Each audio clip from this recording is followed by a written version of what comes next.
touch the stars, find the center of the universe. New reality in front of us, escaping gravity.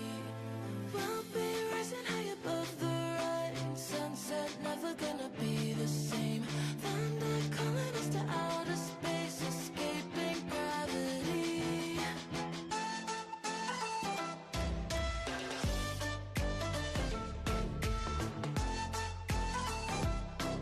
Escaping gravity.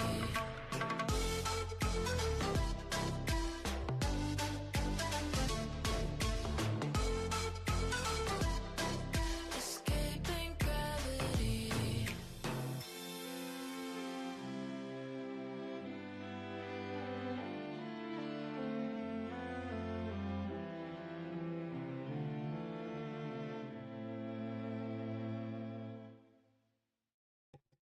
All right, let's go ahead and get things started. I do hope everyone's having themselves a good Sunday. For those within their persuasion, that is Sunday. For those who moved on their persuasion, that is Monday. I do hope your Mondays are going well. I do apologize if I seem a little bit lower energy today than normal. That's because I'm a little bit more lower energy than normal. I had to wake up earlier today, and my brain did the whole thing. It's like, hey, buddy, you gotta wake up early tomorrow? Hear me out, buddy. I got a great plan for you. What if you couldn't sleep? That'd be great. So when I say I'm not running on much sleep, I'm running on not sleep. So definitely feeling that at the moment. So I do suspect more than likely this will end up being a shorter stream than we normally do.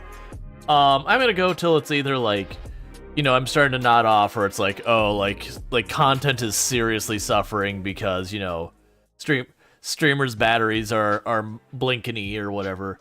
But it's kind of one of those things. Like, even sat before sure, it's like, should I just cancel? And it kind of went like this back and forth. I'm like, well, no, I'm still gonna be at the computer, so we'll go and see how it goes. Because sometimes you get like a second wind or whatever, and you're good. Sometimes you don't.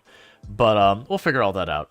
In the meantime, it does mean, because I'm at the lower energy kind of thing, that it's kind of the headspace where you know, things that can be like a little annoying in games go from a little annoying to your patience is just a bit on the thinner side.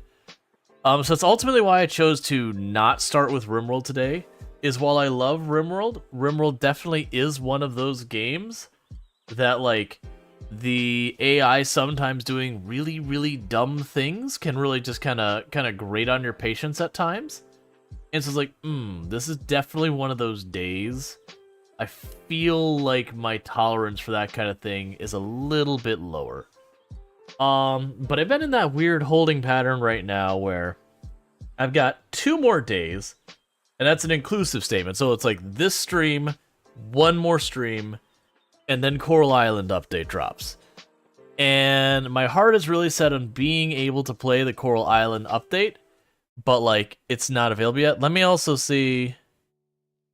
So weird. So for those who missed the game switch over yesterday, when we switched from I was gonna say Coral Island, from RimWorld over to Product Zomboid, I was having this weird thing that it wouldn't capture right, so I had to like use some like really unusual settings for it to capture.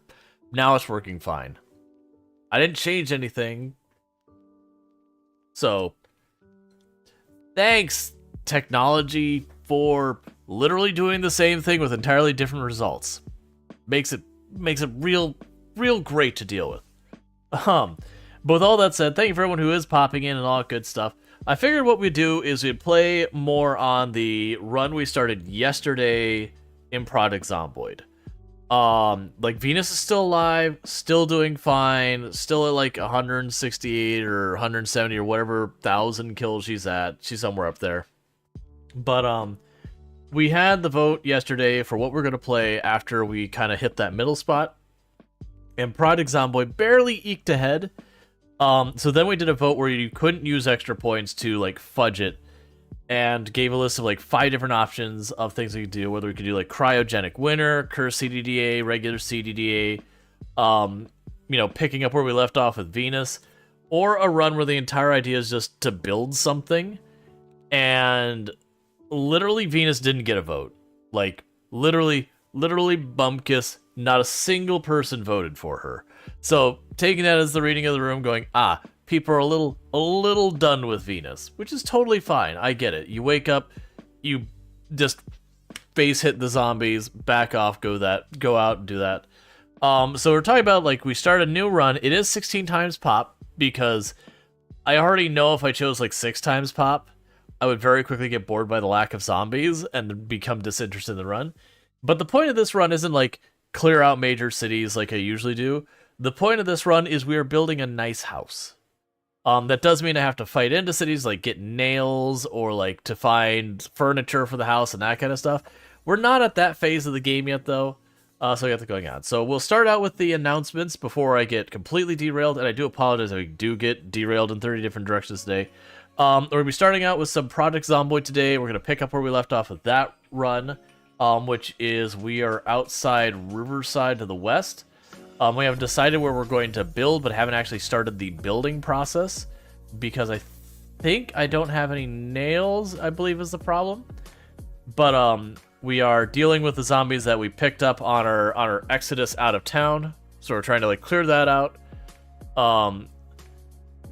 Which now I think about, the objectives I have on the board here are wrong, because we already have that.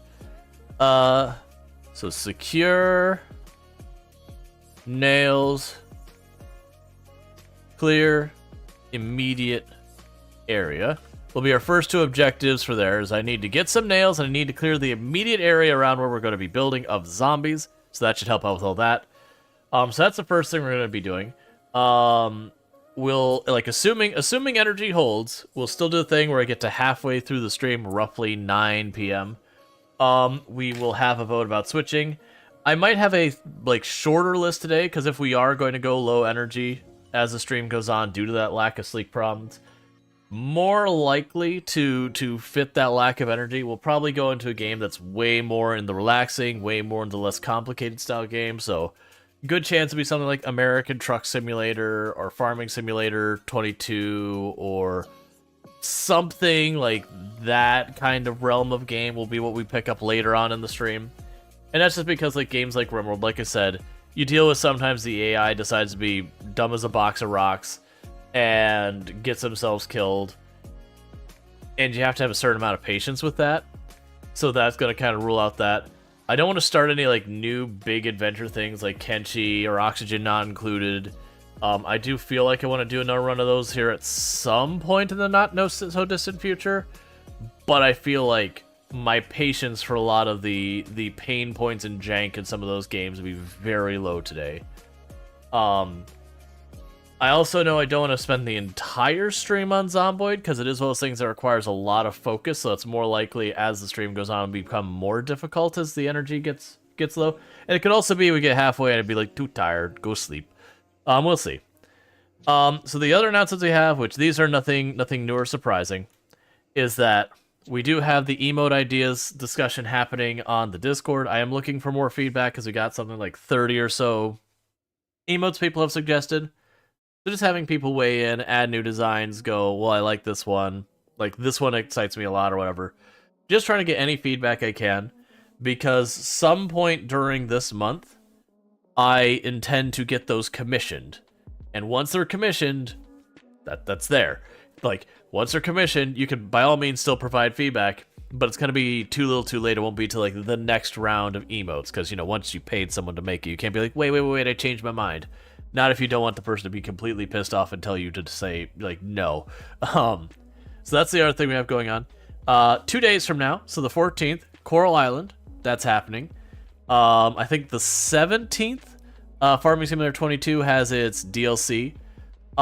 So I think for the Coral Island, we'll just be playing it. I think for the Farming Simulator 22 DLC, I think that one might end up being one that we start a new farm. And I haven't decided how I want to tackle that, because I have been enjoying the like slow burn buildup of like we're chopping down the trees and all that. But that's kind of one of those ones that like that's the way it's going.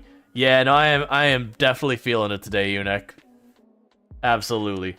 But so that'll probably be, because it'll be like a new map. I might do the new map. I might check out Like just there's like maps that are just like kind of you could just make what you want. But because I was like really enjoy doing the tree thing, but I feel like for checking out the new DLC, the farm we've been doing, we just won't be able to get to the new content anytime soon. So that's kind of what I'm thinking about that. But we'll figure that out when we get there, and that's I believe the 17th.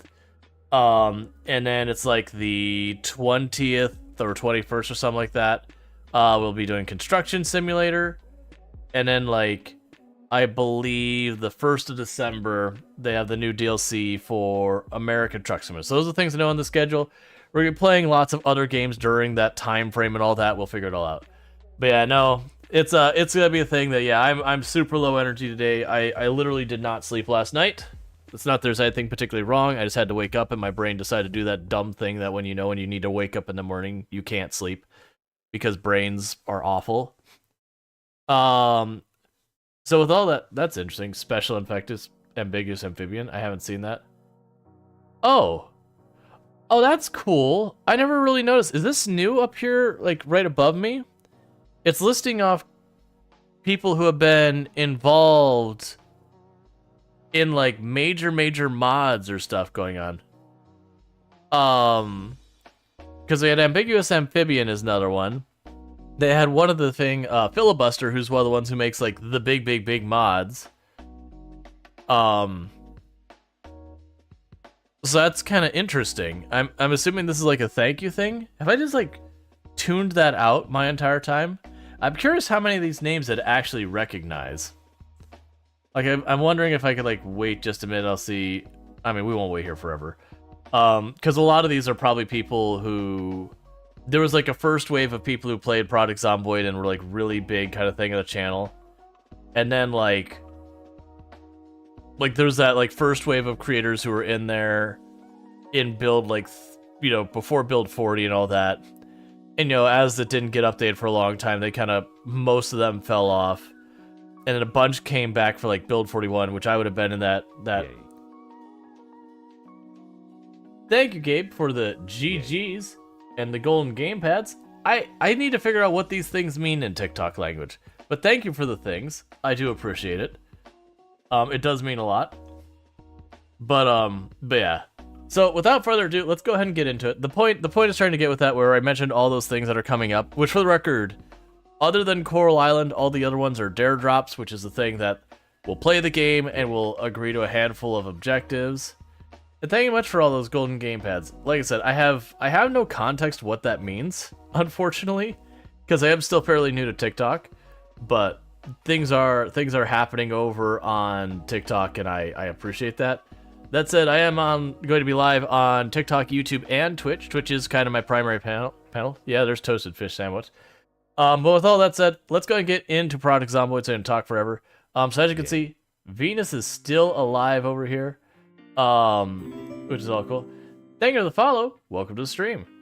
So Venus is still alive, still well, everything's good. That said, we are messing with a new character. I don't remember what her kill count is up to. She said like 167 or 168,000 or something like that. This would also be the kind of day I would not be willing to play Venus playing Project Zomboid. Yay. Because I know I'm at like the lower energy. Thank you for the hands hearts. I don't know what these things mean. I need to go and look that up. Because like something is happening on TikTok that I have very little frame of reference for what that means. I have no idea. It's money? Gotcha. Well, thank you. Yeah. Thank you so much for the support. Okay, so where we were at left off here yesterday. So we're at Nauseous on our character. And that's not because of zombie plague or anything like that. It's where we have set up. I'm running into the problem where there's too many corpses nearby. And we got all the way up to sick, and it was just like, oh, that's a problem. So what I'm trying to do right now is I'm just trying to like ditch that a little bit. Food has been bad. Mostly I haven't been able to do much foraging or anything like that because the zombies have just like not been backing off at all. So I'm trying to not push that too far, because like when you're playing the game, queasy, no big deal. Nauseous, still not that big of a problem. Sick, it's not dangerous yet, but it is the step before it does become dangerous. And then there's fever, and then fever is when you die. Fever's a bad time. You don't want fever. But I want to wander around here a little bit. We did manage to get ourselves a little bit of a snack yesterday in that we found a fistful of dandelions and we ate those. I believe we mostly have cleared out the area down here.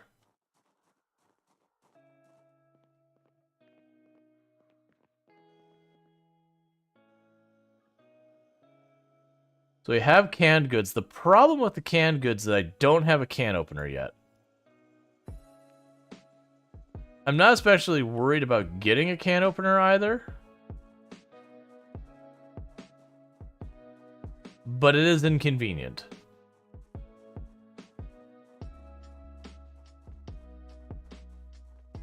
I'm also doing a quick walk around. Do I hear a zombie? I did.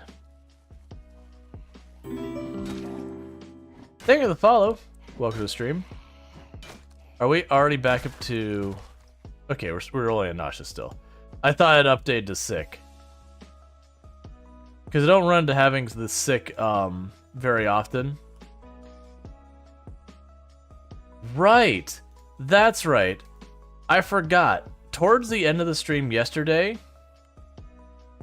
our grill and our chair, I believe, got destroyed.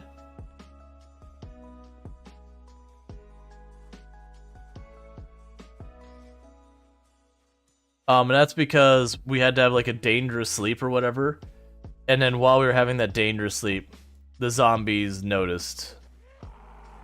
And so I woke up with the zombies on top of us. And I got away fine. Because there's cheeky things you can do to help yourself through that situation. But the problem being that, you know, now I have to put our chair up there. So we're going to drop that off. Can't actually see where the path is. There's the path. So the problem being, one, I need to keep things moving over there.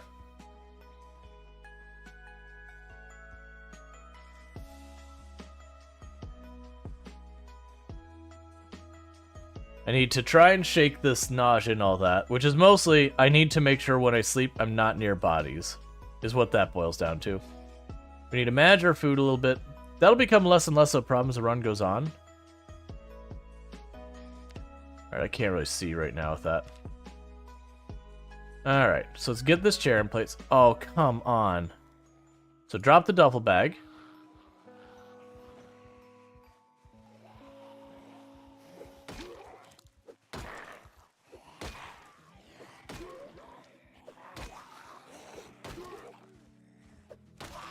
And the reason we dropped the duffel bag is it overburdened us. Hey, Guppy. How's it going? Let's loop around here. So unfortunately, because I was carrying the chair, we are overexerted.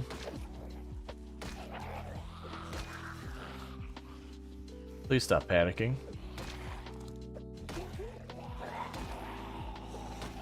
That's dangerous one. I really need you all to die.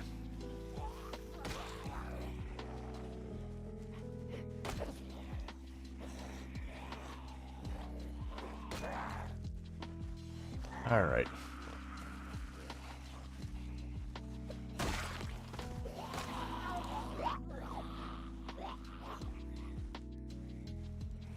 Okay.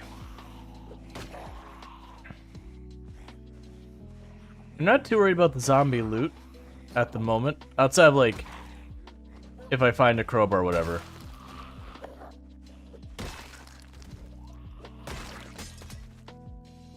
Well, that's not what you want.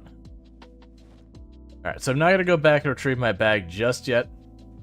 to try and help with this, since I know there's corpses too close to where my resting spot is up there. I need to rest real fast because of my exerted. We're just gonna go back to this house, which I know is clear of like zombies in like the larger area. Gonna pop in this room real fast. Gonna rest here for a moment.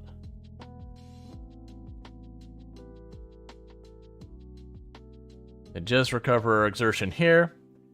Let our nausea get better and all that kind of stuff, improve all that. We can make all that happen. Yes, thank you all the support that was being dropped over on TikTok. I do apologize for not being more knowledgeable on the situation over there. I've only recently started streaming to TikTok, so still getting the ropes about what means what and that kind of nonsense. Alright, so we're not going to try and run the whole way here. So I don't have any weapons on me, but I do have a bunch of weapons in my giant pile up here, including a spare crowbar and a bunch of other nonsense like that. Yeah. Let's see. You have a problem, you turn on the minimap on, and I don't see the screen. Sorry for... You have a problem. I turn on the minimap on, and I don't see it on the screen. Sorry for that. If you have the minimap mod on and you do not see the minimap, this button up here, so you notice there's two map icons here, that one on the right turns on off your minimap. There's a shortcut key that also does it, but I don't remember what it is.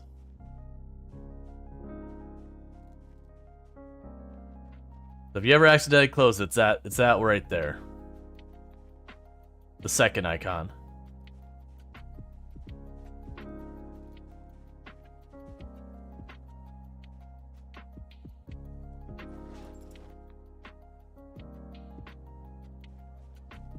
Okay.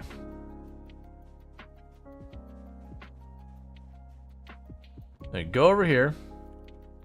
Where anything else has a chance to attack me, I'm gonna grab that. You'll leave the rest here for a moment. I thought they got my chair. Well, that's somewhat embarrassing. Well, in that case, what I'm going to do is I'm going to grab that chair out. I thought they got the chair and the grill. Looks like they just got the grill. Oh, I'm also very fortunate. I couldn't remember if it destroyed what's in there or not. It does not, because I do see my my cooking pot on the ground there. Because that would have been a setback.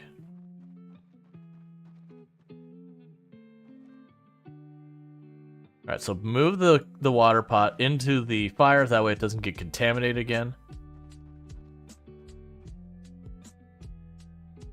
We're still overburdened.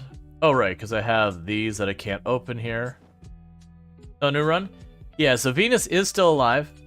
But we had like, you know, I asked people yesterday, it's like, hey, when we're switching, it's like, what do you want to see me do? And people not a single person voted to see Venus played. So I was like, all right, we'll do something new. So the goal of this one is we're trying to just build like a really nice house. So it's not just to make a base. We're gonna try and make it like a nice, like genuinely reasonable house kind of thing to live in. Alright, so let's go ahead and deal with the exertion here. We're still at nauseous, which is not something I'm a huge fan of. I'm gonna go ahead and sip from this while I'm standing right here.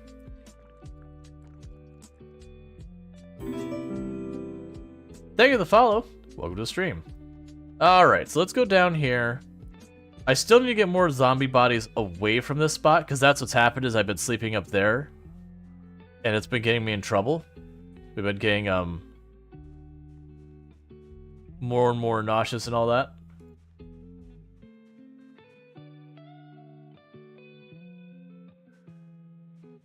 Food is also a problem, but I need to try and stabilize that. I've got these planted, but they haven't been watered yet because I'm very lazy. Ah, there's a body in here somewhere. That's probably what's getting us in trouble. We've taken all the rest of them, pop it over this set of bushes, and just hucking them on the ground.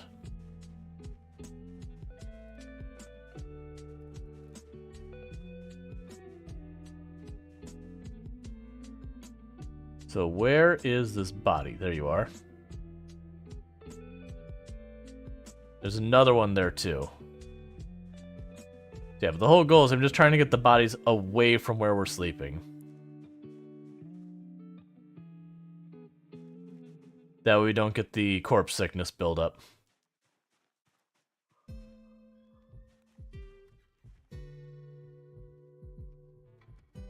Because I believe this is far enough away it shouldn't bother us.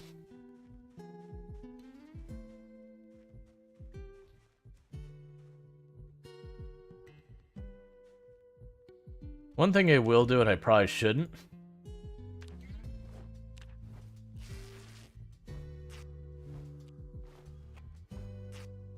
Shred the clothes. Just since we lost all that stuff I had put into the grill when it got destroyed. Just gonna shred these real fast, so I have a bunch more fuel to toss there. We're not gonna track down every body. I was making it a point to have cloth over here, just in case I end up needing it.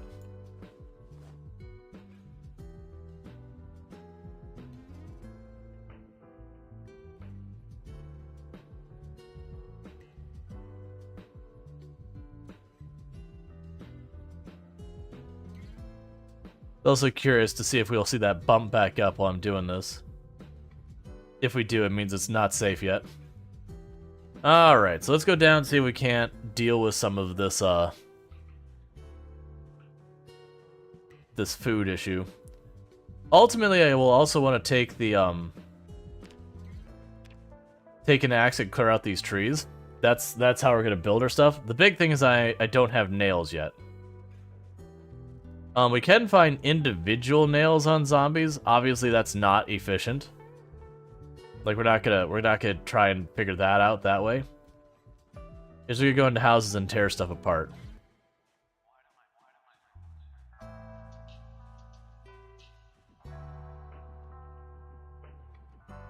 But first, food.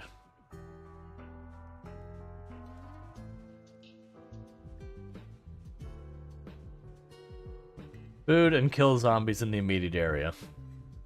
I do want to try and clear out to this road down here.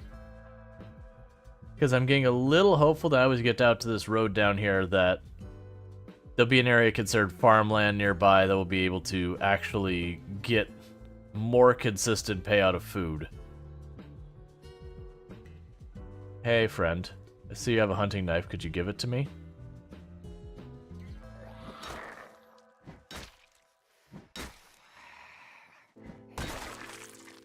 Thank you for your contribution.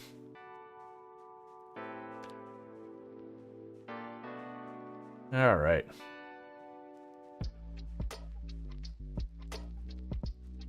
That's part of the reason I'm walking here instead of directly on the road.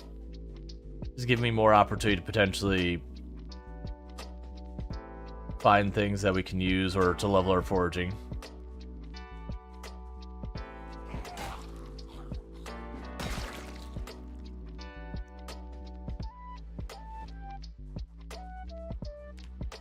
And we'll probably end up needing mostly screwdrivers and other nonsense we're finding.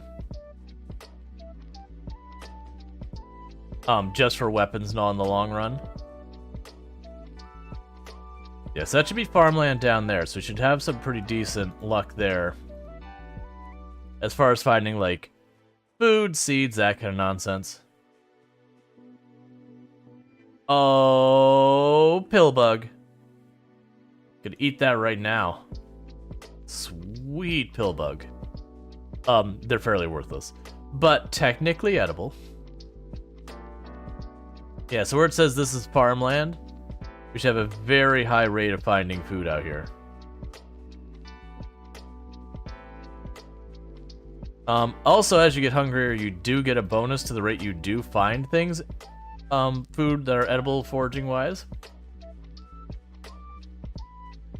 We shouldn't see too many zombies out here beyond the ones I accidentally dumped out here, you know, that were chasing me from, Riverside. So you see there's a horde down there. There's one over there. Let's try to avoid them. I want to kill them eventually, but right now I really just want the food.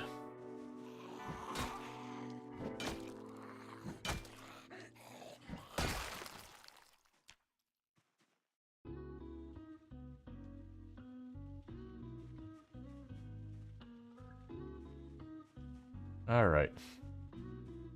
And you can do stuff like do the crouch stealth walk thing, or go into combat stance and move around to try and improve the ability on how far you can see foraging. When you're at like no foraging skill, that doesn't really help that much. Oh, that's not what I wanted. That's fine.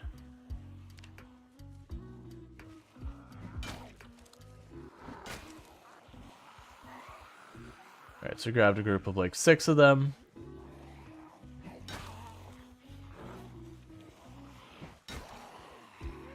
If we deal with panic, that's just our life. Should take like 4 or 5 hits each. Oh, don't do that.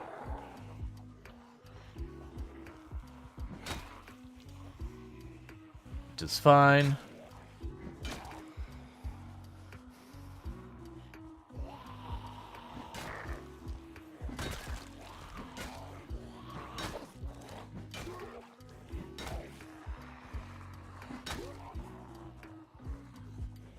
Alright.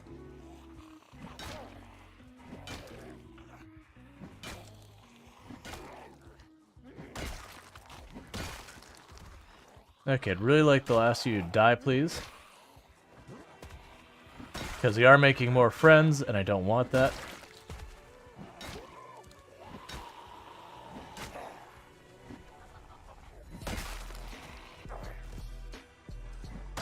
Okay.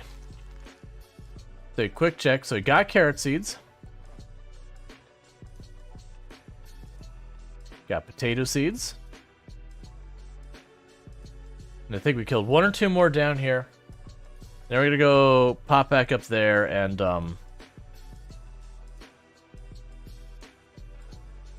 yes, let's pop back up here. Let's rest, recover endurance. Hello, old man. Welcome to Chaos Time. Okay. It's chaos time. I don't know what that means. What do you mean it's chaos time? Alright, but we are just trying to clear out the nearby area as best we can.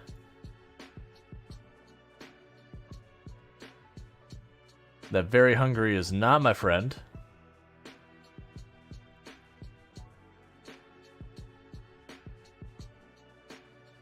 Alright.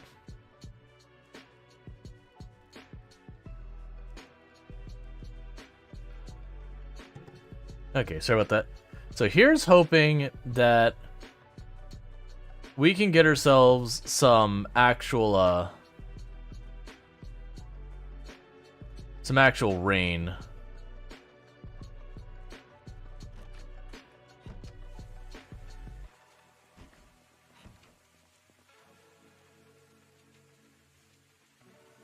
If we can get some rain, then we'll be able to use that to just water our stuff. Because if I try and use just my little cooking pot, like, that'll work. But watering your plants with it is a huge pain in the butt. It's so sad to have it be. Venus is not dead. Venus is alive. Oh, you mean the fact that, like, no one voted to see Venus? Yeah, it's pretty sad, you know. For everything Venus has done, to, like, just be done like that, I mean, that's just real harsh. Peter's like, nah, man. Venus, that's just not what I want in my life.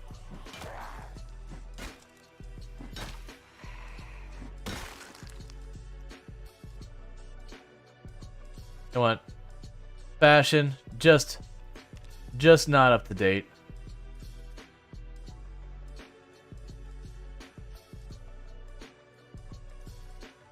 Taking our chipstone. So I can actually make some axes with this. Yeah, we're down to Queasy, that's good.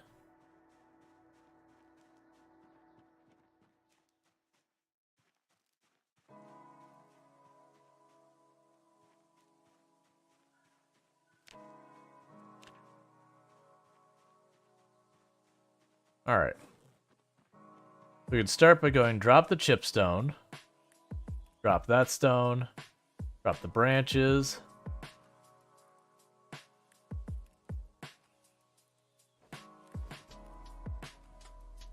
Get this out in our hands. Open our seed packets.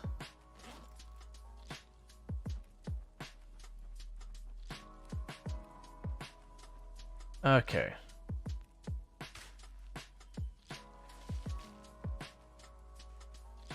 Oh, it's Tamsin era? I hadn't even like acknowledged the character's name. I usually have a thing that like until a run gets properly established, I just don't even acknowledge the character name. Like one of those things like not getting attached to a character until they have a good chance. Worm dinner coming? I mean, if things get desperate, but honestly the worms don't get you that far anyways. They only give you like 1 or 2 hunger. So genuinely the time it takes you to dig up the worms, like it can be a desperate way of trying to like make things last a little bit longer. But if you're to eating worms, things have gone very sideways. I've really only seen people resort to eating the worms in this game when they were doing like absolutely absurd loot settings and things are going sideways. Hey Wolverine, how's it going? Alright. So I think I need to make an axe that are gonna knock down that tree. So I keep extending the farm in a way that looks good to me. So go over here, we'll go craft stone axes, create 4 of them. Not long to finish work. How about you? Doing good. Just getting this run going here. Probably will eat the worms. We are pretty low on our hunger. And they are taking up inventory space. We drop most of these axes. I'll grab 1 back. Put away the hand fork. Eat the other worm. Okay, I don't see another zombie immediately around, so let's knock down this tree real fast.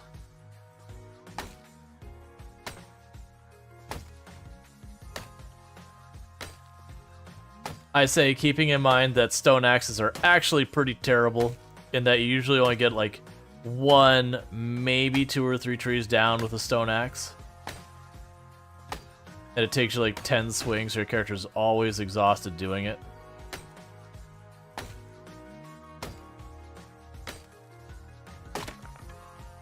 So we got 1 with that one. So let's go find a buy to drop the stone axe in.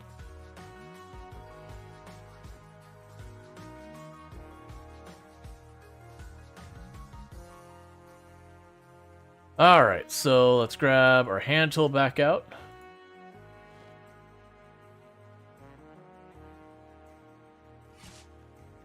Dig some more furrows.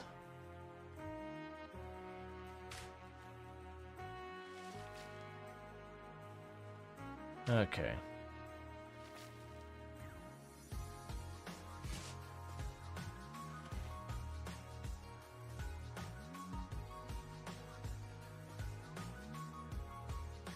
They're not putting any super big worry about what we're planting, where, or how much. It's basically, I have seeds, they're going in the ground.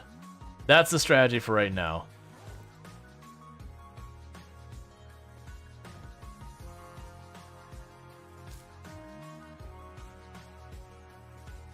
It's a very simple strategy, and it's a reasonable strategy. Our character is also getting very tired very quickly because when you are farming and chopping trees, it does make your character very sleepy very quickly.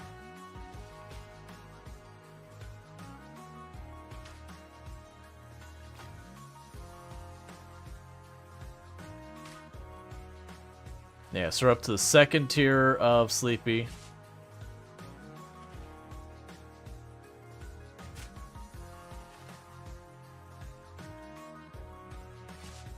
But the good news is once you get rain and these start growing, it'll be those things that my food will get settled and I don't have to worry about nearly as much. The downside is this stuff we are planting is really only good for losing weight, but that's where fishing comes in, as fishing is where we'll gain weight.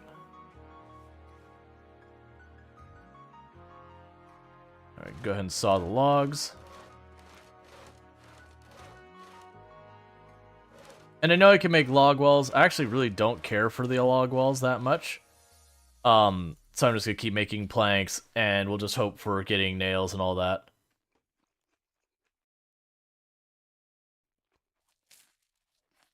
Alright, so we're actually doing a little bit okay so far as with all those eaten. Grab the planks.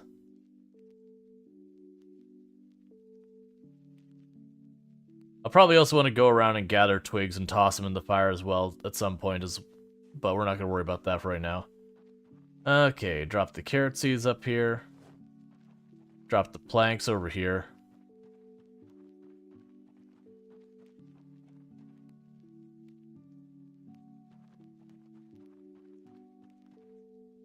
Grab the spear with both hands. Gets a bit on the early side for a character to go sleep.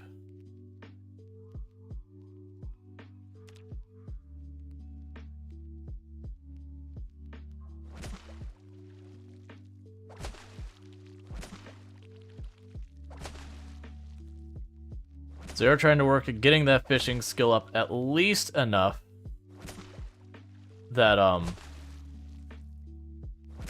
we can at least get some fish in some level of consistency. Oh, we got a pike. That's what we like to see. Then we got a trout.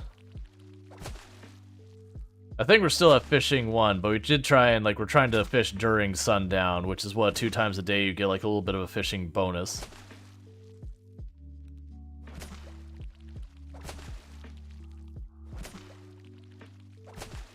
And later on, we'll be able to, like, really fast forward when we're fishing. Right now, it is just not safer to do so.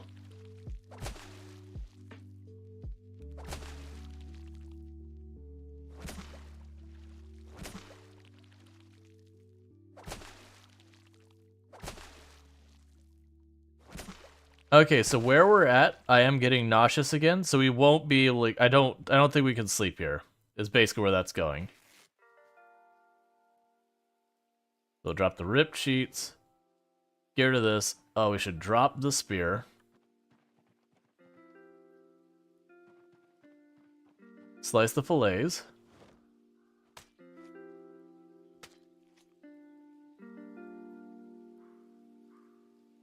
Grab the water. Okay, how much food do you have? You have 6 in there. Alright, so put the fillets in here. We'll light the fire. Use the newspaper because it's only good for that. It'll back up because fire is absolutely terrifying. Grab the dirty rags. Let's say add fuel, all the dirty rags.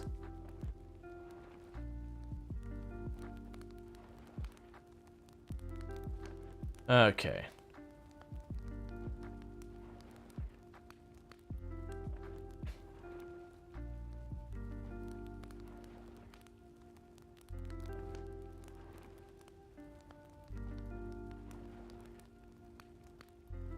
That's good enough.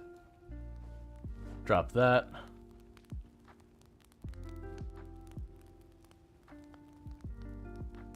And cooked.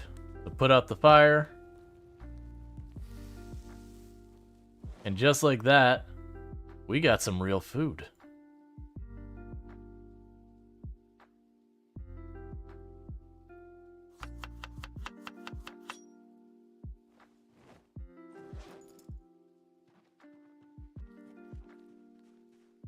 Alright, so what we're going to do is we're going to ignore sleeping up here. We're going to go back to that house down below. And I'm going to eat at the house down below. Oh, let's drop that water off. I'm going to ignore the house down below, or ignore sleeping up here. Because we still are getting queasy from the zombie bodies in the area. So I don't have enough of the zombie bodies moved far enough away. And trying to run around in the dark and make it happen is just not going to happen.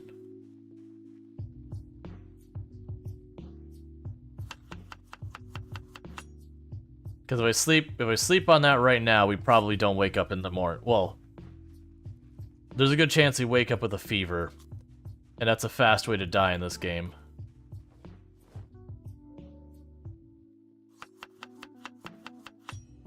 Food made in a bowl? Yep.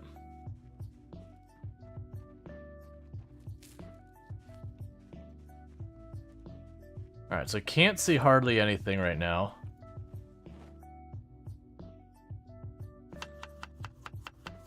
This does mean it'll be like a danger sleep. And what I mean by that is I'm gonna go sleep inside an area where... Oh, that's not what I want.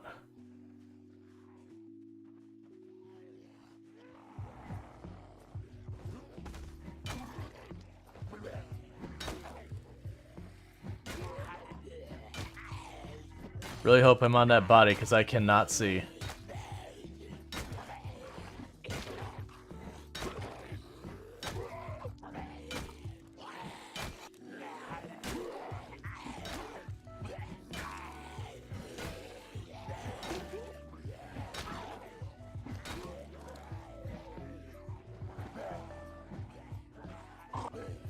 I can see nothing.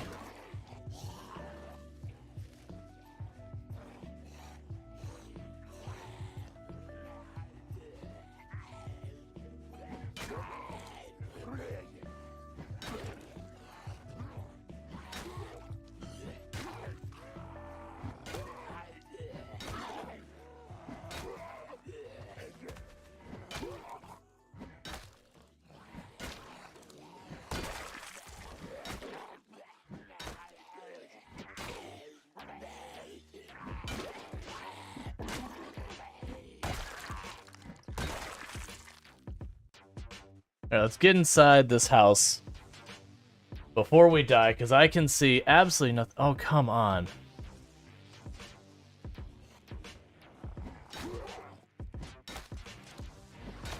Because basically, the problem we're running into is we stayed up really, really late, so we're really, really tired. And we dug a bunch of stuff.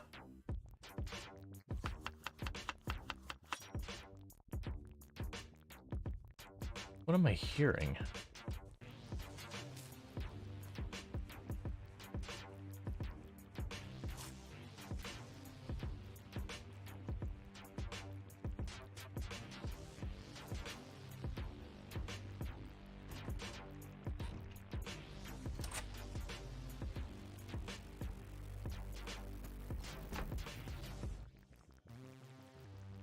Just, I think it's a song, but there's like this water sound that's just like very upsetting.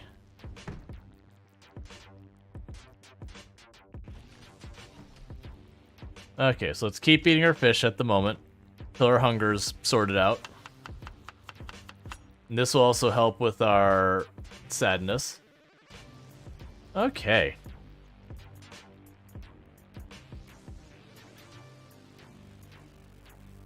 Alright, so we're basically full. Alright, so this is a dangerous sleep as well, because if a zombie comes in here, it'll be really hard for me to get away. Because while I can hold the shift, I don't have a direction I can really run. That's alright. Alright, so we're still not fully rested, but on the plus side, our giant collection of awful noodles is finally gone.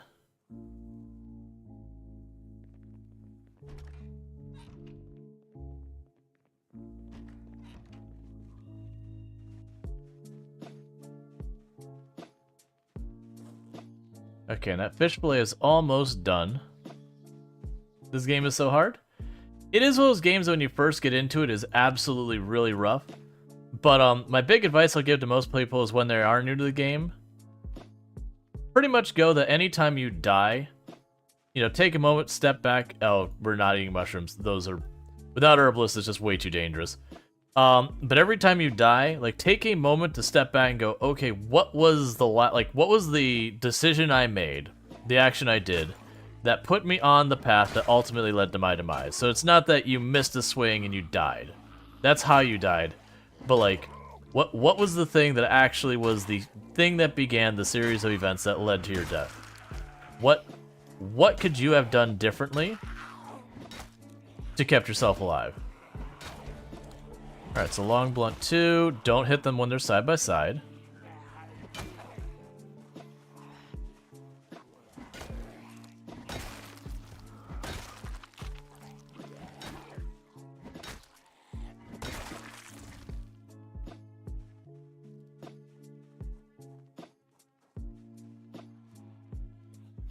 So getting a decent number of them showing up here.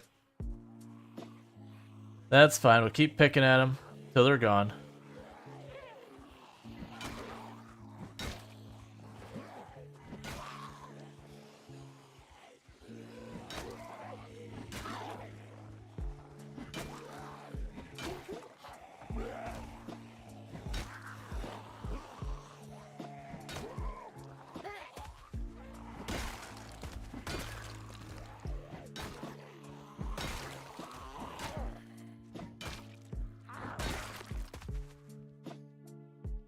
Alright, so it's already time for us to go back in our house and rest again. I'll probably aggro one or two of those. Let's just accept that we are going to aggro them. Not try and sneak around here and get ourselves caught in a corner. Yeah, so rest up, get those. We'll try and make our way back up to where the chair is. See if we can't figure out which body is the problem. Or which bodies.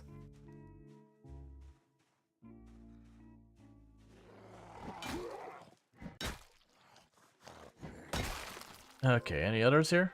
Yep, we got one over there.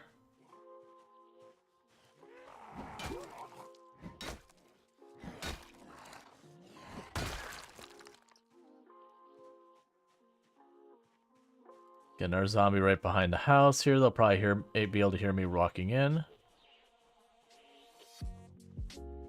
Alright.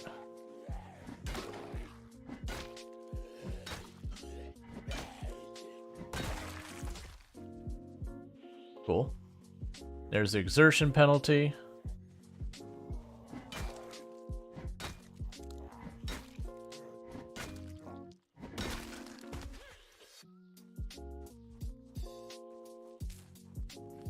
All right.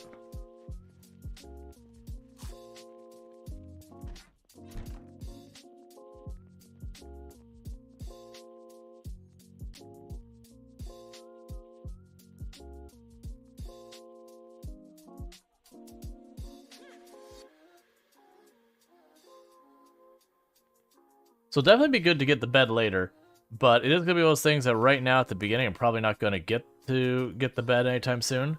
You need a decent amount of carpentry to be able to pick it up without just destroying the whole thing.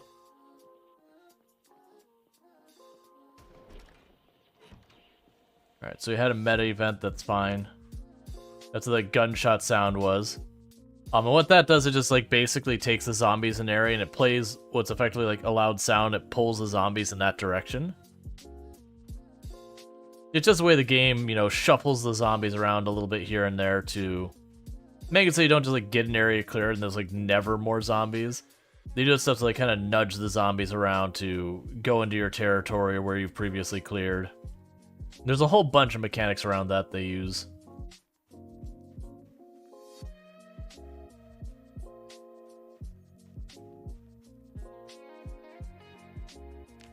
So good news is it's raining now, so all those plants are going to get sorted. Let's grab some of these bodies and start moving them to the west and see if that helps. Because like I said, we were standing over here, we were getting queasy and all that, which tells us that our, there's bodies too close.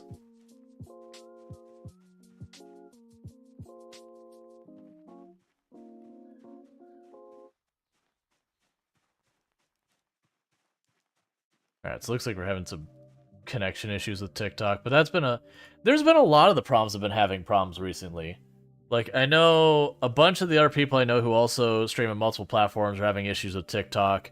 I know not the last day or two, but earlier in the week there was lots and lots of people having buffering problems on Twitch that, like, viewership had, like, really been kind of rough. It's like, man, what's going on? And it was like that same stream I had someone who was like, you know, that same stream I had, so it was like, yeah, I'm trying to enjoy the stream despite having to, like, refresh because it keeps disconnecting me and all that. So I don't know what's going on with that. I wish you could right-click on the body up here to say pick up. It's fine.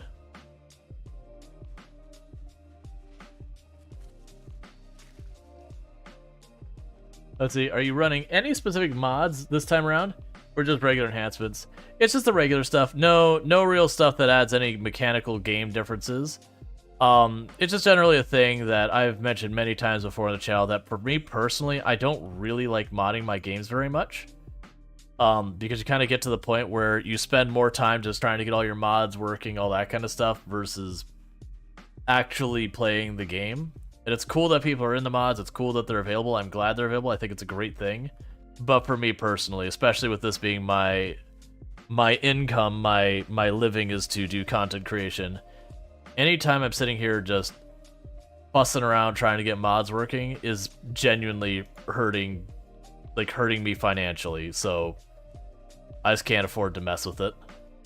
It's not that we don't mod at all. Like, I've done Cryogenic Winter, I've done a bunch of mods, but like, you know, mods that add a bunch of random vehicles and all that are just kind of the ones I'm not into. It's the same with RimWorld. I do have like lots of quality of life and UI mods.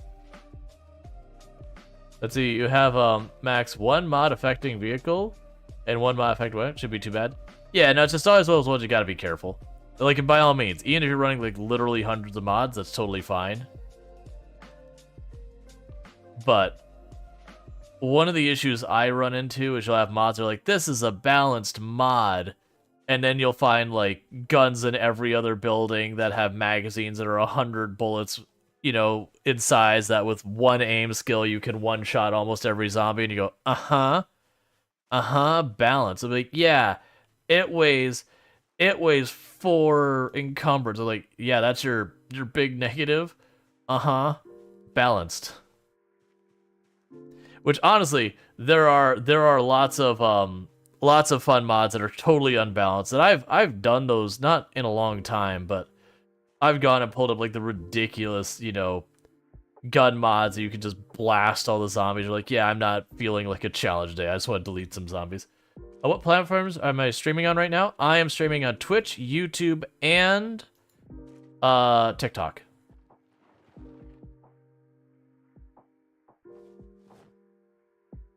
Twitch is my primary platform, though I do put a lot of videos in that on YouTube, but that's primarily just my Twitch streams.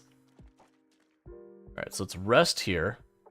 I know we had zombies down... Yeah, we still got the zombies down there. Those will be our next target.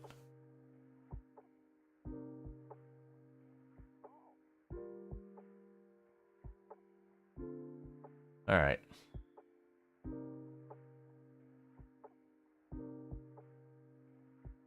Like, yeah, Burrito's plus Gunfighter is not entirely balanced to me. Box of ammo in every 6 zombies. Oh yeah, I'm glad I don't hear the argument too much anymore. When people first got excited about Project Zomboid, they're like, this is a very unrealistic depiction of Kentucky. I'm not finding like 4,000 or 5,000 bullets and like 8 guns in every house. I'm like, right, but would the game actually be fun if that was the case? So it's one of those things of realism versus game balance. And then, honestly, if you found that many guns and all that in the game, would you ever use melee?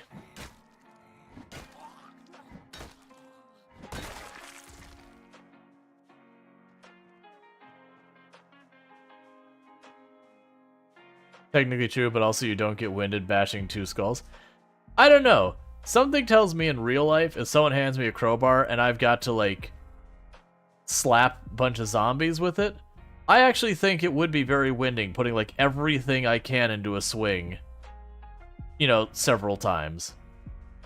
Because, like, it's one thing to, like, hit a baseball or something, but, like, just really, really, really go for it. Because for anyone who's done, like, combat sports or whatever, you can get extremely exhausted real fast.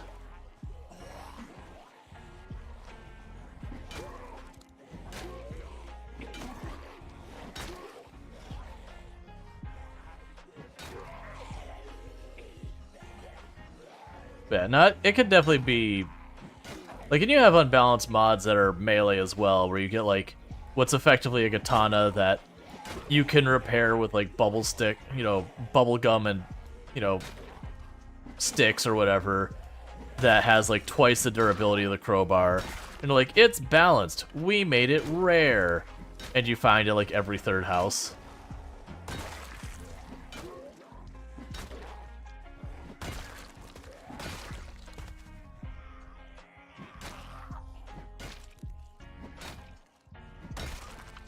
Okay, and I was just trying to go down the shore real fast.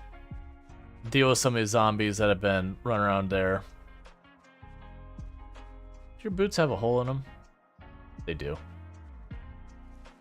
The desert boots are a little bit better for heat than the military boots. Let's see. That's cool. Maybe you can visit me on Twitch. I was about to sleep on YouTube. Recommending one a quick look before going to sleep. It's 2 a.m. here, so have fun. Alright, you have a good one. Thank you for tuning in over there. I mean, the game, it's way easier to fight. Yeah. Like, that's kind of like one of the other mods we'd always have. You know, people's like, I should be allowed to punch the zombies. And my counter argument was like, okay, thank you for the follow. Welcome to the stream. My counter argument was usually, it's like, okay, but hear me out. If you punch the zombie, it just rolls a dice to see if you got cut, you know, punching the zombie in the face. And then, you know, all the regular zombie infection rules apply. Because, I mean, you're punching a zombie in the face, and if anyone who's seen people get into a fight, they usually end up pretty badly scraped up on a real fight. Like, you know, like a real fist fight. Lots of bruises and cuts and scrapes.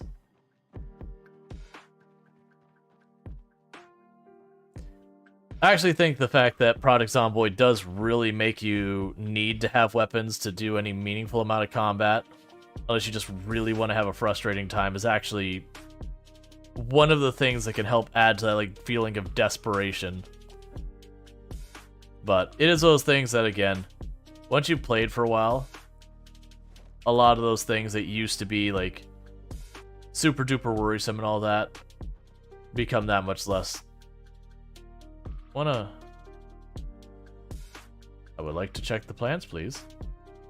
It's fine, whatever. Alright.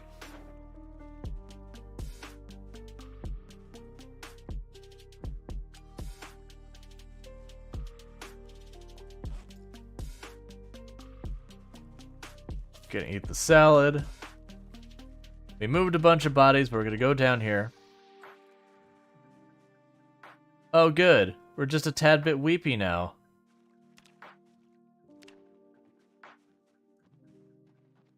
Okay. So, there's no nails as far as we could tell here. There is the shed I don't have the keys to get into over here.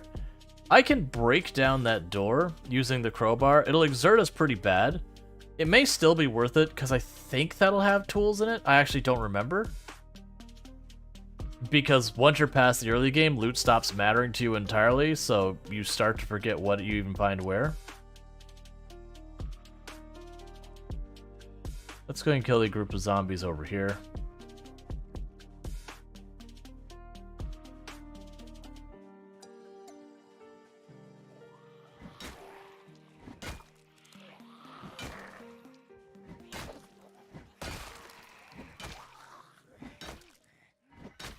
All right.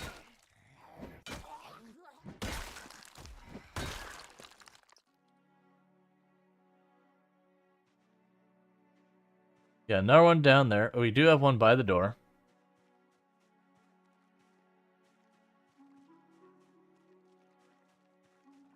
Okay. Thank you for the follow. Welcome to stream. What do I teach? So at the moment, I'm not really teaching much, but I still do have a lot of my courses that I've authored on software development, like a whole bunch of different things within software development. I have those up, but I have in the past taught, you know, PC repair, advanced PC repair, CompTIA A+ certification, a whole mess of programming topics, a lot of them technical skills, some soft skills, all sorts of stuff. But it's a whole range of things. I'm not going to say the specific topics, like exactly what tech stacks and all that, because I'm pretty well known in my tech stacks. And so it kind of gets too close to dox yourself territory. Alright. So I've got those. So it is locked.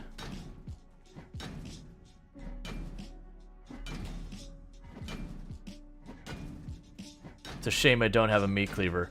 For those who don't know, low-key, the meat cleaver is like one of the most effective things for breaking down doors. And the thing that makes it so effective is it has a big damage bonus. It's not quite as big of a damage bonus as the axes, but it makes up for it in the fact that it uses way less endurance than the axes.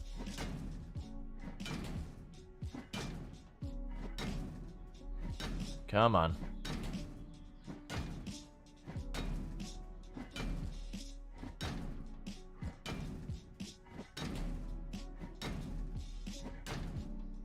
Their content? Thank you, Maddie. I appreciate that. Alright, so we're gonna pop in here real fast. Should have kept something else we can rest at.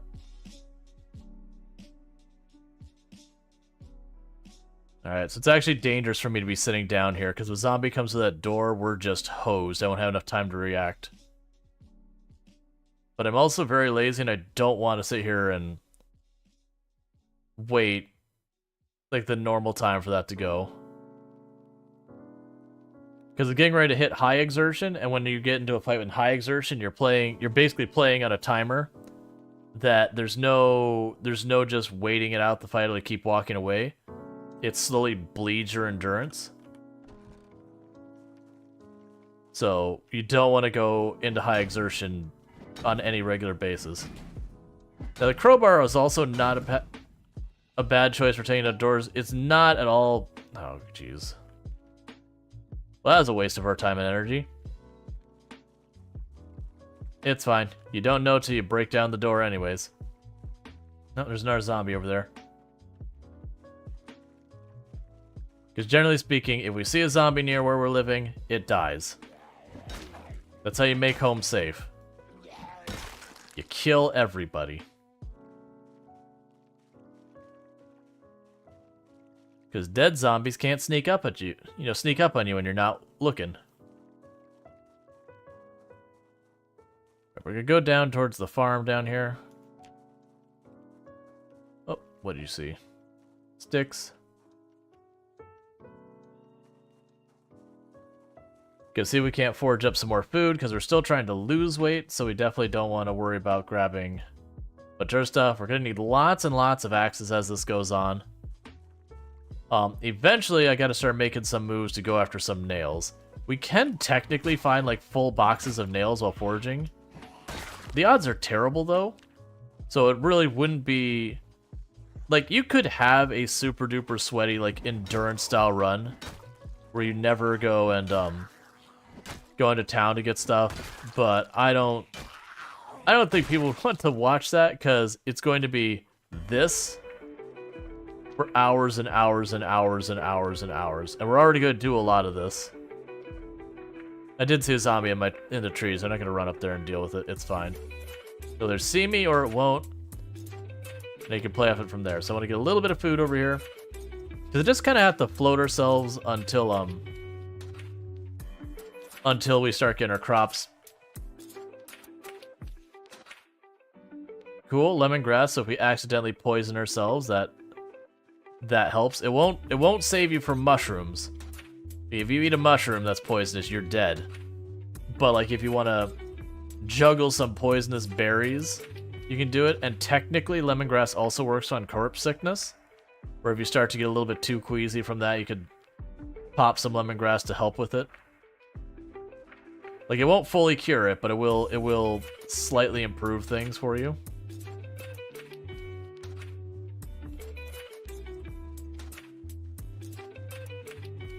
I got some up here too.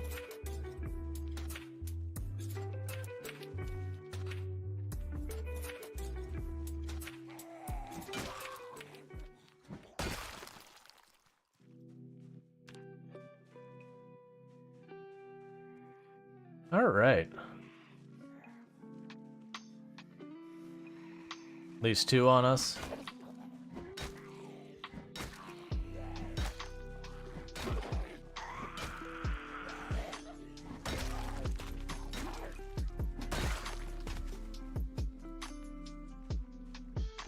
Thought there was like one or two more over here. You see the ones up there? That's the one we're trying to find food. Mint is good for nausea in real life? Yeah, there's a lot of stuff in real life that helps.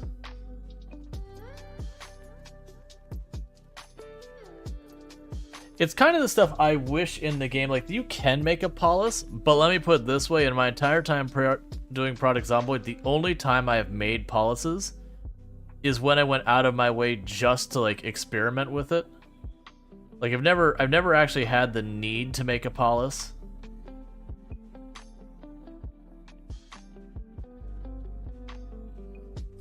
And so I kind of wish there was more of a need for that type of thing. Like that there was some more value in doing so.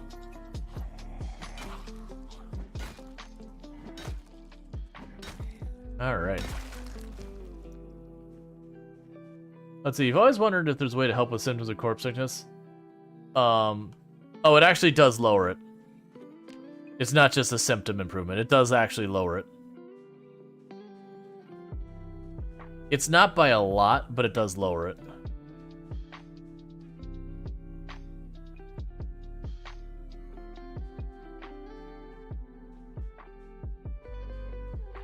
Oh, we have another zombie over here.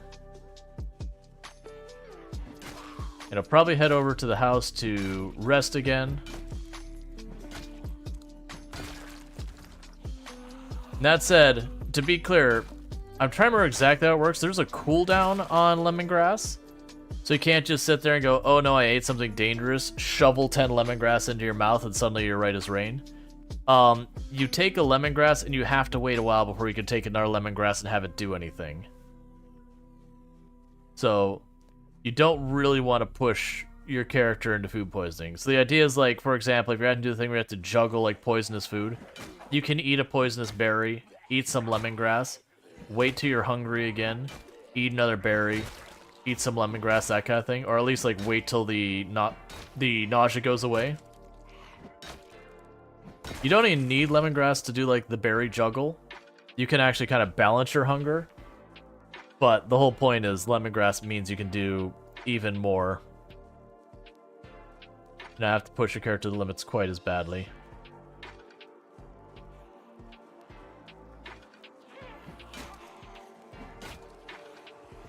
Well, that's not what you want to see.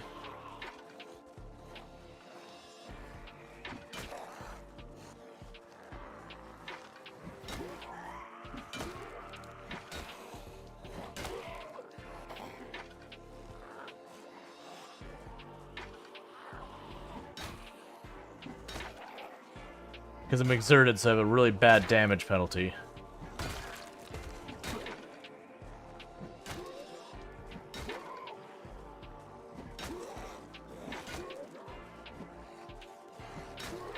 Oh, they're spaced close to the get than I wanted, and I just couldn't really notice it that easily because they're straight up and down.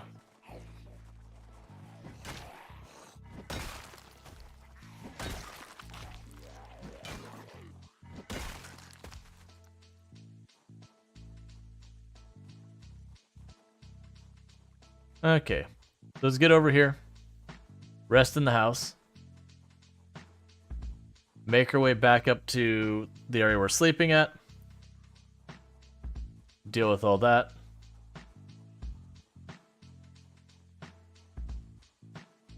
Alright. So it shouldn't be too much longer till I see Nimble 1. And Nimble 1 helps a lot without having nearly as much stuff. Do you see me, or are you just repositioning?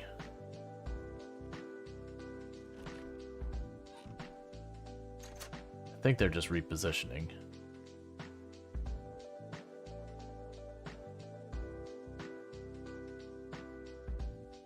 Okay.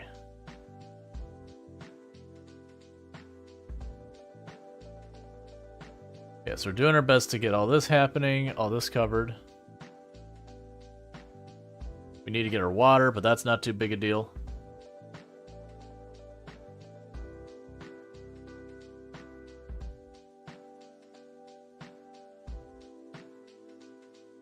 Okay, so we're starting to get hungry and needing water.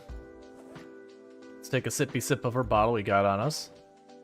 That's what it's there for. We've got more water in the campfire.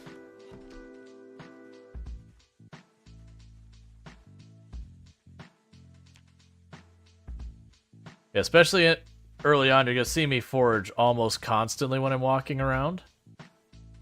Because you can just straight up find like sledgehammers and katanas and all sorts of silly stuff. And so we're missing lots of stuff that would be nice to haves. You know. We can make them nice too, we have them. We are starting to get to the point that the helicopter is going to be a real concern. I want to say... So it shows up on, like, your 7th day, which is, I believe, like... Or it can show up on your 7th day, let me rephrase that. Alright. So let's grab the water bottle, put that up here. Pour then the water bottle.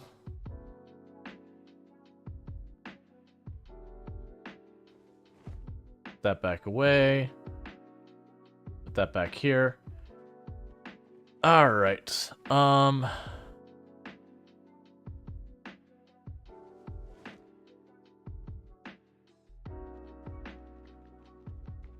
So I want to put it so the trees are on this side of me. Because that means I don't have to worry about a zombie walking through the tree. Because they'd have to go past here.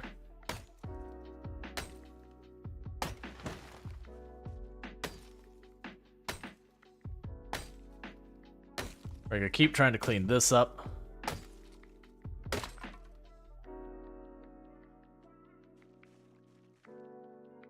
Drop that axe on a body.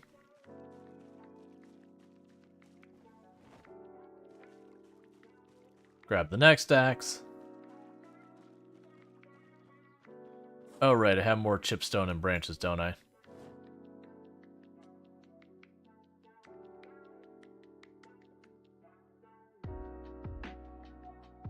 There we go.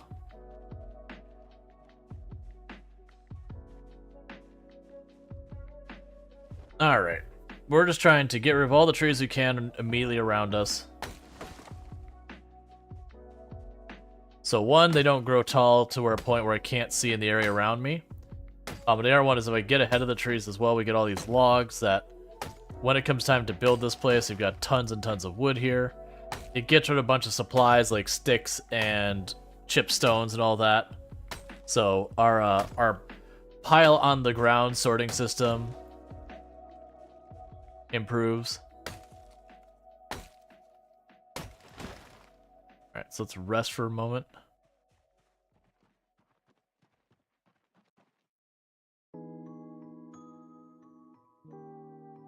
Okay.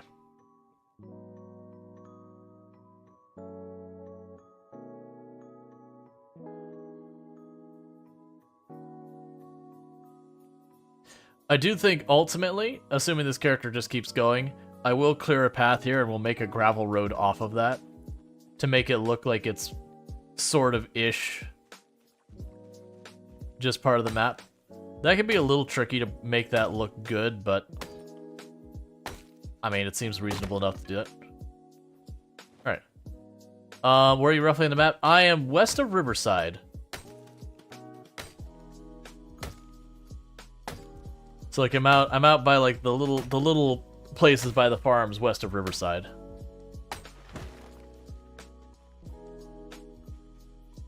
No. Don't walk up there. That's fine. Okay. It doesn't matter. The axe broke immediately. I'll grab this body. It will carry it farther away just in case that's the one that's too close. Alright.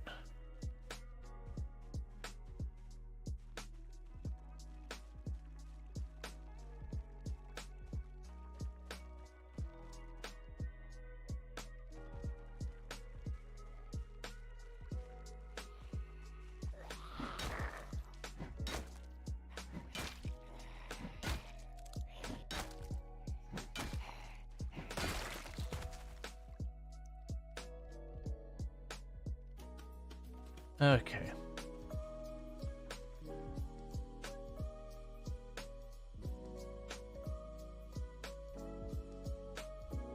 Alright, I can just go here and say, yeah, could you just rip those clothes for me? Because we don't want to go to sleep before midnight, so it's just something I can kill some time with We get ourselves some more stuff for fuel for our fire. We get ourselves a little bit of tailoring, which doesn't really matter. If I were to make log walls, I would need lots of rip sheets to make the logged walls. So we can get all of that sorted out.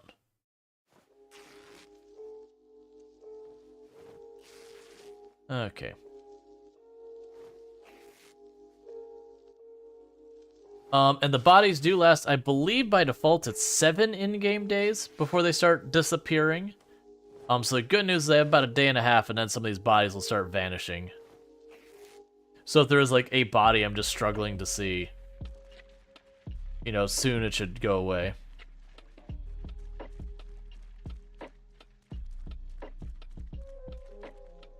We'll drop that. We'll drop that. That's all fine. I do want a spare weapon. Let's grab that. Let's go ahead and toss the hammer in our bag now. And the screwdriver. Because with that, I should be able to start tearing apart furniture. And grab the dirty rags.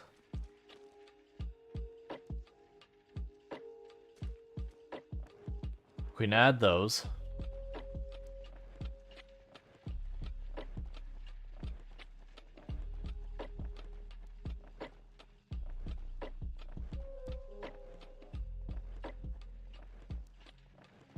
And what we're doing is we're just increasing the total amount of time that fire can burn before I'm out of fuel and I have to like refuel it.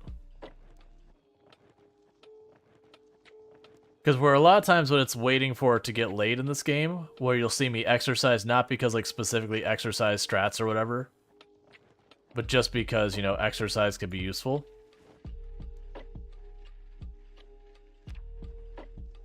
Alright, we're holding shift and left just in case we get company. Alright, so we still have enough bodies around that we did get queasy. We didn't get all the way to nauseous. We got queasy. So we still have bodies too close to us somewhere. Those should be far enough away. But it could be like the ones down here. It's fine.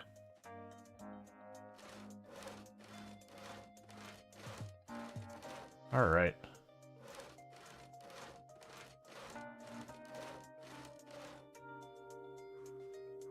Just saw up these logs. Okay. And it won't be too long before we'll start disassembling stuff. Hi, zombie. Could you not? I'm trying to do work here, friend.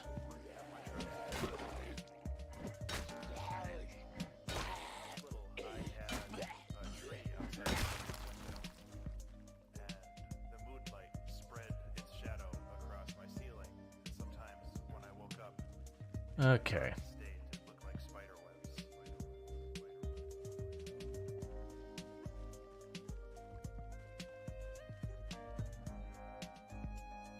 Yeah, since all this rain, those should be solid.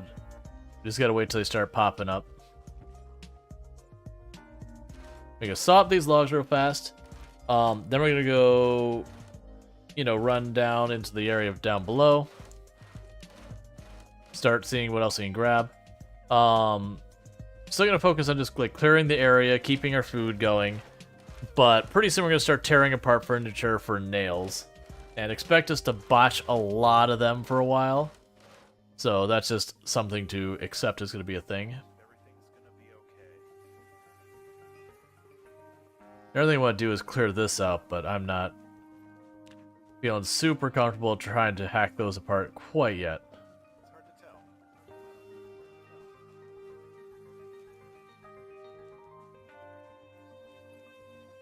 Because there's enough zombies in the area that if I start hacking down these trees, there's a good chance to get a zombie just rolls up on me while I'm doing it and just grabs me from behind kind of thing.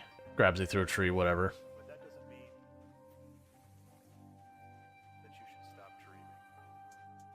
Okay, so let's go to the field, see if I can't score some easy food. Because we are starting to get pretty peckish.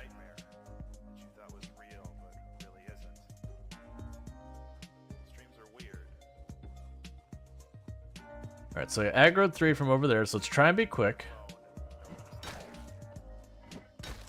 Why is your attack speed so horrifically slow? Oh, because we're actually really cold. That's a problem I usually don't have to worry about.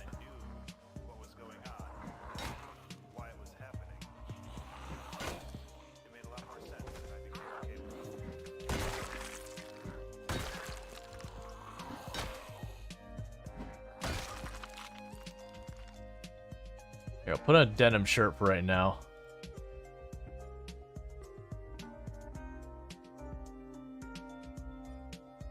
And a hat.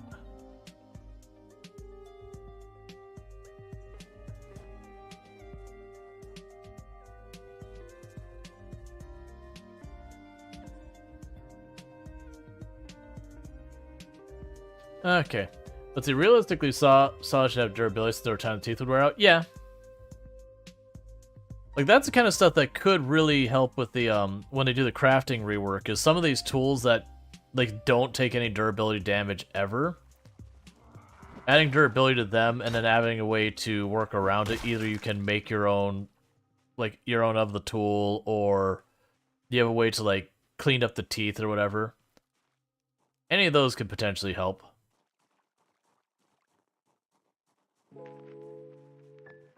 Did I actually get them all, or just... I don't see any more over there. Alright. So I'm trying to get back down to the field to try and get our food, to get a little bit more of that. Because we are trying to lose weight, and we're making progress there. Because if we lose enough weight, right now we're having a penalty on how fast our energy recovers.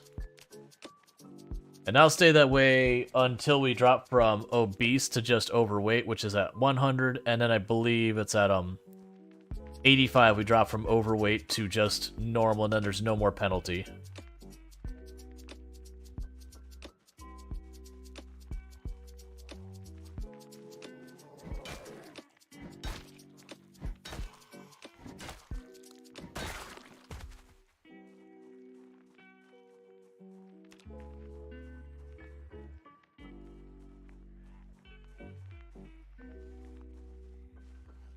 Discard that one.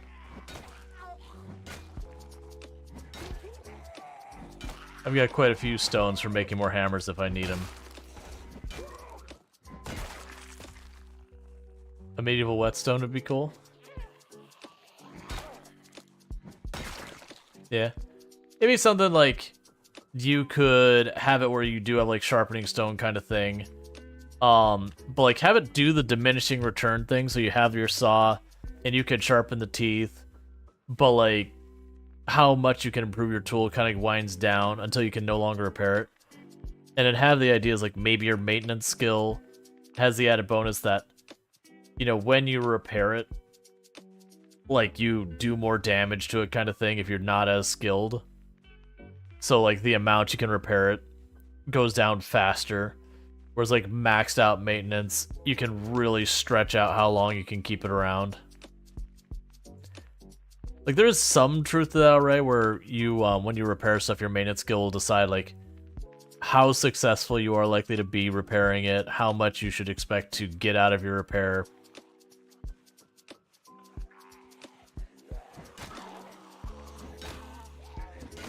Stuff like that.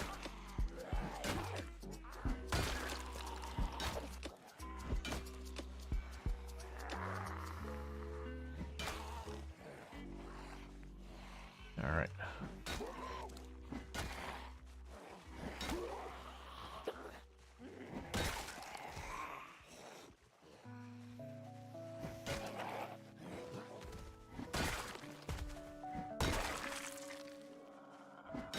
Okay.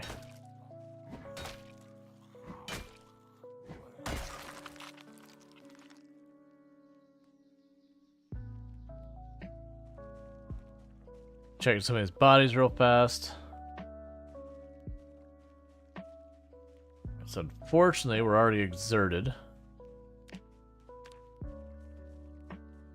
So we'll go stroll back up here, rest in the house, recover our endurance, and then go back down there. Skills are coming around all right. we're at 2 long blunt. We're about to hit 2 maintenance. Our strength is making pretty good progress to 2. Our foraging is getting pretty close to 2. Most of the other ones are all lacking. Fitness is still not even at 1, but we'll get there. Every time we hit a zombie, we get a point of fitness.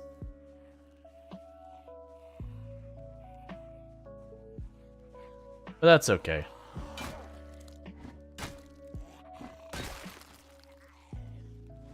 Give me them seeds.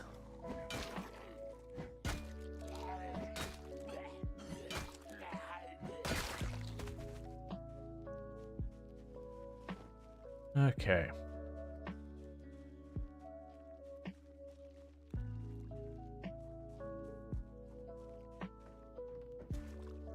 Definitely when we decide to start like getting our nails now, I'm gonna tear down all of these fences or whatever.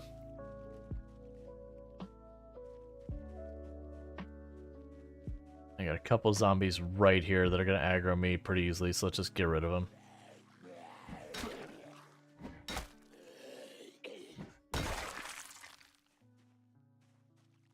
There's no one right there who could easily see me walk in the building, so let's get rid of them as well.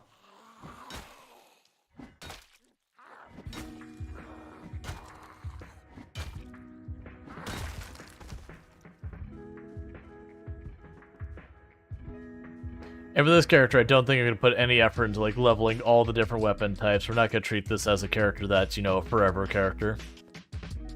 We're here to build.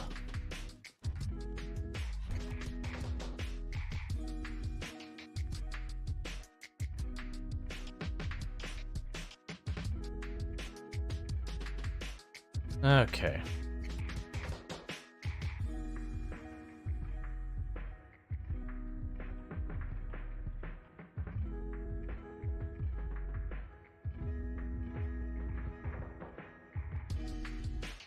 No, we're still not fully rested. That's the one thing about a beast that's really the worst at the beginning, is it really punishes your ability to recover your endurance.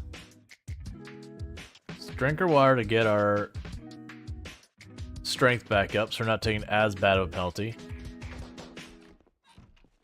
We are getting super hungry. That's just the life we live.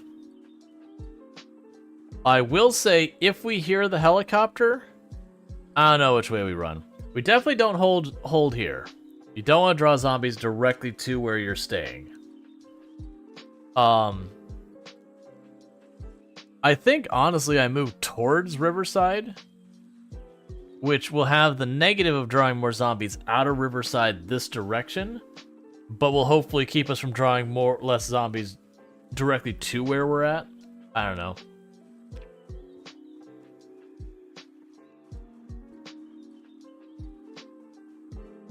It honestly probably wouldn't even be that bad if we stayed here. Like, how far is Riverside from us?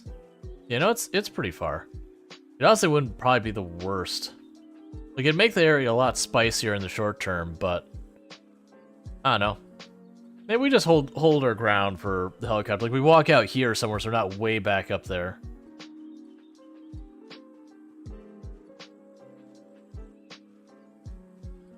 Alright, come on.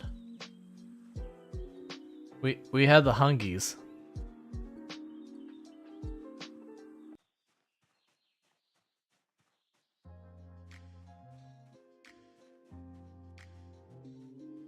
Hey, zombie sneaking up behind me. You must have been in a tree line and saw me walking by. And I know I aggroed at least 2 more down below.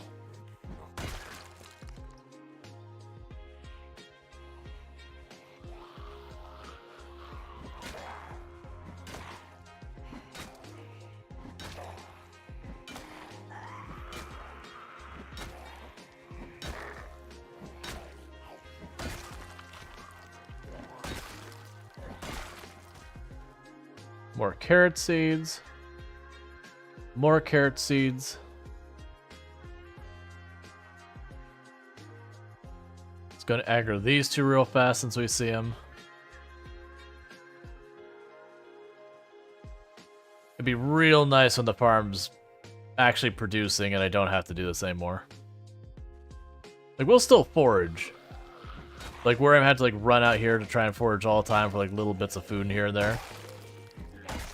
That I won't have to do anymore.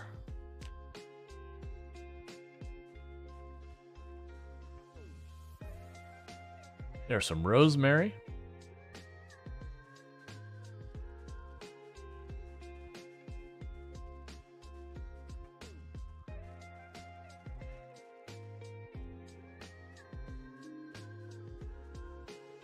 Okay.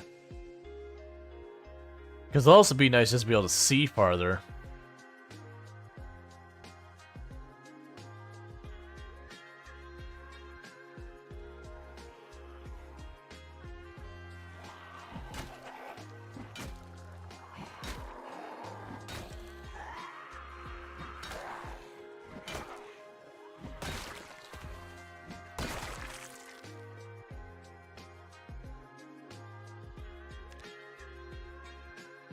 There, your glasses. Yep.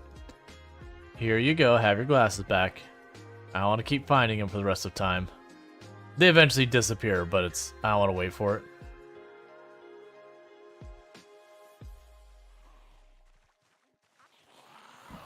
Okay. Should have heard me, right? We're like right here.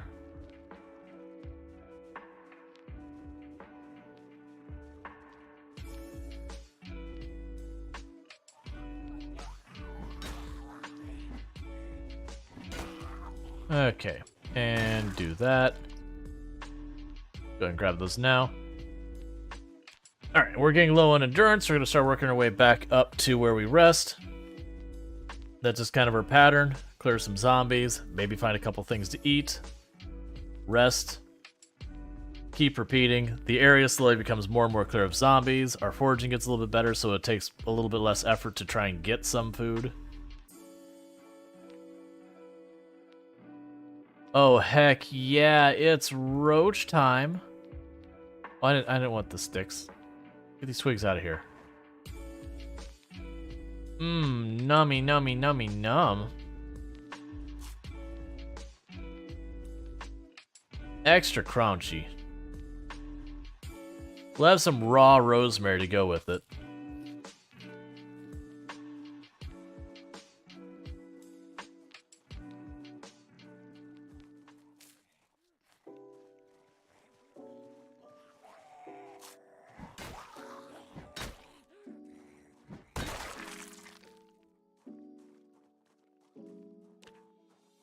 Okay, it's also worth doing this because sometimes you just get lucky and you can just find, like, the generator magazine just sitting on the ground in the road or whatever. Wait, was that a wrench? Oh, it's probably a... Yeah, that's right. I had a wrench that I was using earlier, so it probably was just a broken wrench I just dumped on a body. Because that's what I do with the, use the bodies as trash cans to delete my broken weapons. It's starting to get too dark to do that because of the rain.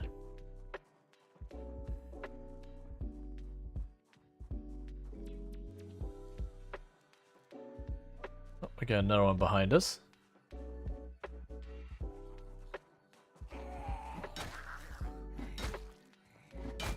Yeah, so probably kill this one. We'll rest at the house to recover our endurance.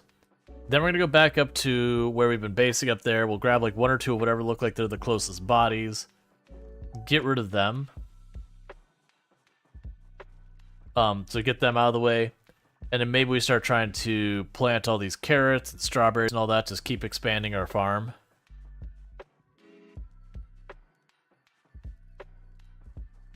There's really no reason not to.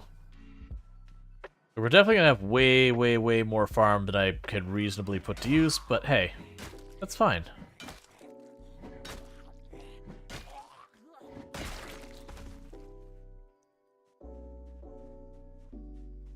Alright.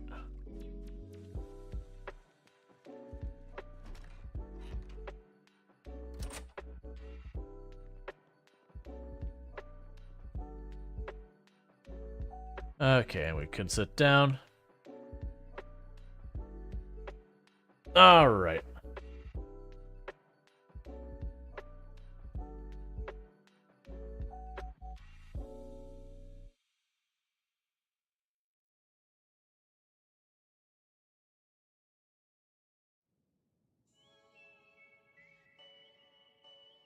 Still recovering our endurance, it's fine. We are getting hungry enough that we're starting to take a penalty for our carry weight. That's getting a bit too much for us to handle. That's okay. Yeah, we're not gonna worry about that with the raininess. It's a bit too dark for me to run around doing that.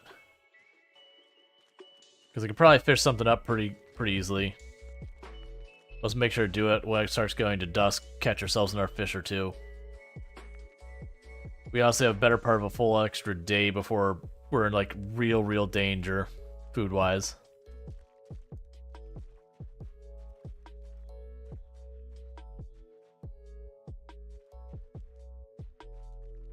Alright, not saying, so I'll grab this body.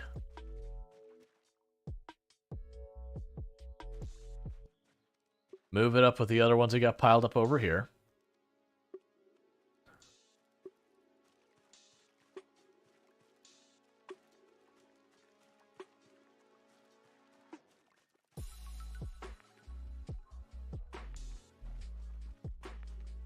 So I'm seeing over there.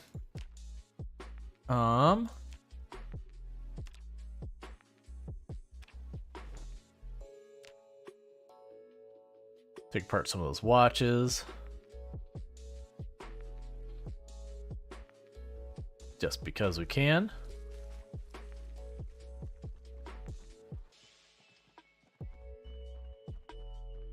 Let's drop that.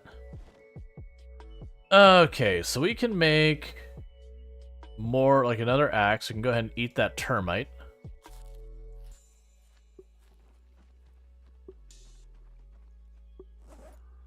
Oh, I got more electrical parts in here.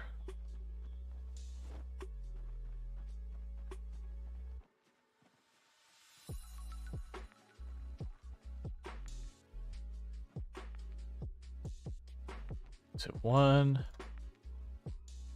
2, 3, and we'll put the next set over here. They've been making them 4 wide, so I'll make it 4 wide over here. Okay.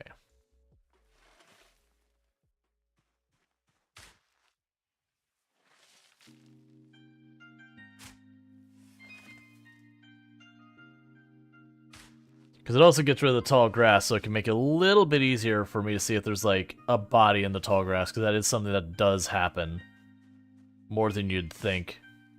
They just have some body you're just sitting at, just, like, tucked in a bush or a tree or whatever, and you just don't see it.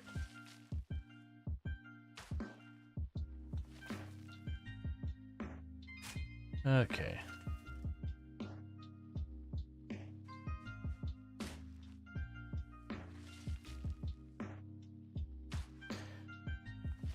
So I'm trying to think, so like, the most likely place I'll be able to get a decent number of nails is like to push back into Riverside, or actually, the warehouses south of Riverside would be the big place. That'll be pretty sweaty at 16 times pop. But that's fine. It gives us something to work towards. Because I get that going, we'll have enough nails that we can go for a pretty long time. But that'll also take a pretty protracted campaign to get in there, because it's not those places you just run in, grab some things, and run out, really. It's there's gonna be just way too many zombies, and I could Pied Piper them away. But honestly, it's probably just best to just fight our way in the door, play it safe, not take a bunch of needless risks.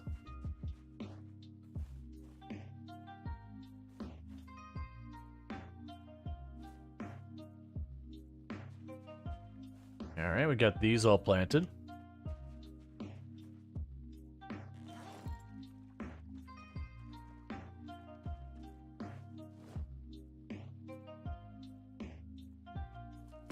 Okay, we can eat a bunch of worms just because we have them and they're taking our inventory space.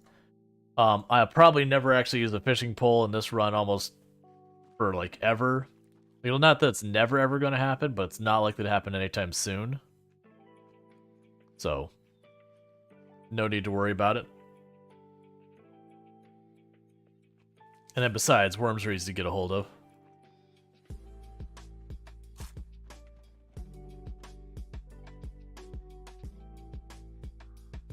Okay.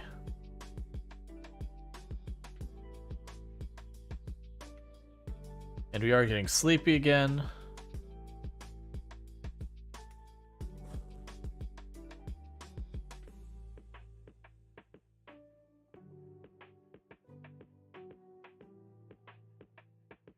Mostly due to food.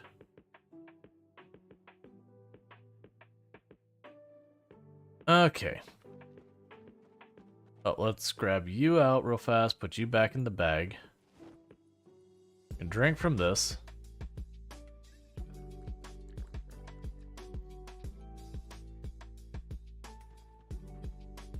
Grab you. And see what we can do about getting ourselves some more fish. Let's move up there so we can see the shore potentially.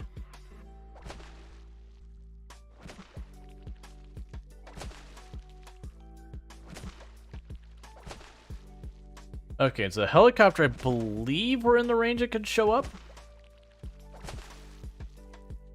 Oh, I put in the wrong place, so our water got tainted, that's fine. Where are we building it? So we are just west of Riverside, kind of where there's the farmhouses.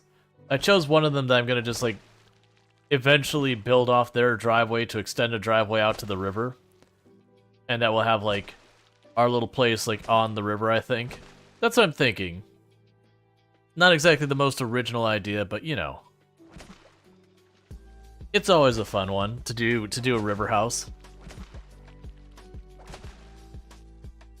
Oh, sweet, we found shoes.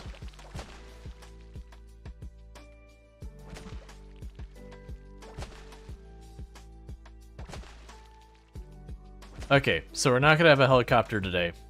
If the helicopter was to show up today, it would have had to show up this like 7 p.m.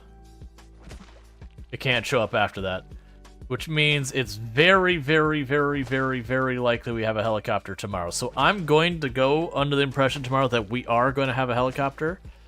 So very early in the day, we're just going to kind of nope out of the area. That way we don't draw zombies to us. I think we might try and go towards Riverside and see what we can just make happen over there. Let's see. Well, does it help? You recently got back in Project Zomboid. You already spent like nearly 30 hours in your newest character. There's nothing wrong with that. I mean, unless it's like disrupting other stuff in your life. But that's, you know, it's not really a Project Zomboid problem. That's more just, you know, gaming. Gaming can be one of those things that can absorb your hyper focus and whatever.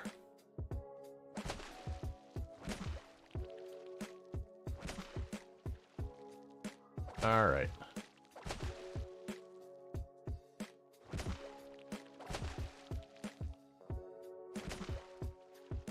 Okay, so we're again getting queasy. I think we're just too close to these bodies on the left from our fishing spot.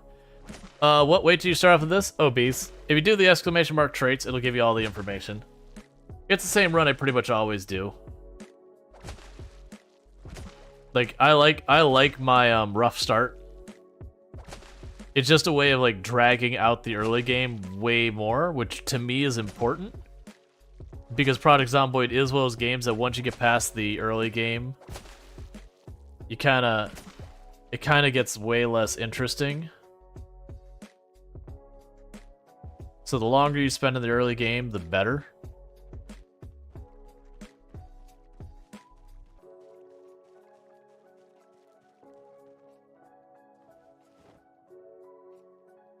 You know, I always do weak, unfit, and obese as my starting ones.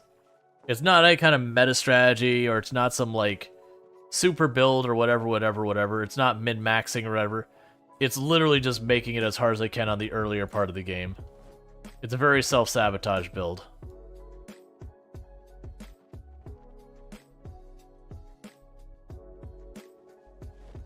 So let's slice up all our fish.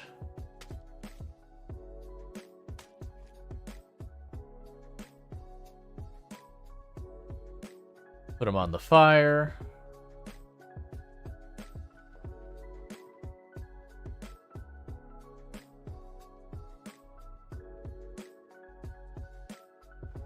Grab the whole stack right now. So we'll light the fire.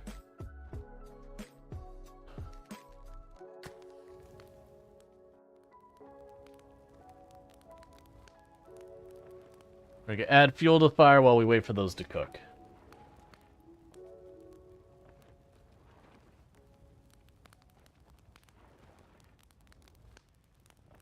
Wait, you mean taking... It was meta? No. But there's a lot of people, because they see that's like the whole, you know, quote unquote, your fitness and strength are fixable, as it were. They're like, oh yeah, free points. Like, no. No, you're really making that early game really, really hard on yourself. So, it's definitely not free points.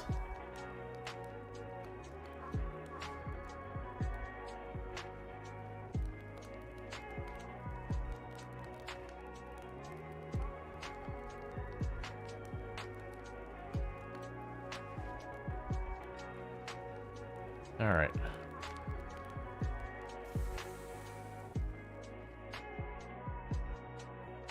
We're gonna eat our little bait fish right away.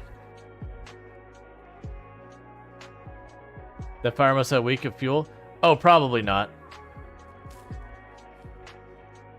We could check. I bet you it's like 2-3 days. If that. 10 hours, not even close. Those individual cloth only adds like 5 minutes each or some like little amount. But I mean, it's just one of those things. Like, that's kind of the bummer. Hey, cooking. It's kind of the bummer that like you actually get way more mileage if you just like chuck the jack in there. So far as just the amount of time you are putting them in there versus how much you're getting out of it. But no one wants to spend the time to do it because it takes forever to, because it, you know, if you do like to throw everything in there, you end up throwing stuff you don't want to, like your books or whatever's nearby. And all that. Toilet paper is really good fuel in this? I don't remember.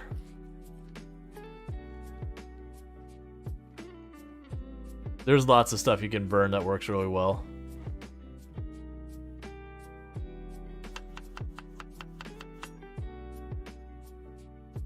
Alright, so we're trying real fast to just get her hunger handled.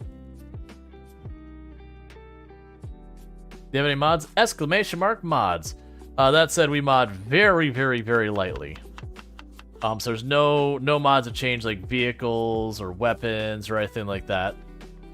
It's mostly just UI mods and the thing that lets us spawn randomly on the map as opposed to getting to choose our spot.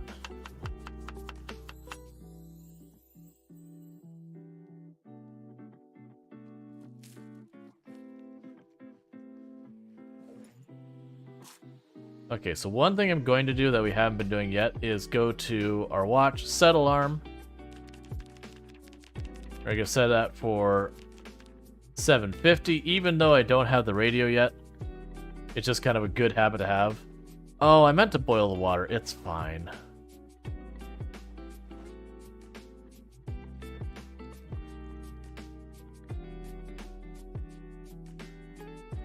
Alright, so, sleep, yep.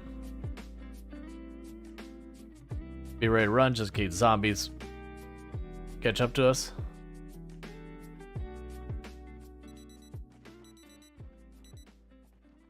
Alright, so we did keep pushing nauseous just because of what we got going on there. Where did I put that?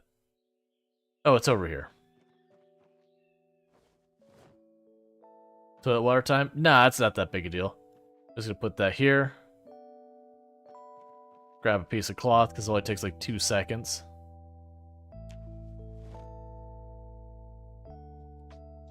Light the fire real fast. And we're just going to assume that it's the helicopter day. Because we're 100% in the helicopter's range of being able to happen. Let's put that out. Put this away. Let's grab our water bottle. Top that off.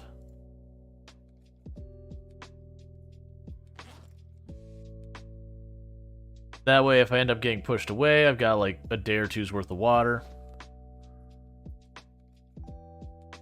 It's a year 300. It's a year 300 mods down the zombie hole. I'm still quite impressed with how the game handles it.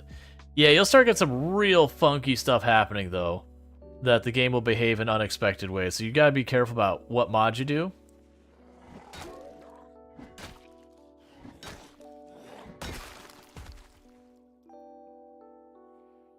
I did see there's a second one. I am just trying to get this out of here because I want to get away from here very soon because the helicopter can show up as early as 9, and we're definitely in the range that it could be popping in here.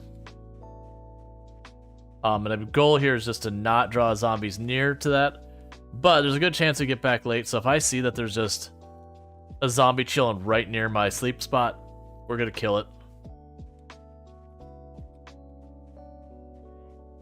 I really wish you would have not walked this way.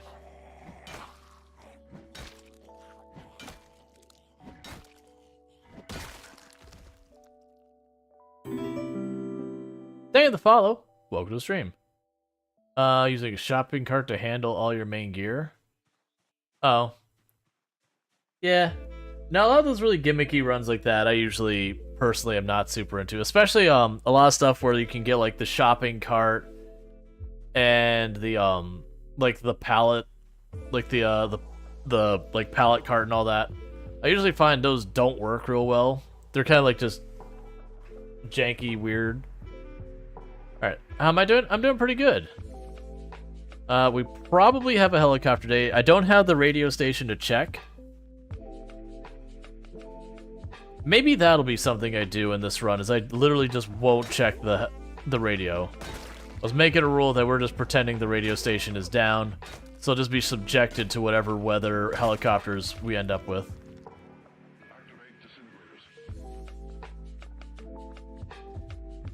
Alright. So we're not going to bother fighting anything else we see down here. We're going on the assumption that the helicopter is inbound today. So if it is going to be here today, it could show up between 9 a.m. in-game and 7 p.m. in-game. Technically, we don't know for a fact it's today. It could be today, tomorrow, or the day after. I've not seen it really show up later than that. You ever play this game? Hoping to learn a few things. Looks interesting. May purchase. Gotcha. For people who are new to the game, if you want kind of some, like, advanced player pro tips, the first thing I'm going to tell you before anything else, before you worry about any of the zombies in here, you want to pause your game, you're going to hit escape, you want to go to options, under display, you'll have aim outline, it starts on ranged weapon, change that to any weapon. You absolutely want that. If you end up having performance problems in the game, the things to worry about is the blood decals, turn them off, and the corpse shadows could be another one. So those are the big ones. But that's only if you have performance problems. You usually won't have any kind of performance problems with that kind of stuff until you're into the point that you're slaying hundreds of zombies on a regular basis. Because that's when you start getting enough of a mess that it starts getting bad. Keep the tips going. Looking to learn. Thank you. No problem, no Scop. But the next thing I'll actually go and fill in. Do we have just like one over here? Take a sip. What's the worst that could happen?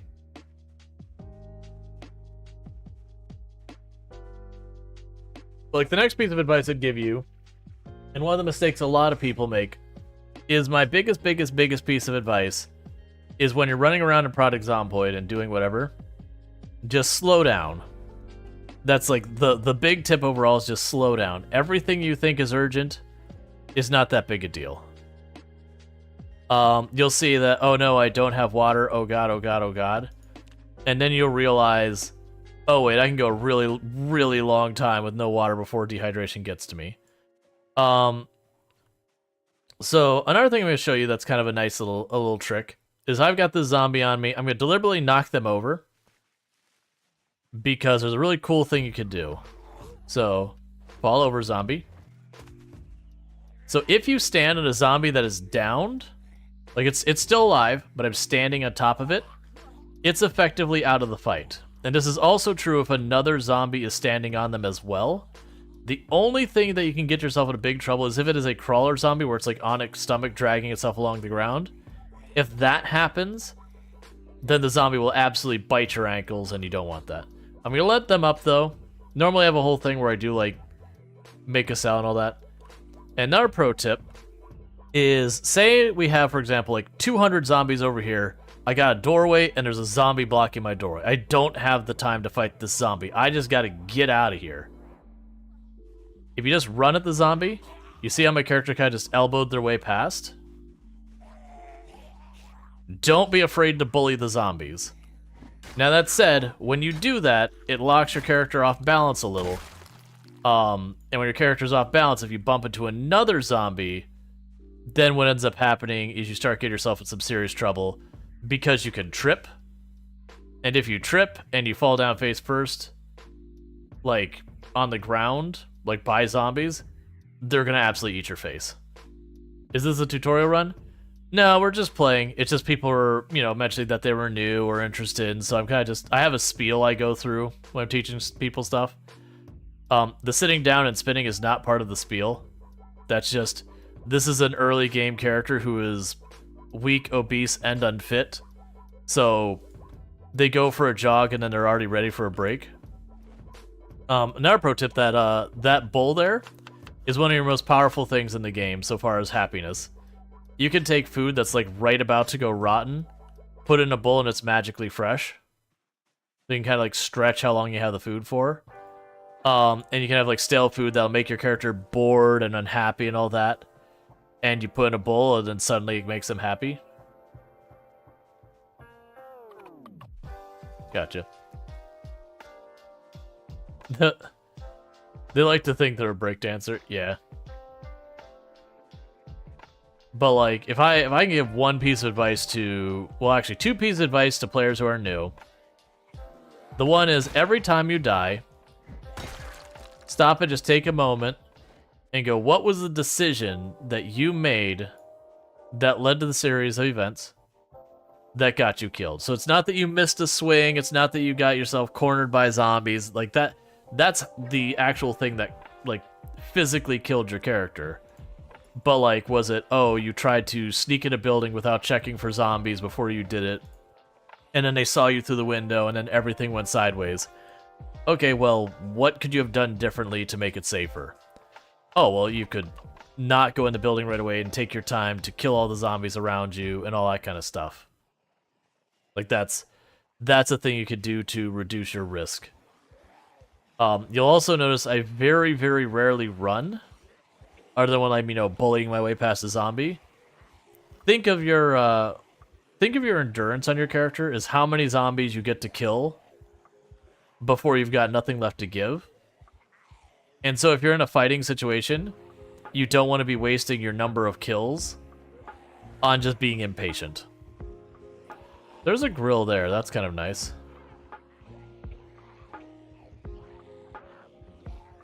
Yeah, like I said, we're going on the assumption that there's going to be a helicopter today. It's not assumption that is 100% safe or anything like that. There's a very high probability it'll be today, but it could be tomorrow or the day after. Yeah, so you got some shelves in there. I'm not too worried about it.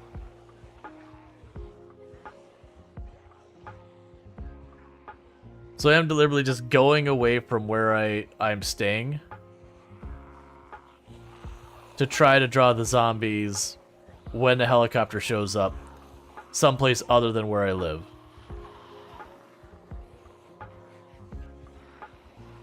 But if 7 p.m. rolls around and we don't have any helicopter, then we go and run off. All right, no, you didn't miss too much. The only things I gave was like the big 2 pro tips that I would also give is like, when you die, like just stop and go, okay, what point did I make the decision that caused the series of events that got me killed?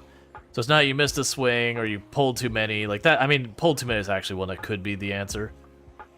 But like they got bitten or whatever, like that's functionally how you died. But like the decision was, hey, I went into a building, I didn't clear it out first, like clear out the area around it first. I got seen through the window and then I died. Okay, well, what could you have done different to prevent that? And you can make yourself like a rule that says, okay, in the future, when this scenario, like when I go to loot this building, I'm going to kill all the zombies around the outside before I go into the building. So that's a thing. And then the other one of just slow down. You notice like I got a bunch of zombies on me. We're just going for a stroll. Let's put the wrench in our bag so we're not over encumbered.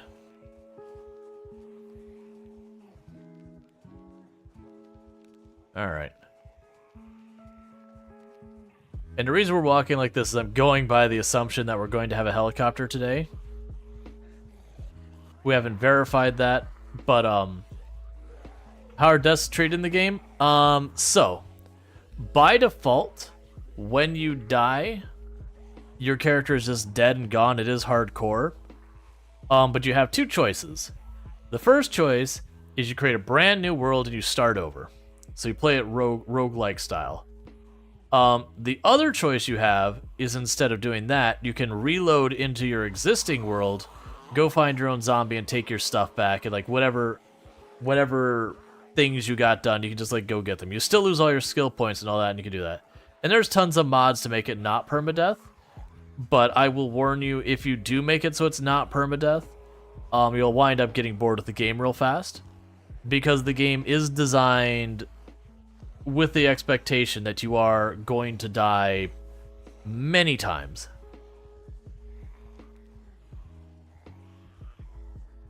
So if you take that away, it's like if you go to a game like Binding of Isaac and make it so your character, you know, you don't die. So you just can kind of like throw your lives at it. You will just, you know, you'll finish the game real fast and then go, wow, that wasn't very fun. Like, it's kind of cool to begin with, but you won't see all like the variety of the way runs can go and all that kind of stuff. Versus Binding with Isaac, you turn around and go, well, we have an entirely different situation. Now, granted, it doesn't have like the Binding of Isaac, like all the different power-ups or whatever. But see, the whole point is that you don't live forever. Part of the intro, yeah, literally the intro to the game is, it was the end of days, there was no hope of survival, this is how you died. There is no win condition, there is a lose condition. The win condition is whatever you decide it is for yourself. So like the win condition would be, hey, I killed 10,000 zombies, I feel pretty good about that. Like, I'm satisfied that I've achieved what I wanted, or I survived 3 months, or whatever. Or I got all the plushies, or I got, you know, the really fancy sports car, or whatever goal you make for yourself. Being a sandbox game, it is very important if you want to have like long-term fun with the game, that you do set yourself goals that can be completely arbitrary and make no sense at all. Absolutely A-okay for that. But yeah.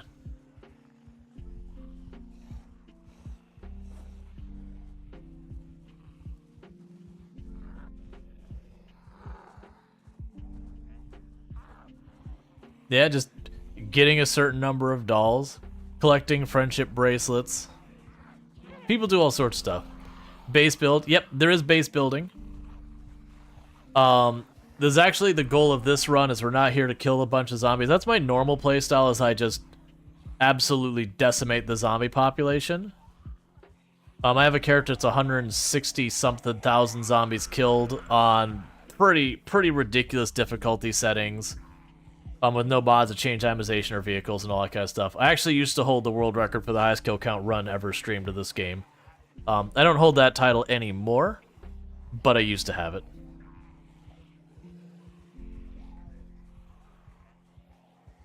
A person like Here They Come for an extra threat, the longer characters. I'm having to prep weapons and gear to clear out continued. Yeah, there's a bunch of different mods that do that. The sick title to have? Oh yeah, no, I'm proud of it. I don't expect to ever get it back, because the sheer number of hours I would need to put in just to tie, and that's not like hours of practice and, you know, working my way up to doing it. It's like literal game time hours would be so absurdly high that it's just not something I intended going after again. I had my time with the title. The person who's taken it, they can have it. They've earned it. It's theirs. Yeah, for context, we're probably talking I stream 11 hours a day, 6 days a week. So if I kept doing that, and I did that like literally 6 hours a day, Sorry, 11 hours a day, 6 days a week. It would take me easily like 8 months just to tie it up. And that's assuming the person who has the record just stopped playing entirely.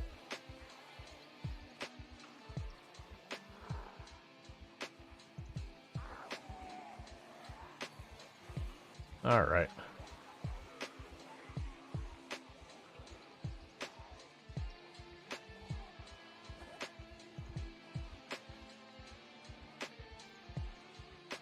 Yeah, we don't need to worry about that yet. Basically, we're just wandering around right now. We don't really have a destination in mind.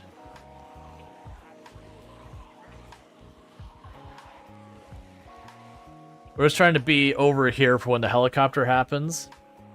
So that instead of drawing the zombies to where I'm trying to build my base, I'm drawing the zombies to where we already have zombies. Oh yeah. One other thing I'll get, which is actually kind of a little bit of a disappointing thing about Project Zomboid, is Project Zomboid is a game that when you first start playing it and you see just how many mechanics are to the game, you're like, oh my god, this is so amazing. There's like all these things I have to do. Like, you know, it's a little overwhelming. There's a learning curve, but you're like, man, this is gonna be great. I'm gonna learn all these things. And the unfortunate reality is once you know a lot of the mechanics in the game, that you come to realize you don't need 90% of the mechanics in the game to survive comfortably. Even on like some of the sweatiest and hardest settings. It's just the reality of it.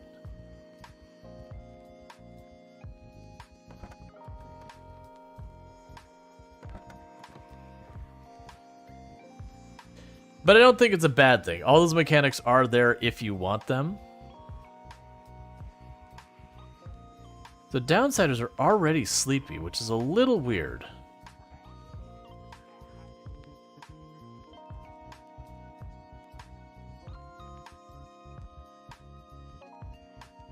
Because we didn't farm or cut down trees, the usual suspects that burn you out. Do you think they made all these unnecessary settings to try and push that into the game? Had a lot? No. I think it's one of those things, they added lots of mechanics that I think are excellent. It's just kind of one of those things that once you get good enough at the game, you start realizing most of them are options for different ways to approach the same problem. But like once you've got a solution, you're good. So like to gain weight, for example, Project Zomboid does have weight gain and weight loss. And the way it basically works is you have food that's like calorie dense and you have food that's calorie light.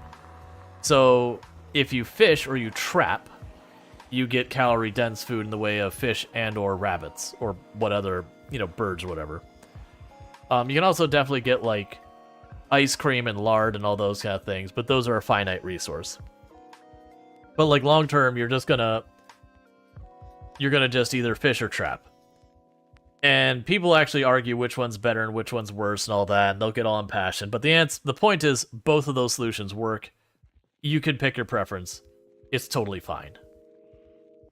Now, if you're trying to lose weight, you can forage or you can farm. And it's the same kind of thing. Either one works, both of them work. But it's not that it means it's redundant, it's just you have options, which is a good thing. But like the next big update, Build 42, is going to be adding hunting. And it's kind of, to me, it's the same thing as that, where it's like we already have fishing, we already have trapping. I do think hunting is going to be a great addition, but it's just another way to solve a solved problem. The other issue is when you're new to the game and you don't know your way around the map, like you have to do a lot of exploration, which is very interesting and keeps it, you know, you get to see all sorts of exciting things. But once you start putting hundreds to thousands of hours in the game where you kind of just know your way around the map, it's like, oh, I'm short on weapons. I'm here on the map. Okay, the nearest place I can reliably get weapons is over there. So that'll be kind of a thing that, you know, people just know where to go to do certain things.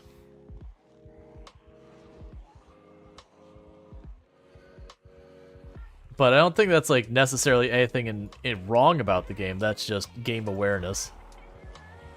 Let's take a little sip of our water, keep our carry weight max up.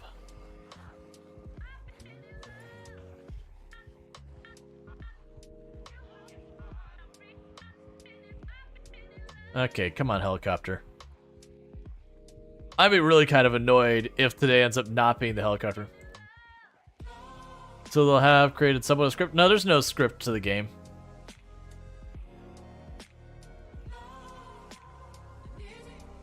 But like, to get you an idea, if you really know what you're doing, there's only like 2 or 3 items you need. And then you can just go out in the middle of literally anywhere in the world, like woods, and you can live forever. So if your only goal is to survive as long as humanly possible, you'll probably find it a pretty empty goal long term if you're just literally doing anything to survive. Now, if you're like trying to survive and you're willing to go dangerous places and, you know, taking on some risk and all that, it stays very entertaining to try and like survive as long as possible.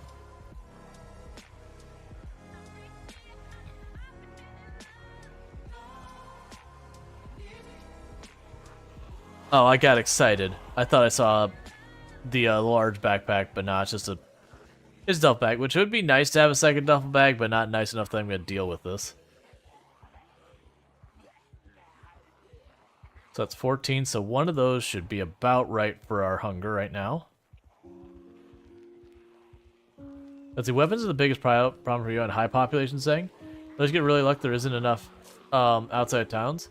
Yeah, so that's actually that's one of the things you learn really quick. There's certain places you can go, like if we go on the map, like obviously these warehouses here are a special exception, but they're a place you have to fight into.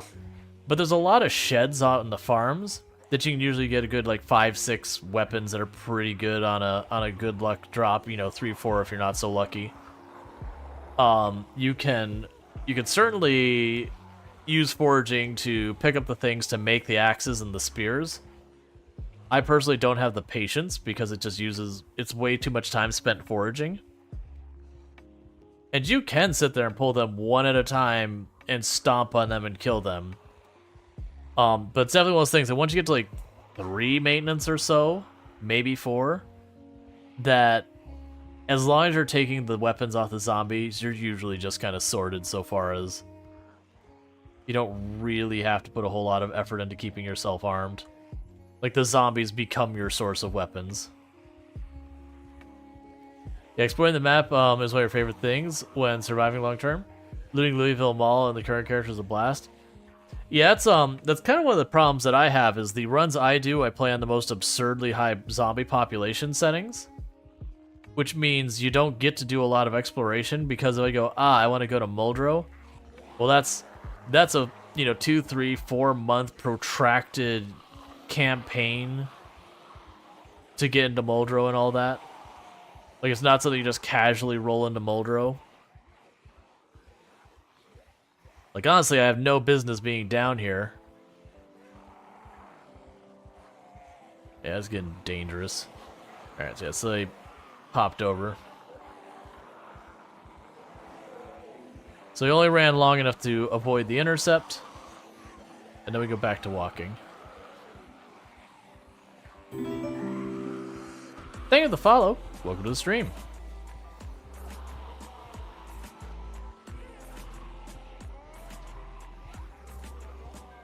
Alright. Because weirdly we got sleepy really early today, which kinda sucks for what I'm doing down here at the moment.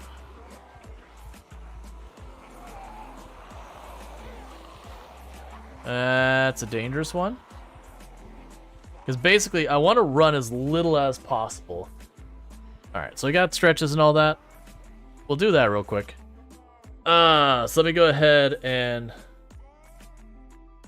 I think it's because you're running early. Go to switch to Twitch. Gotcha. Thank you for switching over to Twitch. Yeah, no, it is one of those things that if you are exerted, your fatigue builds faster. I didn't think it was particularly that high on how exerted we were, but maybe it was. Alright, so let's get those. So we still have a half an hour in-game that the helicopter could show up today before we know it's not happening. I'd be kind of annoyed with myself if we went on the assumption that's going to show up and it just doesn't.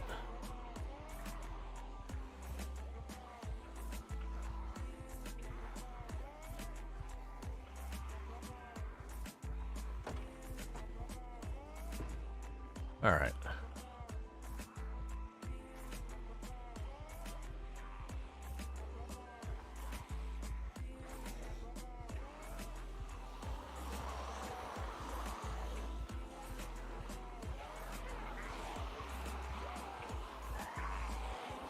Yeah, where I mentioned, like, slow down, this is a perfect example. I've got literally hundreds of zombies on my tail, but I'm in no rush. We're just going for a chill stroll. It's fine. And also, another thing I'll give you as a tip. Stealth is not your friend. Don't sneak. Be loud. Make noise. Stealth just means you get into areas where the zombies on all sides of you. Versus if you're extremely loud, you can get the zombies to be mostly on one side of you. This is not a comfy place, because this is a very dense place with zombies. There we go.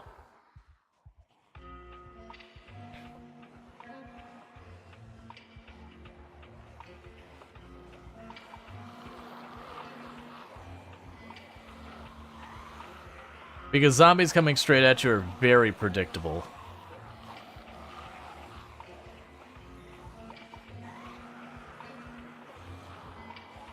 Okay, well, much to my disappointment, I don't think we got a helicopter today. It takes a minute to get here, but we are after 7. So that means I ran around here for the whole day for basically no reason. A lot of goodies in there. I don't have the carry weight for it. That's the reason, like, you saw me hesitate because I wanted the things out there. It's like, oh, wait. Yeah, no, we played the odds. Sometimes when you play the odds, it doesn't work out. It's not like we've died or anything. It's just we wasted time. But we're not in urgent need of food or urgent need of anything. This is a big deal. For right now, what I need to do is get away from here because we're sleepy. And that means we're running on limited amounts of endurance. But the beauty of this game is you walk faster than the zombies can until you're like super overburdened or whatever.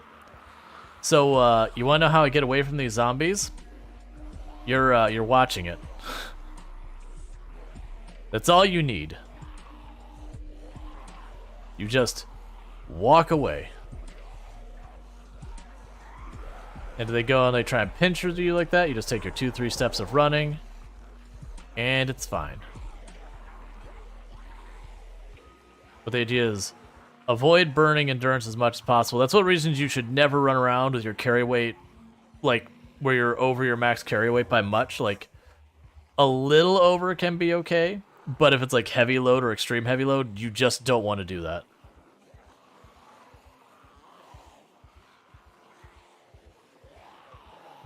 So, what the plan for here is, we're just going to walk straight up.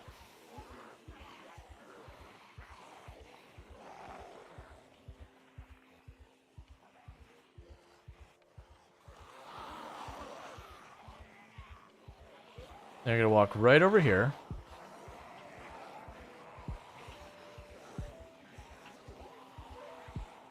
That's hunger of 5. We can go ahead and slam that down. Oh, and make our way back. Part of me was also hoping that there's special groups of zombies that you can find that have a really, really big backpack in the middle of them. So I was hoping to find one of those, but we didn't see it. Let's see, does sprinting or running with heavy weight increase the sprinting skill faster? No, I don't believe so. Being a little, I think it's over 70% of your carry weight, will slowly build up your strength, but it's very slow. I don't go out of my way to do it. Just, honestly, your own looting, you're going to end up there 90% of the time anyways. So just, it's completely unnecessary to try and go out of your way to do it.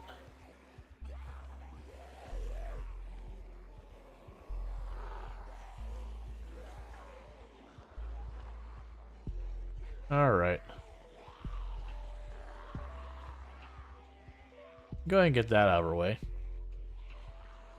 So what we're looking for is, I would like to find a way I can cut across the north. Because we're actually just south of where my base is. There's just a forest between us. The problem is we have this level of density of zombies in that forest. And so I really, really don't want to make that a thing.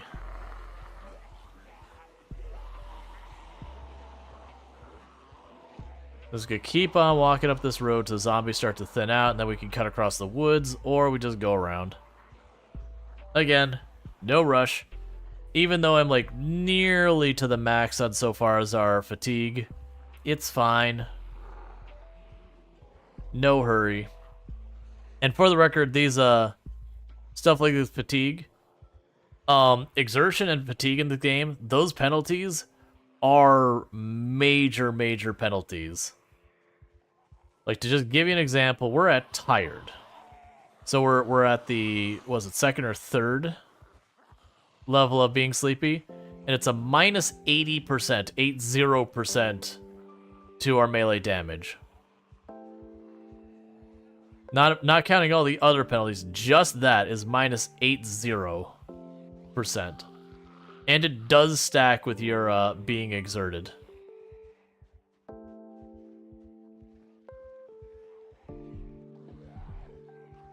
Alright, I do think if we go to curve south, and we still haven't gotten away from this, we just take our chances cutting across the trees. Mostly because I'm impatient. And I'm not, like, I'm enjoying this character, but I'm not super invested in them yet. Once they start living for a long time or start making major milestones, that when you start being like, no, I really want this character to live kind of thing. Right now it's like, nah, that's fine, we'll get there.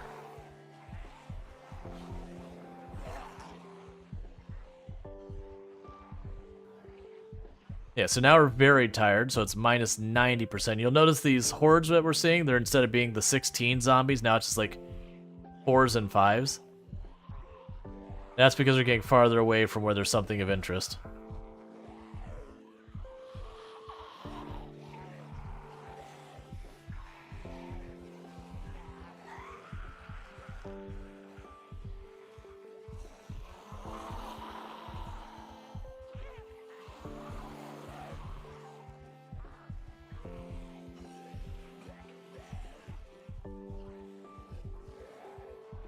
For the record, don't do this.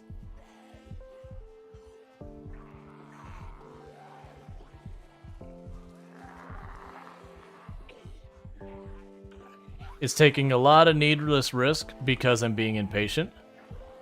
So again, this is where I get to that whole slow down thing. I am not doing the slow down. I am definitely saying to do things and I'm not doing them myself. But I have absurd amounts of practice doing this, and I will also very easily get myself killed doing this as well.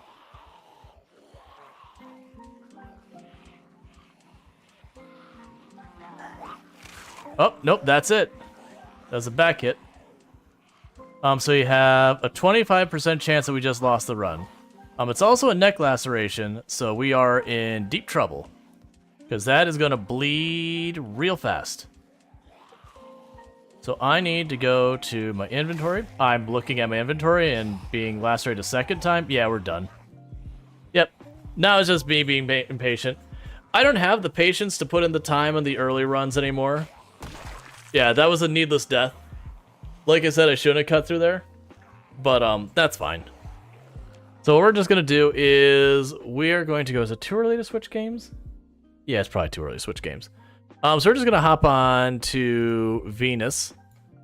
So 160 something... I don't know what it is.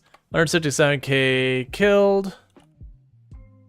16 times pop. 0 to hero, etc. Alright. We'll change the title on that one. I can't change the title. It's so dumb the way TikTok works when it comes to the titles. It's so dumb. Alright. Just adjusting all the titles and all the things. Let's see. House nonsense. Then more Venus. Cool. Good enough. Alright, so we're getting all that flipped over. But yeah, like, I wasn't super invested in that character anyways. It's fine. Like, we were getting ready to build on that. I was kind of sitting there thinking, going, man, do I really want to do this? Because the issue I have right now on the channel at the moment is I'm really excited for Coral Island coming out in 2 days. And that's what I want to play. Like, very genuinely, I want to play that. But I can't, because it's not out yet. So I've been kind of floating between other games, being like, you know, what am I doing? So objectives. It's just like, you want to be like, you know, just like shrugs. So I'm going to go ahead and hide the objectives, because this character doesn't really have objectives anymore. For those who don't know, this is my personal best character. We are sitting at 170,000 zombies killed, and this character started out the exact same way the other character did so far as 0 stats. But because they have lived for a year, 7 months, and 10 days, this is what their stats look like. So it was fully empty when we started this character, and I'm down to the point where I'm about to hit Spears 9, and then once I hit Spears 10, I literally have no more combat skills to gain. That said, like, people have asked me to do, like, some random stuff with this character. I don't know, I haven't been motivated to do it. Oh, your inventories are full? What do you got going on here? Oh, you're loaded to the gills of Spears, right. We did not have a helicopter last stream on this character. But yeah, so this character has been alive for a ridiculously long time. So if we look at the map, this character has been through stuff. We have spent her entire time in Louisville. It is 16 times pop. Like, you can see all the notes of, like, all the things that we've gone through. Like, all these little helicopters we got marked. I think we're on our, like, 43rd. So there's the 42nd helicopter. Yeah, so we'd be on our 43rd helicopter we've had this run, because I have it set to repeat. Our water bottle's full. And this character I don't mind running around, because they have fought forever. They're, like, super duper sweaty and all that. We do have generators all over their place, but I don't care. You can't see it now because the snow's coming up, but you can see this whole road is just flamingos the whole way down. So that's mostly full. Let's grab the spears I have in the passenger seat and drop those in the trunk there so I don't have to worry about them. For the record, I actually really don't like spears. They're my least favorite weapon category, but they're the only category I haven't maxed out, so we use spears because, you know, there's only one way to max it out, and that's to use it. How is our weight going? Our weight's like exactly in the middle.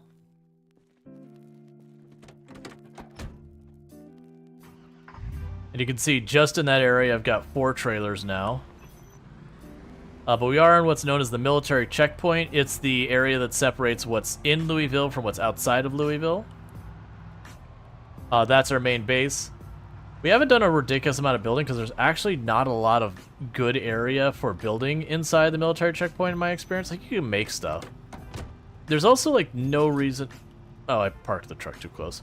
There's also, like, really no reason to build stuff in Project Zomboid other than for the sake of building.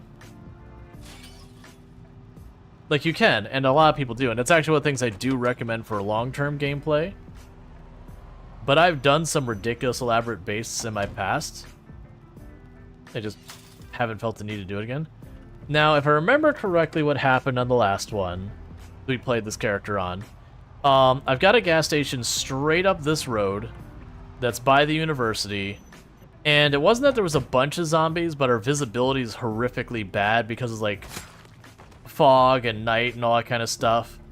And they had managed to break through one of the windows, and so it's kind of like, oh, you know what? I really just don't want to mess, like...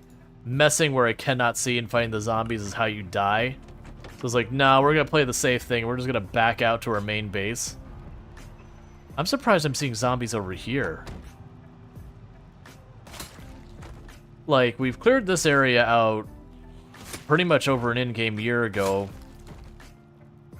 So I'm really shocked to see zombies down here of more than just, like, one that strolled in. But you never know. Between all the helicopters, it moves zombies around. But, like, if you remember where it was cutting through that area by the warehouse and how busy it was, this road that we're on, most of that makes that place look quiet. And it's just, this is how many zombies we've killed, is just, this used to be that dense with zombies, and now it's not.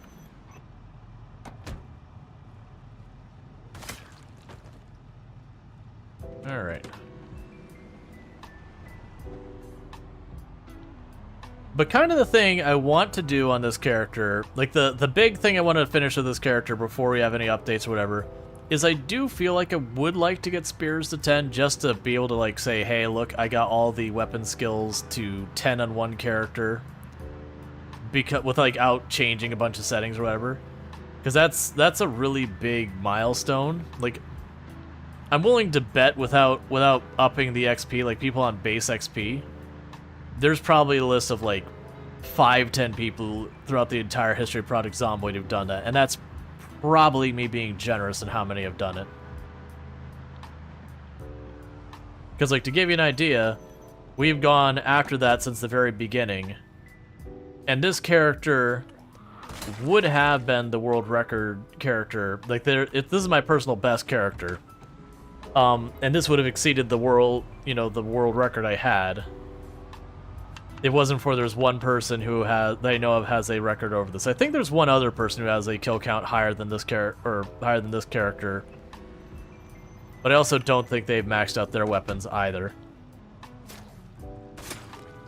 And that's not counting people who've like massively modded. Those runs absolutely do count so far as considerations of numbers. But like then trying to look at and compare gets very difficult.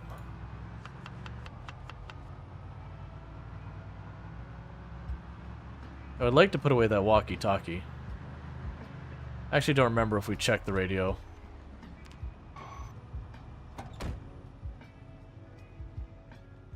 Alright. Yeah, so where I'm killing those zombies, I'm basically just doing cleanup. That as I clear areas more and more, I should see less random zombies all over the place. I don't know. Oh, right, the rabbit traps are in the truck. That's right. Because I hadn't decided where I want to put them. Because I'd like to get past this winter so I can go back to fishing. Between trapping and fishing, I much prefer fishing. Because you just find your spot, you say, I would like to fish, and then you pull up a whole bunch of fish, you go, cool. Which they are changing it to be more active, which I think is the correct decision. But for me, I find trapping a little just a bit annoying to deal with.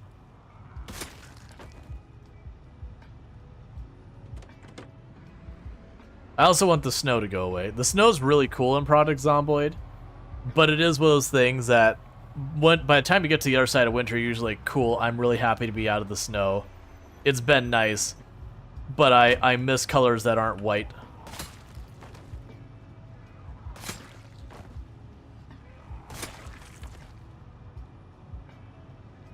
No. This is actually where we're going, is right over here.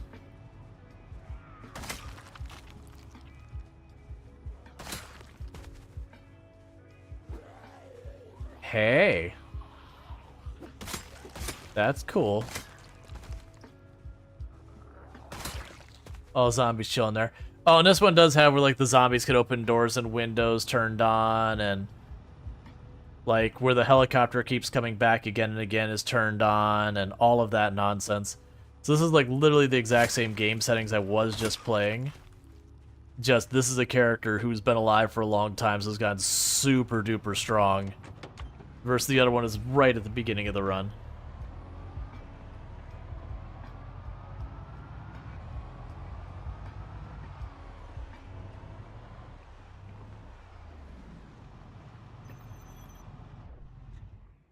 Oh, I shouldn't leave the radio on. I'll deal with that in a minute. Yeah, so this is the building I was at that we had a bunch of zombies showed up and basically chased me off. Well, I should say, in better visibility, it would have been, like, no problem for me to fight them.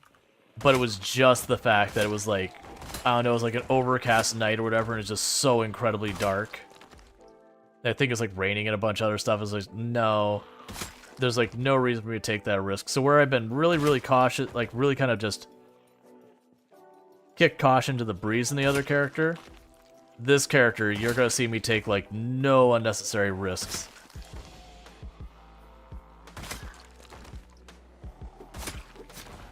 I shouldn't say no unnecessary risks. I will be very risk averse. Now, my goal is still to kill all the zombies, so I can't not take risks at all. Anytime you fight a zombie, there is an inherent risk to that. But you won't just see me arbitrarily cut through the woods because I just don't feel like taking the time. Could you not scatter in all directions, please?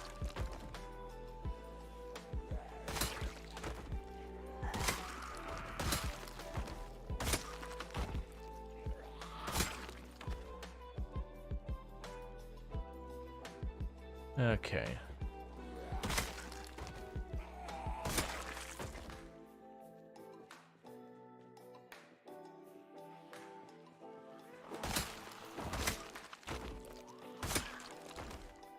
All right.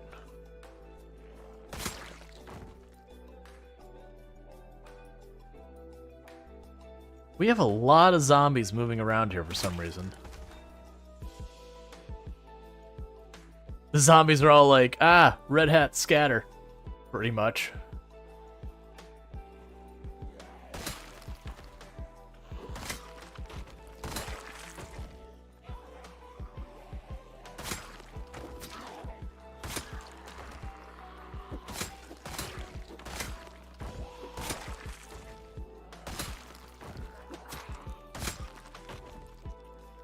Yes, this character you won't see me get bunched up on by the zombies almost ever.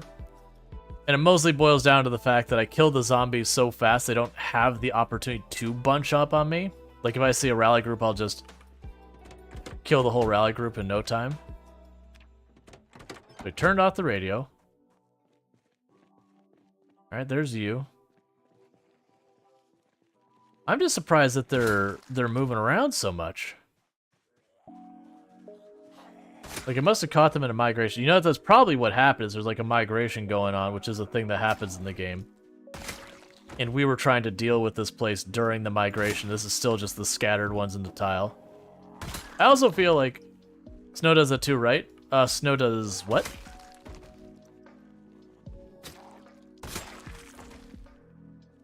Mess up my visibility? Because if you're saying, yeah, the snow messes up your visibility, yeah, that's a thing. Okay, I'd really like you to stop this, like, onesie twosies kind of thing.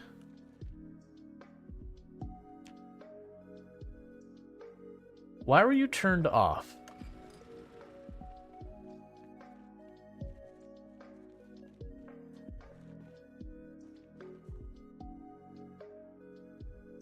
Why are you being weird about this? It's fine. We'll deal with that in a minute.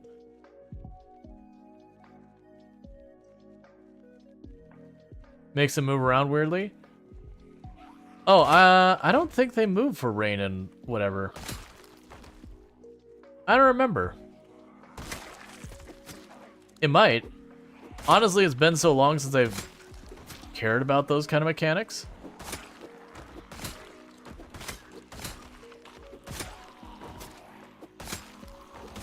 Be a little bit weird for the snow to cause them to move all over the place. Rain makes them move? Gotcha, it's been so long.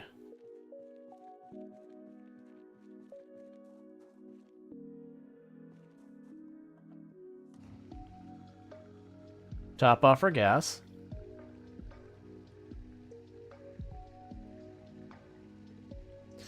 I mean, I'm fine with them moving. I mean, like you can see, I'm just running around knocking them down about as fast as they get around.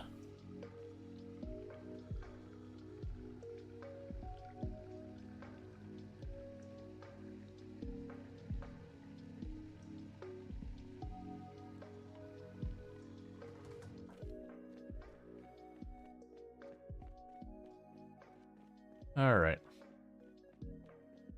So let's evaluate our situation. So I needed another board for that window. Those ones are all boarded up. Okay, so it's literally just missing one board here, one board there. You can see where we had the one that breached. I don't think we can take those apart, right?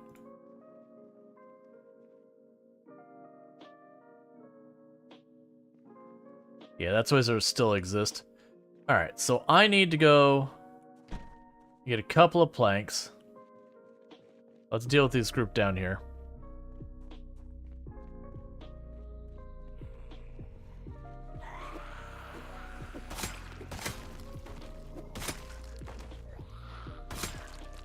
Oh, and you're gonna see me do almost no looting at all in this run. We have literally nothing else in the game we need and or care about. So it's like, whatever.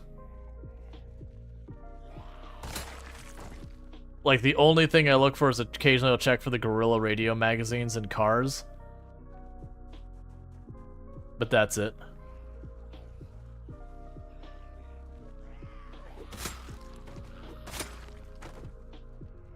Alright.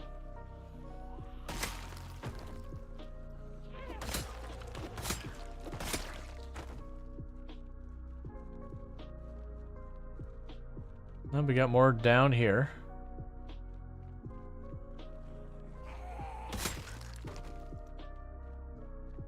Could you not?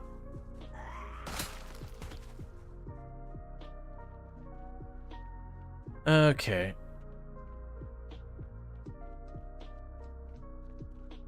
So I'm gonna need an axe. I should have one in the van somewhere. I see you, zombie. One moment.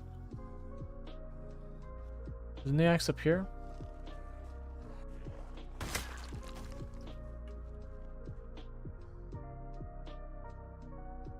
I don't have an axe on me? What do you mean I don't have an axe on me?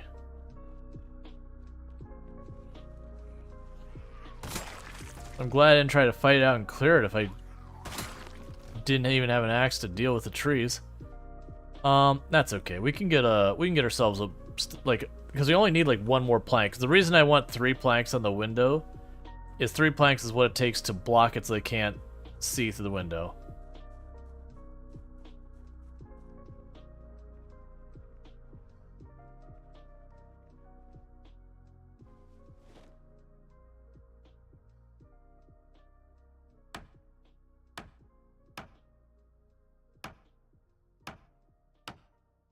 Just gonna take this apart, get a plank, fix that window, and then we can go just to fighting wherever we feel like fighting. Perfect. Exactly 1 plank.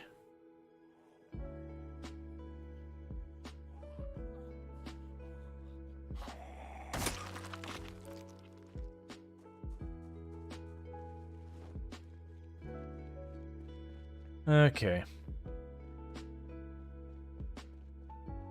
And that's literally where I'm about to do it, where I've got these zombies all chilling out here.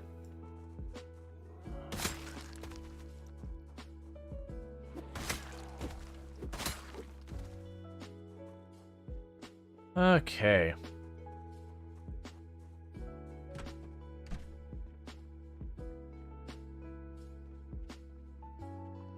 Oh, right, I actually need 2. That's fine.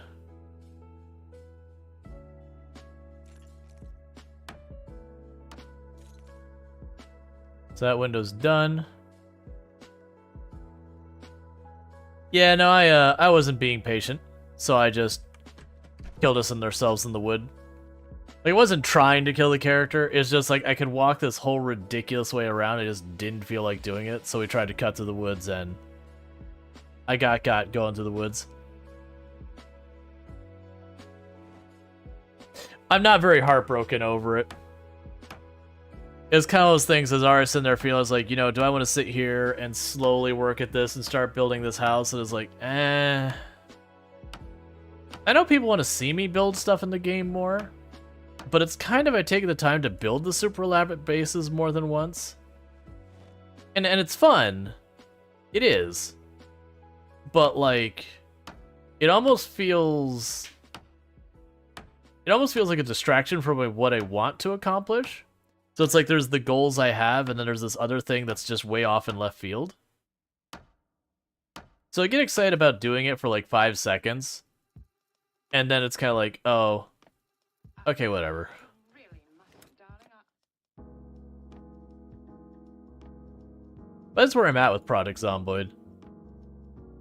Is like, I've kind of done most of the stuff I want to do in the game. It's the reason I actually don't play it very much these days.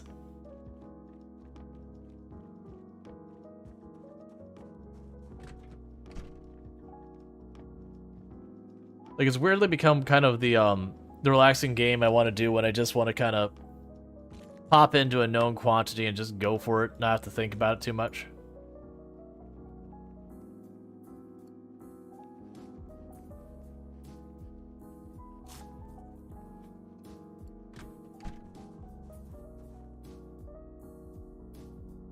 Get that spear back in her hand.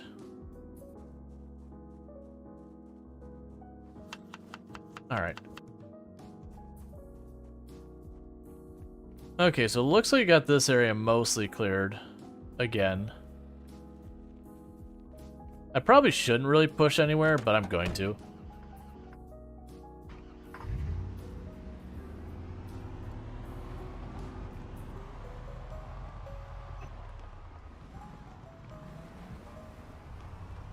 Because it's too early for my character to turn in.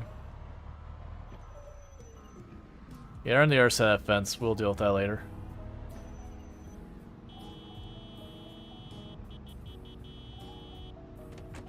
Alright.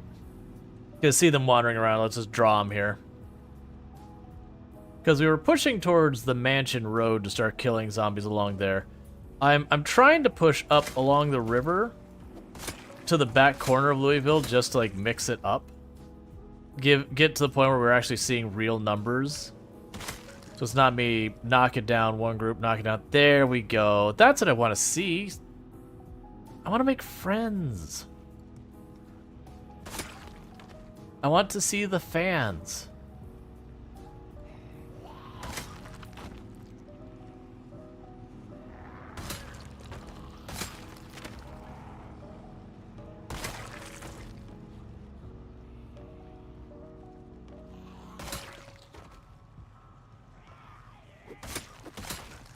All right.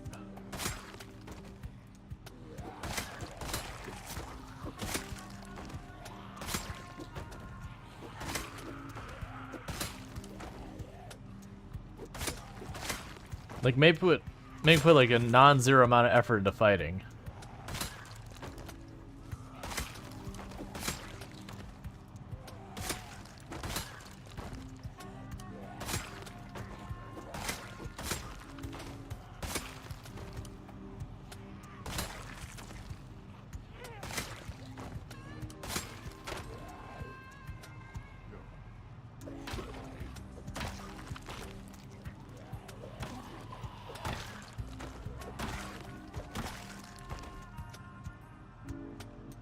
Alright, broker spears.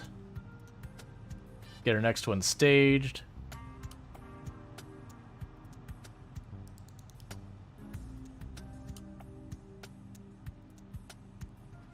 Alright.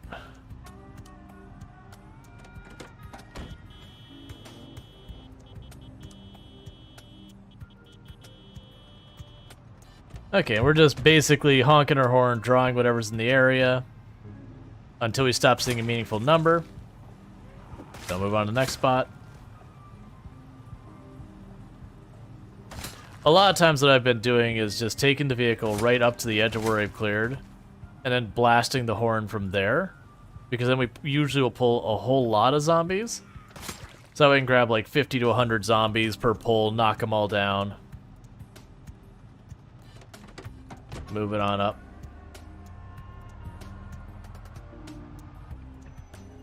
I see the 2 or 3 zombies down there. Because that way you get a pretty good kill rate. And you get to like kind of advance things a little bit. Keep the fights a little bit interesting where I can't just be sloppy about it. Because being able to just be sloppy about the fights is just going to encourage me to make mistakes and then get killed.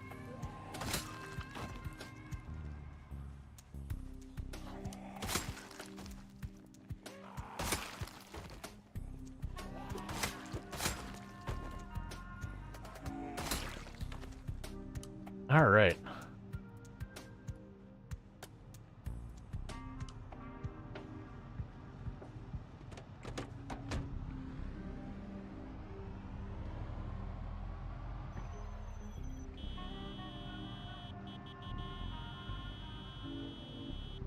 Yeah, I keep seeing them like wandering in. This is actually where the situation I like the least nowadays, when you got a developed character, is where you have like just 1s and 2s again and again. Because it feels like very unsatisfactory to deal with. Like just climbing out of your car, you're like, do I want to do it? And the answer is you do it. Because otherwise they end up you know, being the one zombie that when you go in, you forget, like, lock the door. It's the one that gets in the building with you. But it is definitely one of those things you kind of scratch your head and be like, come on, man.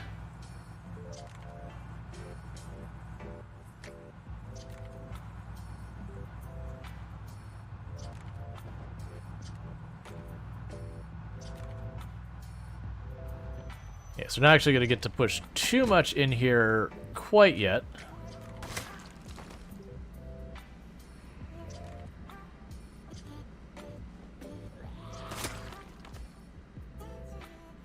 And the reason for that is just we had to drive all the way back from the main base and clear out the area and board up windows, so we lost a lot of fighting time just doing maintenance.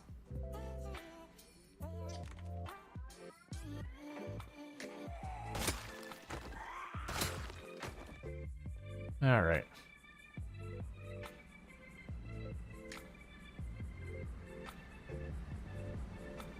But you'll notice I'm constantly spamming yell.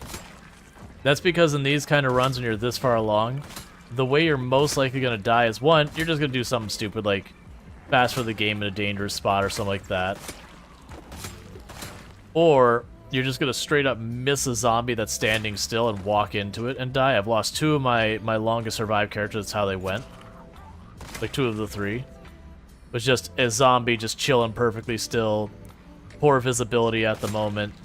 Walked right into it. Got grabbed, got bit, and that was just the end of it. And then the third one died from, like, literally as I just missed a swing. That I was doing a very...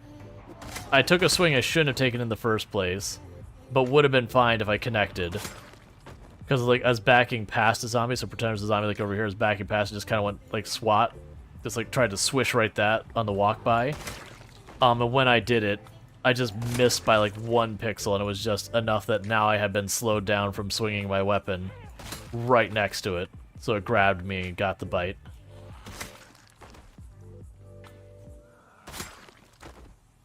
Okay.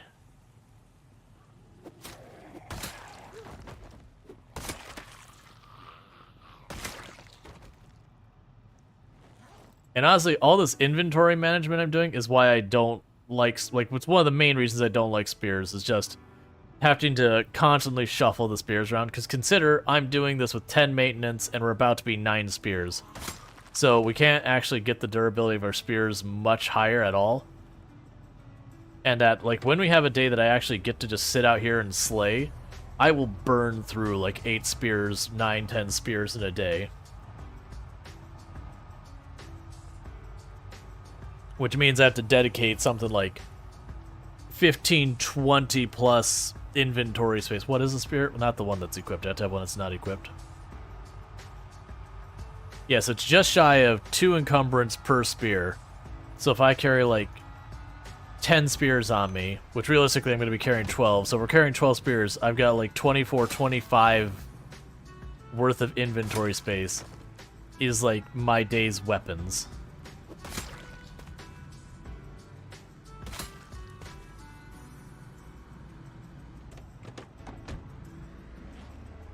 Versus if you go out with a crowbar, you can go through a crowbar in a day pretty easily, actually. But, like, it's the whole day for, like, 1 crowbar, maybe 2. Or, like, the hunting knives I can carry, like, 4 or 5, and that usually lasts me a whole day. And because you can put them on both sides of your belt, you don't have to inventory manage quite as much.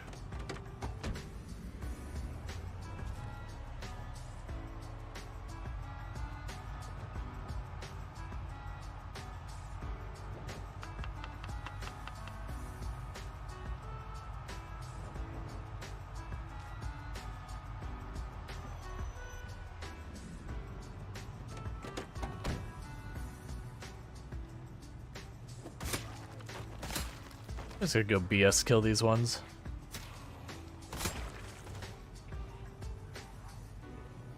Because getting them to walk the whole way around is gonna be annoying. I don't want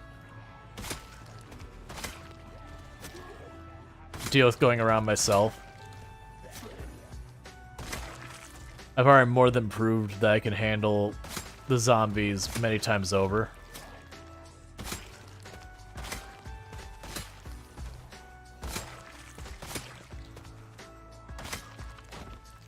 Can I reach you through there? No, it's fine.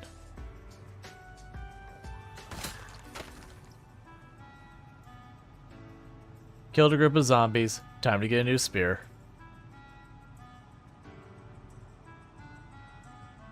Alright.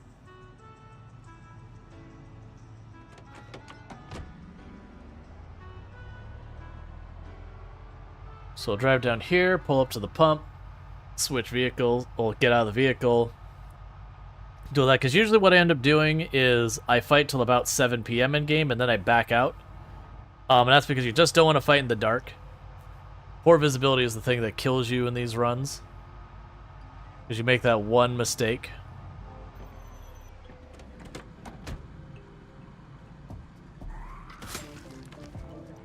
And so we're surviving these ridiculous lengths of time. It's all risk management. Not taking any risks you don't need to. Not being greedy.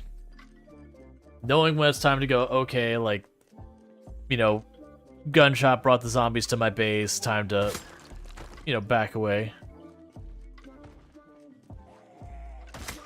Who is trashing my base? You're inside. Oh, so zombie opened the window.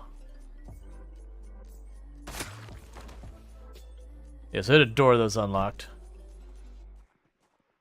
Don't hit the window.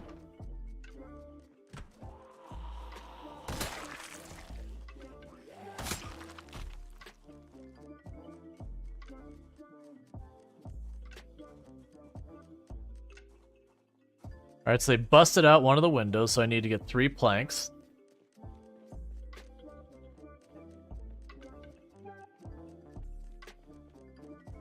They're basically just being annoying at this point.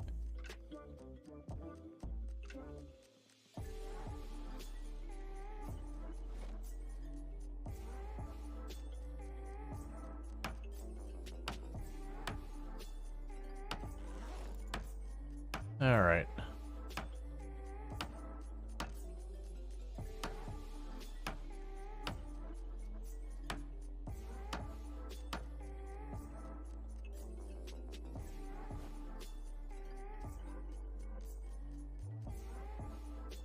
So it's 2 planks.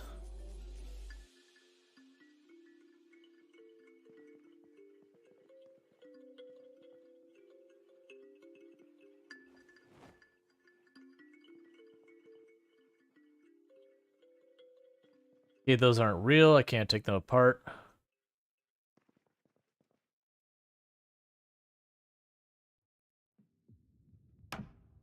All right.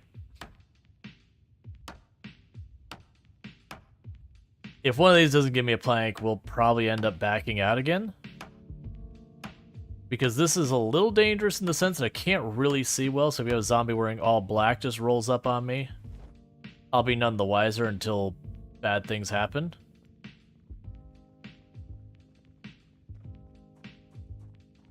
Okay. Yeah, so it looks like we got one of our windows busted out over here. And we'll need to lock up all the doors. Okay, that's already barred up. Okay.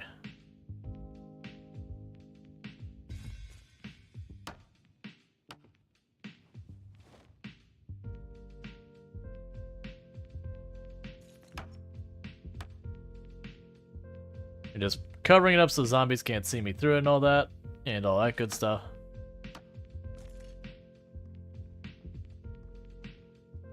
Alright, so with that, put our flashlight back in its bag. Grab our other tools, put them away. So we've locked that door.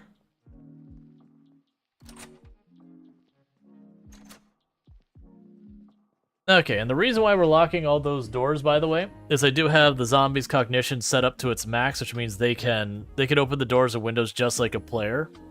That isn't default behavior, so you don't need to worry about that unless you're playing with those settings as well.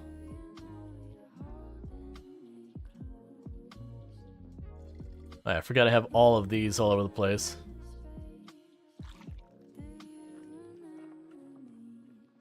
Okay, I've got a nice little spot tucked right up here. And what we do is I sleep in my wonderful tent that I bring with me everywhere. Because the tent gives you a better sleep than like chairs and all that. It's nice and light. So it's basically a bed I can bring with me everywhere. So that's just been my preference to just almost always use a tent as soon as I can get my hands on one. We are still doing our sit-ups even though like... How close are we to maxing out? We were really close, right? Yeah, so if I play this for any length of time today, there's actually a fair chance that we might max that out. So rest, sit. Let's see. This stream is intense. Yep. Oh yeah, it's a meme on the channel that... Thank you for the follow. Welcome to the stream. It's a meme on the channel that almost all my Project Zomboid characters, that they, the primary place they stay is in gas station bathrooms. It's just because they usually make gas stations into, like, forward bases and all that kind of stuff because gas. You know, it's kind of good to have gas and just have the generator right there and all that. The bathrooms, there's usually an extra set of doors on a lot of them.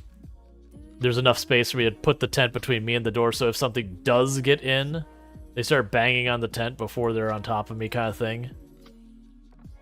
So it's just kind of one of those things that over the years has just become like a weird quirk of how we do things here.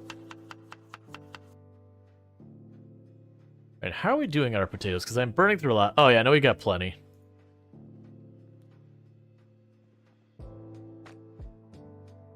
Alright, so get everything re-equipped, and sleep time.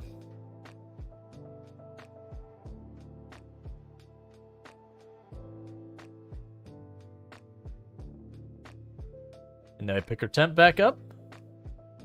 Because I always keep the tent on me, and because one of the things that's really nice about the whole tent thing is just, if I make some type of like terrible mistake and I get bullied away from it, I can literally just walk out in the woods, plunk down the tent somewhere, and go to sleep. And get, you know, an average quality sleep, no matter where I go. Versus, like, a bed in that, you can't really move them reliably. Chairs, you get a poor quality sleep most of the time. Tents are nice and light. I don't use them for just resting very often. Like, in a really bad situation that, like, I just really need to rest, I don't have a good place. I have plunked down the tent. If I can just get away from the zombies entirely, the only reason I don't do it more is I absolutely do not want to get separated from my tent if I can help it. I mean, right now it's not a big deal because they've cleared so much of Louisville. If something goes wrong, I can always, like, I can walk back. How often do you wash yourself and your clothes? In Project Zomboid, other than this character, almost absolutely never. Because outside of if your character has hemophobia, it's just not relevant to anything. Because the only thing it causes if you don't clean your clothes is it will cause your character, if they get injured, they're more likely to get a regular infection. So not a zombie plague infection, but a regular old boring infection. And in real life, a regular old boring infection can be absolutely fatal. In Project Zomboid, it ever so slightly slows down the rate that wound heals, and ever so slightly increases the amount of pain. But if you're playing and you're being cautious, you should almost never get injured. Not never, but it should be extremely rare that you're getting injured. So it ends up being effectively a non-mechanic. That's where I mentioned earlier, there's like tons and tons of systems and mechanics in the game that once you start playing the game well, you go, oh, that's cool that that's part of the game. But if you're playing normally, you'll probably never actually see it do anything. So bear with me for just a moment. I need to quickly use the restroom and grab myself a new drink, and I'll be right back. So thank you again for tuning in. I'll be back in a minute.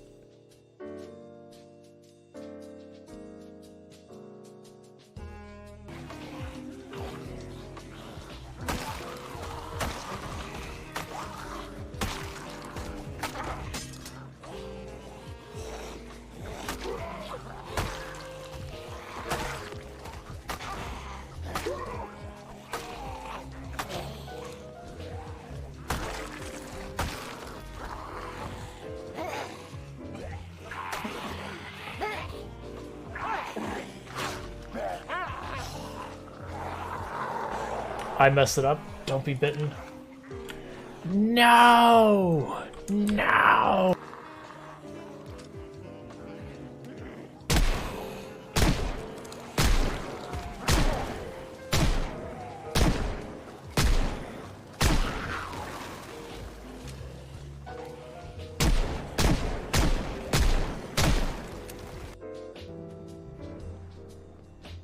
Jesus, that one was torture.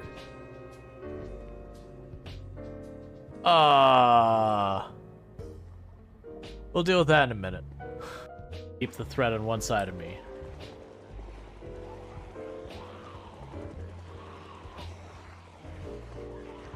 This is not good.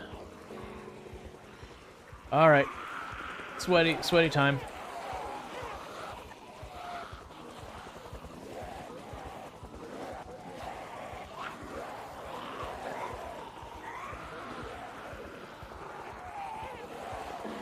This is really bad. That's that. Okay. Yeah, in that last clip, if you don't know why it was so incredibly horrible, that was playing with what's referred to as uniform distribution. So normally when you play Project Zomboid, you go to the big cities, lots of zombies. If you go in the middle of nowhere in the woods, basically no zombies. That kind of thing. With Uniform, it literally takes the zombies throughout the map and effectively evenly distributes them. That said, it does fudge the number... Oop, grab the doll. It does fudge the number, effectively make more zombies than you'd normally otherwise have. So that is technically, if you want to have the absolute max possible population, you play Uniform distribution. And we've messed with that. But it's another another awful thing. And then another additional thing that made that one hard is I had people sitting there going, no, you don't understand. If you turn the rally group down to none, it's so much easier. I'm like, I think you're underestimating 16 times pop what that's gonna be like. And it's one of those things that the rally group is, if you notice the zombies when they walk around, that they kind of cluster into clumps of like 16 zombies normally. That's your rally group. It's how many zombies that bunch up per group, and then, you know, there's a separation to the next group. And the default rally group is kind of actually one of the easier ones, because you put, like, no rally group, then they're all scattered when you have stuff like meta events and a helicopter and those kind of things. Suddenly you have this, like, widespread thing. Yep. Yeah, no, the AR character died. I didn't feel like walking the entire way around an area, so I cut through the woods, and it was a mistake. Like, even called out, it's like, this is a thing I shouldn't do. I have lots of practice, but it's a risk. And then, you know, we got more than halfway, and then we got caught. I don't know. It's very hard for me to stay interested in a lot of the building runs.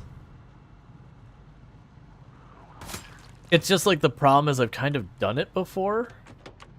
And so it feels like I'm just doing the same thing. Which, you know, okay, like killing zombies, it's literally the exact same equation there too. I've kind of done it before as well. But that's also why I don't play a whole lot of Project Zomboid these days. Time to do a gun run. I have people ask me to do that all the time, but unless you mod the crap out of the game, even if you max out the guns, there is just not even remotely near enough ammo to do anything worthwhile.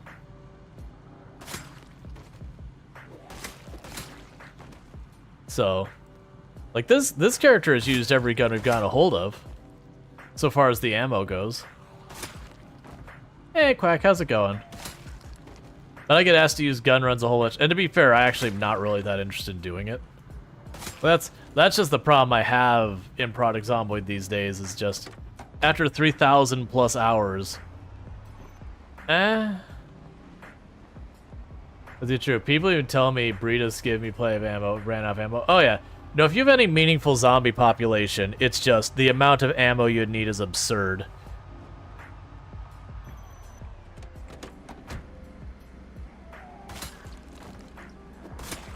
Like, I am looking forward to when Build 42 drops, because there'll be enough changing systems that'll keep me interested. There'll be, like, figuring out the basement stuff will keep me interested.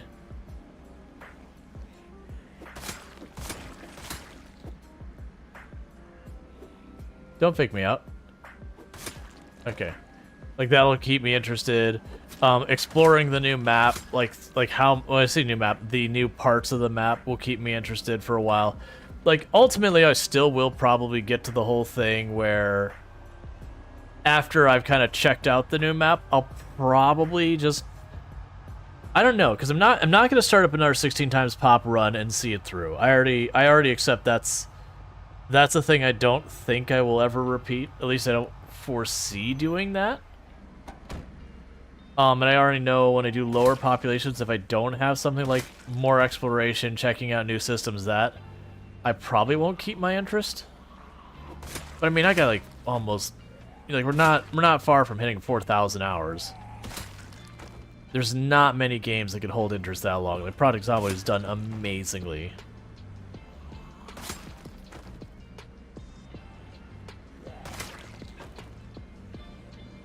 Like, I kind of want to see this character get to Spears 10. Even though I kind of accept that getting to Spears 10 is going to take a while and all that. It would be nice to get to Fitness 10 as well. That'd be another milestone I'd love to hit. I don't think we realistically do that, though.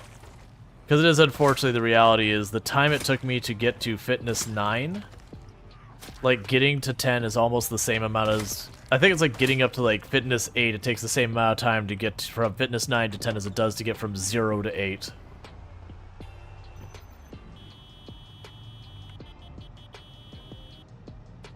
Let's draw them out.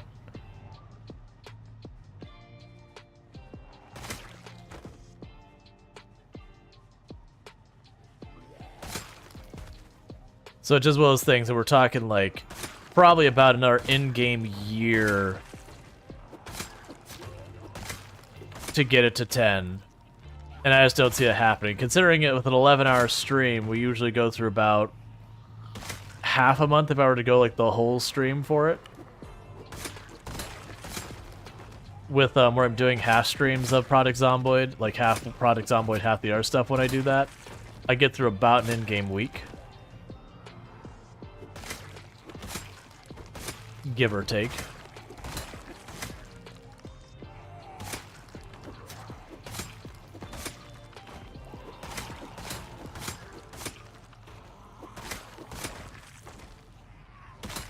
All right.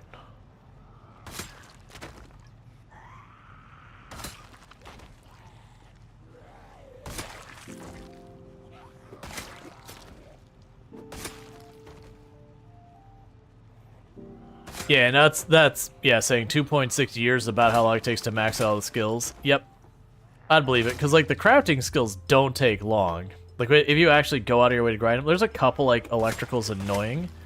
But honestly, with as much of Louisville as we've cleared, if I just took like an in-game week and we just read the book, ran over, started tearing apart all the televisions and all that, we could level it up real fast. Honestly, if I just periodically went here and just said disassemble all the watches, just walked around and did that, actually get some pretty good mileage out of it. I just figured I don't want to go through doing that kind of thing until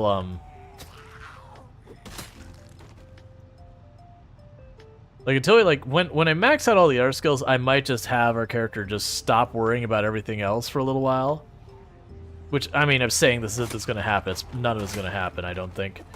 But say we max out our combat skills, I think I would actually have the character take like in-game 2-3 months or however long it takes to just literally go around and be like, okay, we're working in carpentry, okay, carpentry done, okay, we're working on first aid done. Because most of those you could burn through like super fast if you're just doing it. Like metalworking, if you're just going around and you've already cleared out the area, and you know where you've got like several dozen propane tanks, you can max that out pretty quick.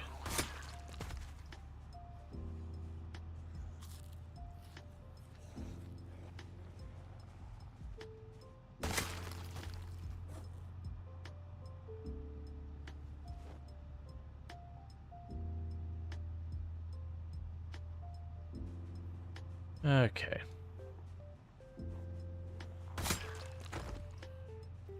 Yeah, Nimble is the one I imagine the list of people who actually max out Nimble ever. Again, not counting if they turn up the XP to like 1000% or whatever. Nimble's the one I figure almost no one would ever get. Because like we're actually at the point, if I wanted to, I could just keep my character in combat stance. And I wouldn't really lose any speed meaningfully. Hey, Spears 9. Only one more level in Spears, and then we're done with Spears forever. Is me and Lamprey like the only ones who maxed it out? Yeah.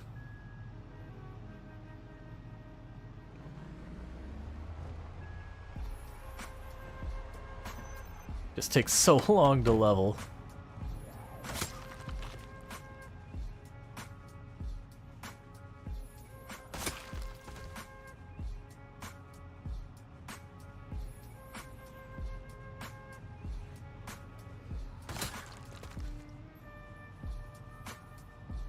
Was there not a second one? Okay. You think Twist on Fire is close? No idea. I haven't seen Twist on Fire playing much Project Zomboid these days. I can see him pop into a bunch of other games. I know he's still got that run alive and going. It just seems like... I feel like almost all the people in the Project Zomboid community, so far as the content creators, the bulk of them, if they're not burnt out, they're burning out kind of thing. Or they've straight up switched games and all that. But I mean, no updates in almost 2 years, that's a thing that happens.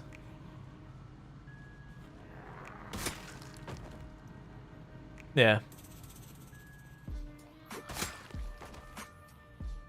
Hi, fake dead zombie. Haven't seen one of you in a real long time.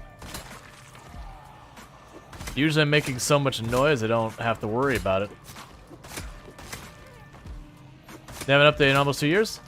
Not major updates, no. You have to understand that Indie Stone is a dev company.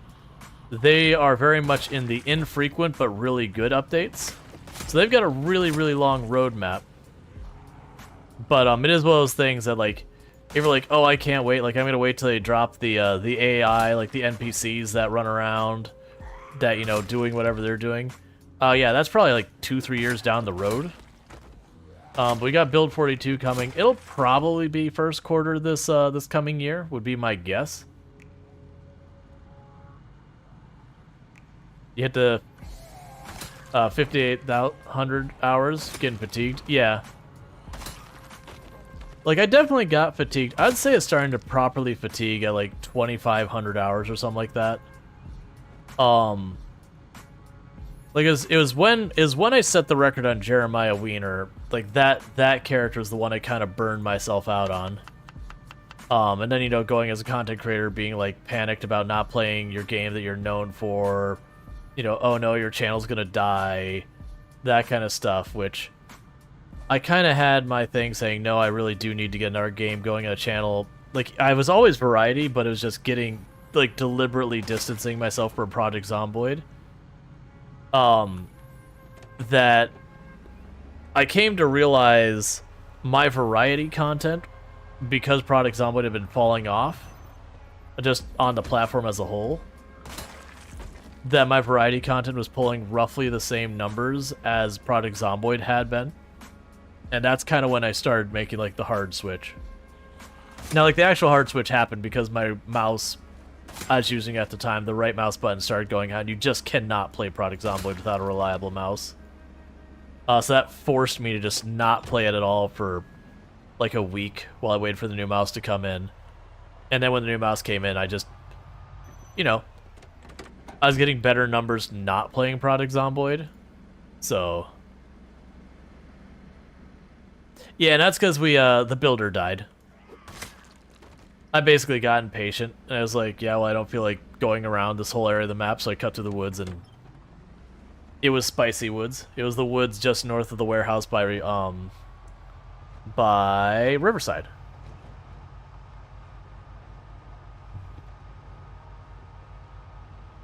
Because character like that, they've only got like half a stream in. I'm not yet attached to that character. So like if the character dies, it's just kind of like, whatever. Just lost a couple hours, no biggie. Versus like a character like this that has literally almost like 1,000 hours or whatever in it. I don't even know how many hours we have. No, it's probably not 1,000 hours, but it's several hundred hours.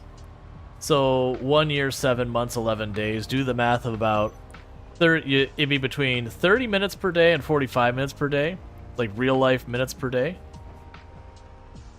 And so just like do the math of, okay, if you take the total number of days and you know you multiply it by like 0.5, that's your low, and 0.75, that's your high, and just know the actual time is somewhere in between those two numbers. Let's see, you've got a 5-year run. You've heard so much about this from our if you're lucky to get the save. Yeah, 439 hours.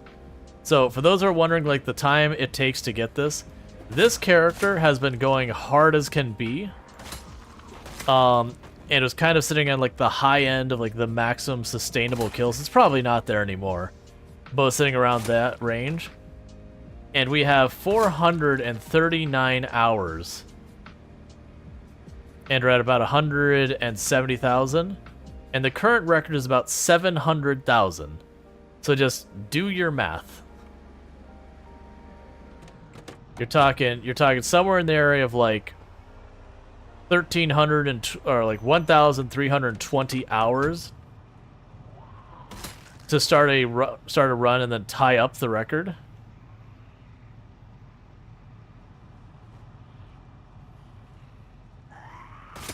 So that's why I'm just not going after the record anymore. There's so many other games I want to play, and it's just, if you want to compete for the record, you play Project Zomboid. That's like that's your only choice. If you want to compete for the record, that's your only option. You play Project Zomboid. This is always you keep your backups, your big save in game. Yeah, I mean, honestly, I haven't backed up Venus in a while, which is very much a mistake. But yeah, generally speaking, when I was still like going really hard at the game, I would back it up like every other stream or whatever. Because I am 100% in the camp, if you have a hardware failure, by all, like, just restore your stuff. Because I know Lamprey lost one character, and he actually kept the one character dead, where his monitor, like, physically went out, so he was in the middle of playing, and his monitor went out, he hit the button to pause, and just, like, it didn't register or he missed it or something. And so he decided to keep the character dead, because he's like, you know, I assumed I hit pause, I could have done all these other things to survive, so, like, still sees as player issue, and I'm like, nah, man, your monitor went out. Like, that's not the whole thing. It's not like he was like, he died and said, oh no, my monitor went out. He was like, oh no, my monitor went out, and he started, like, backing up in what, you know, is a perfectly reasonable fight, and then stopped moving, and then the zombie grabbed him, because the stop moving was when he thought the game was paused. And then he had another time where he did restore the save that there's a bug in the game that your character can, like, where you should attack, instead your character, like, does a ground hit, even if there's no zombie on the ground. And unfortunately, that will kill your character almost every single... Well, your character will get hit almost every single time. Because it means you're right up against the zombie, where you would be hitting them, and instead your character does this really long, awkward hit the ground animation. It's pretty rare, though. Like, I've never encountered it myself, but I have seen it.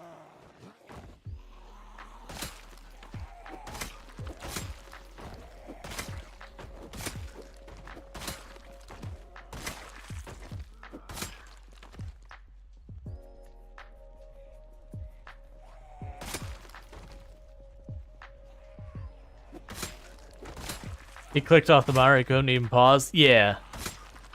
That's what it was. He went to hit, like, F2 to pause the game, accidentally clicked, like, completely off the monitor because the screen went out, and then he died. And he chose not to restore that character. Because he said clicking off the monitor was a mistake, and I'm like, man, your monitor broke. I'm sorry. If your, like, keyboard quits in the middle of runs, so you just stand there and the zombies overtake you and you die, That's those ones you go like, nah, that's restore away. That's not a player skill issue or something like that where you misjudge the situation. Like, and he had even asked, like, on a Discord a bunch of us are on, he's like, you know, he didn't, like, with the monitor off one, he's like, he didn't know what he wanted to do, he wasn't sure. He wanted to think about it, and, like, all of us were, like, unanimously, like, yeah, man, just, like, unless you're burnt out on the run, you're just looking to stop. Like, that, no one's, like, no one in the product zombie community who's any bit serious is gonna judge you for that. The only ones who are gonna be, like, the trolls who will, you know, the same ones would be like, oh, your record shouldn't count because you use spears, or your record shouldn't count because, you know, whatever non-thing, your record shouldn't count because you use the mini-map or whatever. You know, people who they probably max out the most they'll ever kill is like 200 zombies, and then they're like judging your run. Which 200 zombies is perfectly fine for run, by the way. It's just, you know, a person with a lower kill run should not be judging those who have done like records and all that. Because my answer is usually, it's like, okay, cool. You don't think it should be valid? That's fine. I'll even let you do that invalid thing that you said shouldn't count. And you go tie my record, and I will recognize it. You tie or beat my record, I will sit down, and I will personally make a video and be like, yeah, this person did it. You know, you gotta stream it or record it or something. But yeah. Also checked how many hours of product zomboid save has on it. Every day was 45. 1,284. What's the record? The current record right now is somewhere in the 700,000s. Like lower 700,000s. And that record is still ongoing. And that was the person who ended up taking the record from me. And that's the run they took the record from me, if I'm not mistaken.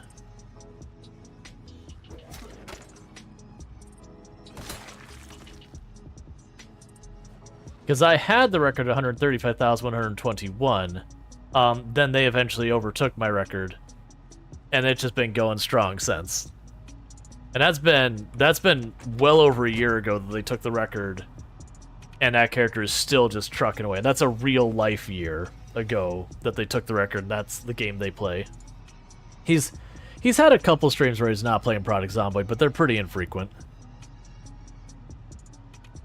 Because I will definitely say, when it comes to the number of people viewing your channel, when you are actively on a record run, it really blows your numbers up. Especially in a game like this where one mistake is all it takes to end it. People want to be there for when that happens.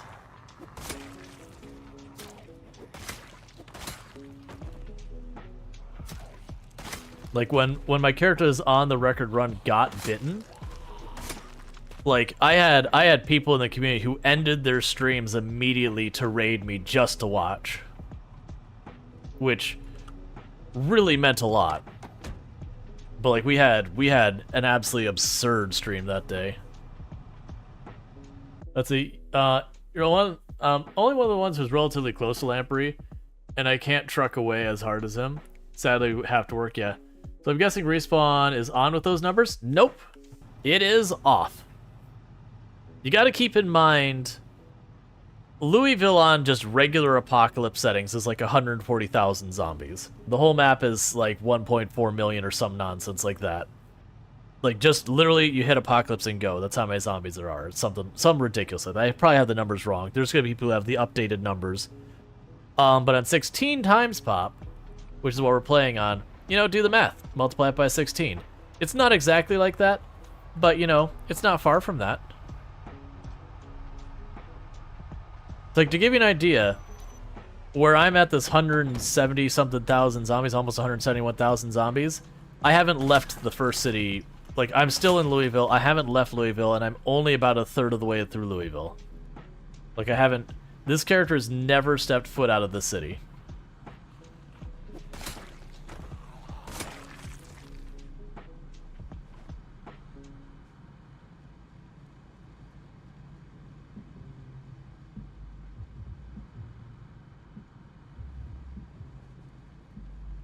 And that's with this character waking up and slaying almost every single day, from sun up to sundown.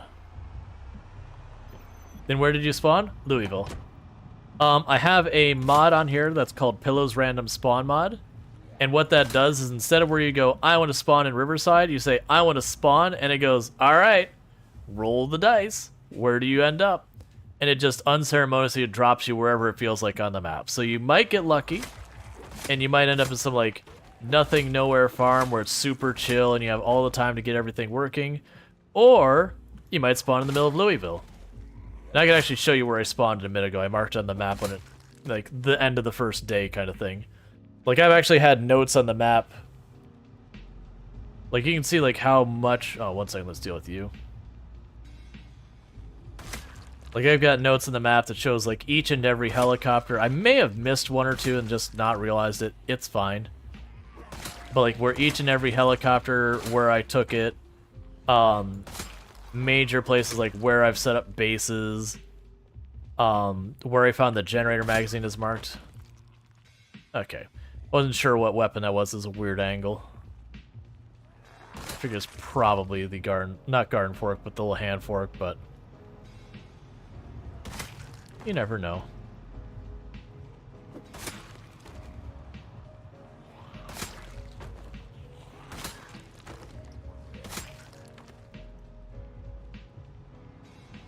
Would you stop ones and twosing? Show up or don't.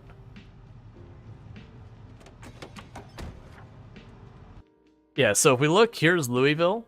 So I spawned in, if you go to like the Central Park, in the neighborhood just east of there, just in just random house. So when we started the run, as you do in always 16 times pop, I grabbed like one or two things, and then I was unceremoniously evicted, ran all the way out here, ran down there, got to these farmhouses out here. We went here, picked up stuff, worked on that, picked up stuff, worked on that kind of thing, like ping-pong back and forth. Finally found the generator magazine in the, like, you can see I didn't loot those last 6 houses, but I looted every single house and mailbox and garage in the entire rest of the area. As well as we hit a bunch of other ones. I think he may have gone to the school or anything, like, trying to find it. Then we got pushed out here. We went all the way down there. So this is the edge of Louisville. Like, outside here is outside Louisville. This is inside. There's a fence line here. We followed the fence line. The checkpoint's my main base. And then we just systematically... Well, I mean... We got stuck here for like 6 in-game months to bug giving the zombies effectively pinpoint hearing. So all the zombies from like there down all attacked us. We had, at one point I had about 30,000 zombies in this little teeny tiny spot right here. That we made a copy of the save file, put into debug mode to see how many zombies were actually there, and it was like 30,000 zombies loaded in when we were in that area. But we eventually cleared that out, and now we're just like systematically clearing Louisville. So population-wise, with as many zombies as we killed, we're a bit... I think we're probably at the point we passed over 1/3 of the zombie population of Louisville. We're not to half. Half would be like 200-something thousand. But I think we have passed the 1/3 mark. I could be wrong on that one, though. Yeah, keep in mind, we're playing on the maximum zombie population, so all the numbers I give you, if you want to know what the equivalent is in a normal run, if you're not playing at higher pops, if you're just like hit apocalypse and go, take that number, divide by 16. Because to give you a frame of reference, if you're someone who plays on apocalypse, for every individual zombie you see, I see a whole rally group. So like a whole big cluster of zombies for every individual zombie you see. That's how the numbers work out.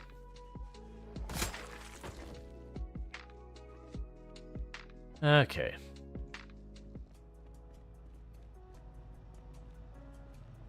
Let's see. Lamprey plays at 60 pinpoint hearing, who have a follow range of 600 meters with very high car sound, last I recall. Yeah. It is one of those things, though, is once you get out of where the, like, you have an area where there's behind you, you're clear kind of thing, those settings actually just, I'm not gonna say they don't matter, they do, but a lot of ways those settings can be more useful for you. Like where I'm had to like constantly move my car to draw more zombies and to, like, do this ping-ponging back and forth. Like Lamprey could drive up with his car and just, you know, step back, let like 200 zombies pop out in the car, and then just work on it. which is somewhat the same result of what I'm doing. It's just I have to keep moving and honking my horn and doing a whole bunch of nonsense. And that's not implying it's easier, by the way. His settings are very much harder. But like when you're hitting this phase of the game, that you can just delete 100 zombies, even with spears, and not have to worry. You're basically just gonna get a giant pull, back off, kill almost all, like kill it all. You know, rest up, kit up, get a giant pull.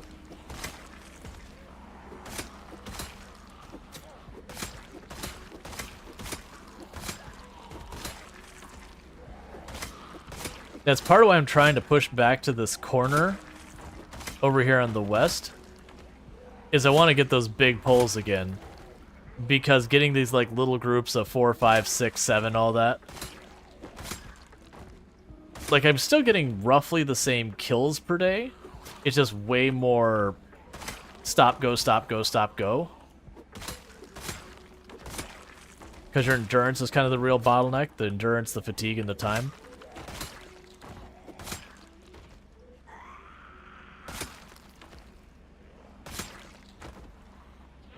So I'm trying to get to the point where I'll get enough zombie density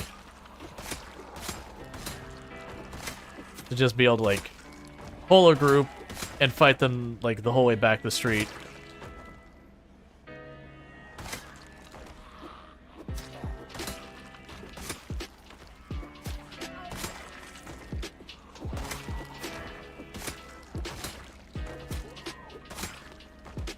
Okay.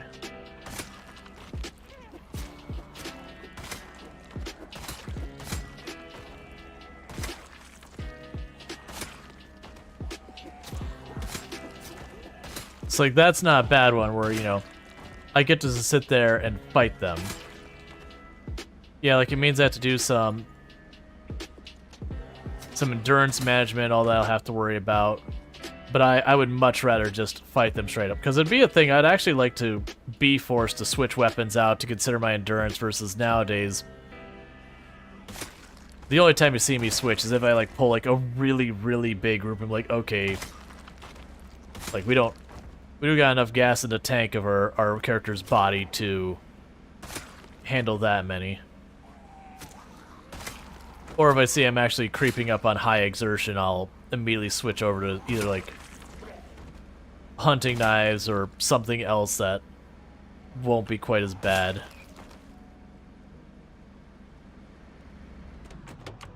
Alright. The best weapon in the game is the one you enjoy. Yes. Yeah, so, well, did we have the question of, like... Oh, no. So I actually, to be honest, spears are my least favorite weapon.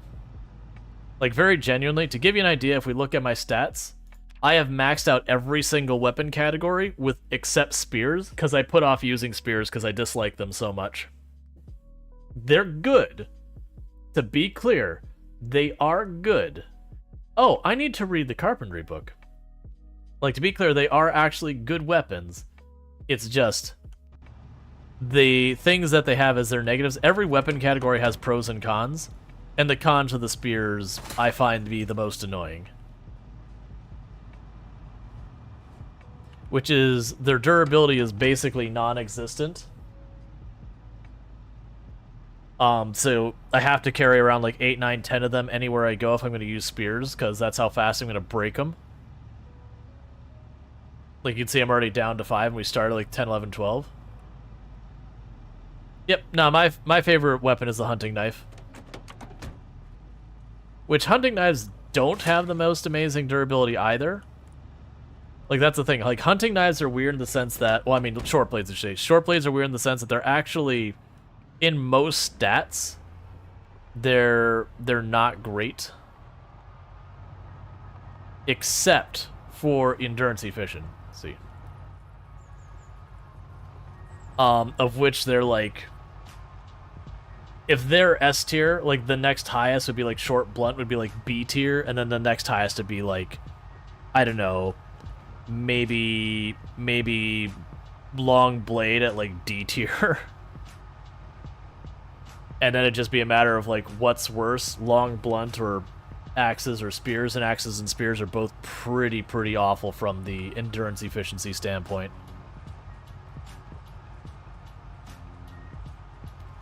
Like that's my two big things I don't like about spears, is I have to inventory management heavily just because of the fact that their durability is such crap. So I have to like constantly throw the broken ones down, get new ones in my hands and on my back and all that. My character is constantly hitting, you know, moderately exerted or even heavy exerted sometimes. So there's just like lots of microing a lot of your stuff. Axes, they have that same really bad endurance, but they're much more durable. So you can go out with like, you know, three red axes and you're set for the day usually, versus having to carry around, you know, 12 spears. Hunting knives would be like 5-ish, 6-ish hunting knives will carry you through an entire day. Thank you for the follow. Welcome to the stream. And that's assuming you wake up, you start slaying until literally it's like sundown. We're talking that's how many of the weapons you go through. You love axes, you tried the crowbar this playthrough? They're pretty good? Yeah. Like, don't get me wrong, all the weapon categories are good. That's the reasons why you'll have people be like, what's the best weapon category? And one of the things I usually, when I say shut it down, like that conversation, it's usually like, that's not, like, like, you're asking a question that doesn't have an answer. It's like very much opinions. That I can't think of there's a weapon category that there isn't someone who's like, that's the best, I love it. Like, every weapon category has its pros and cons. So there isn't a category I'd say is objectively not as good as the others. Do you enjoy keeping a crowbar in every car you frequently use? A reliable last event? Yeah, crowbar will carry the day. Yeah, axes not counting execution animations. Axes will get you to one-hitting zombies faster than any of the other weapon categories. And I'm excluding long blade from this because they're so rare. Axes of the main categories will get you to one-tapping zombies faster than any other weapon category. Again, not counting execution animation. Because execution animation is always a one-tap. So you can be level 1-9 and execution animation, like level 1 short blade, you can execution animation a zombie. But you can't do that with groups or consistently.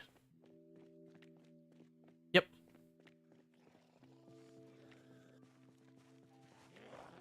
But yeah, so there's a lot of people who will absolutely make a big stink that like axes are the absolute best, and you'll have people make a big stink that, you know, short blunt are the best, or spears are the best, or this are best.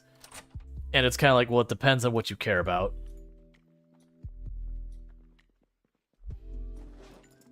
But for those who don't know the weapon categories, the pros and the cons. So for my favorite, which is short blades, they're only okay, like okay to goodish on durability, okay to goodish on damage, okay to goodish on like a lot of things. Their range is the worst. And so it sounds like it's really terrible, but their endurance efficiency is just so much ahead of the next category that I can literally wake up and not have to rest in an entire day of fighting.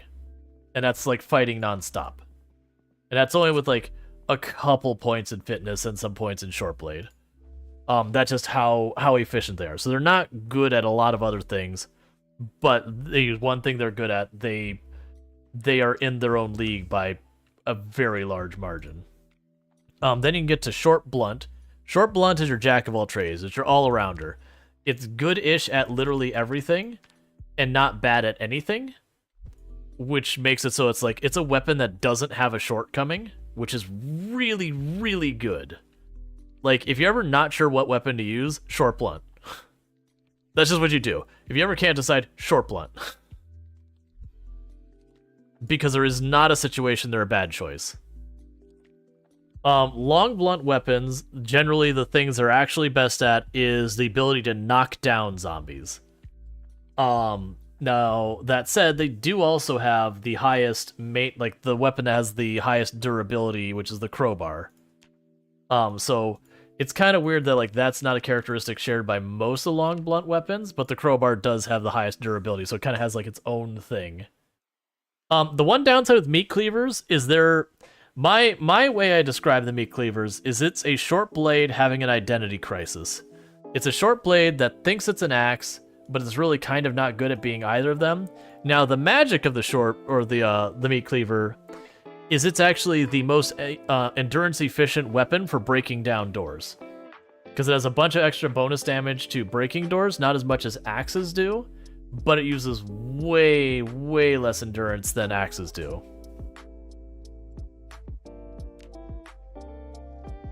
Right, and also, short blunt is the most common weapon category you're going to find in the game, like, as far as loot goes.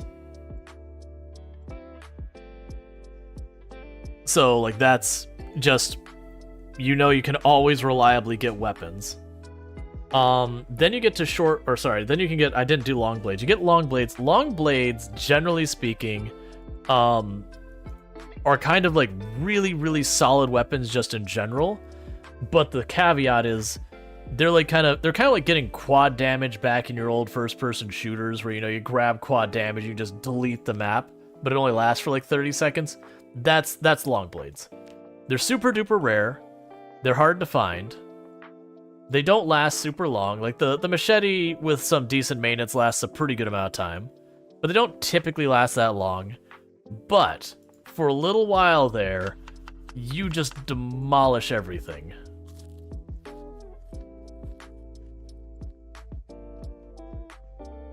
All right. Yeah, I'll go sleep now. So after that, we get to axes. Axes are very high damage weapons. Their swing speed is fine. Like, if you get the Axeman or Lumberjack, whatever it's called, you can get it kind of cartoonishly fast. But spears will still out DPS it.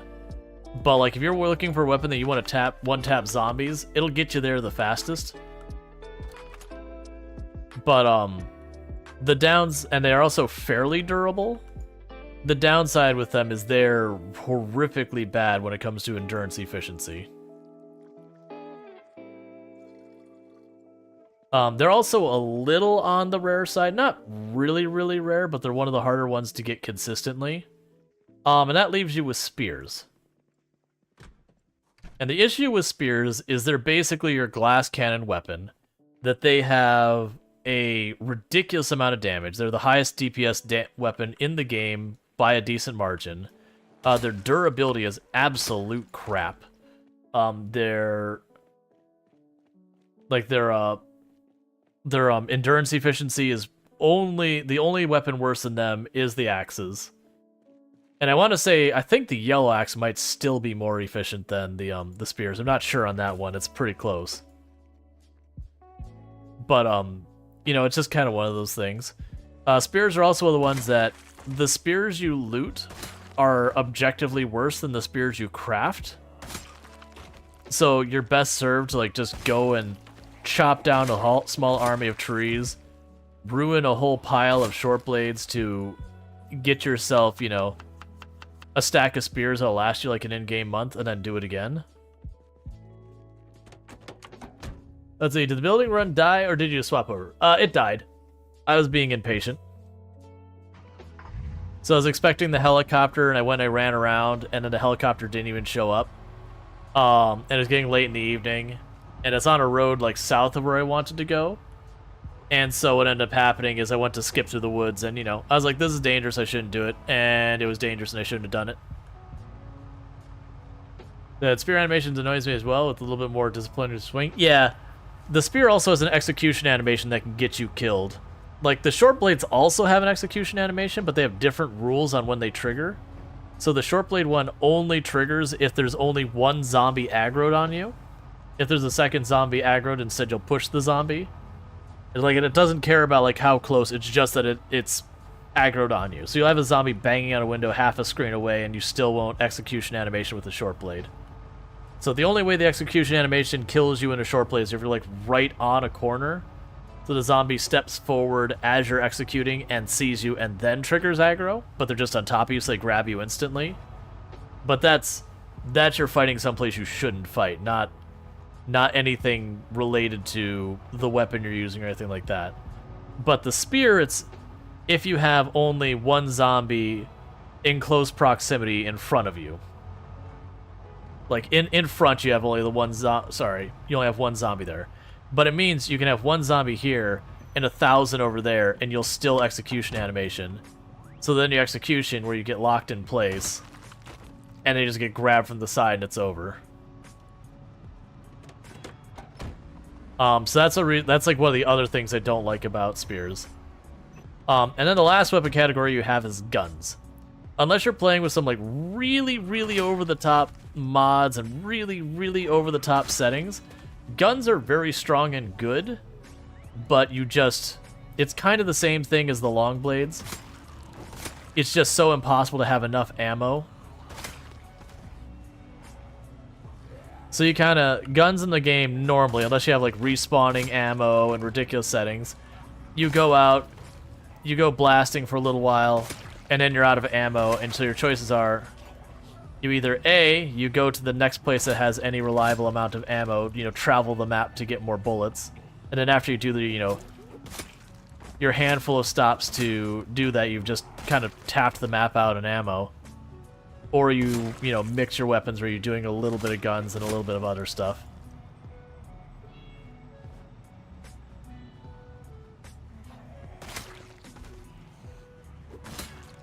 Okay.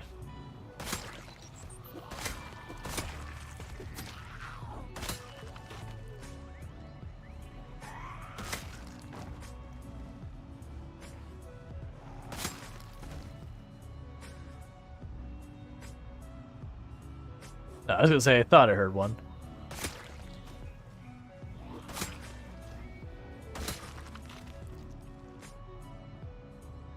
Spears also have the thing where you can actually miss the execution animation if you start it. You can have like a half a second you can start a turn on it, and you can just straight up miss the shot. And, then you usually die. Alright. Is that even a spear? Yes. Thank you for the follow. Welcome to the stream. Let's see.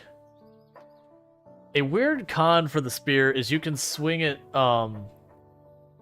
at a horde so fast that even with 10 nimble, they'll slowly catch up to you. Yep. Standing on the roof and then gunning down the horde is fun, yeah.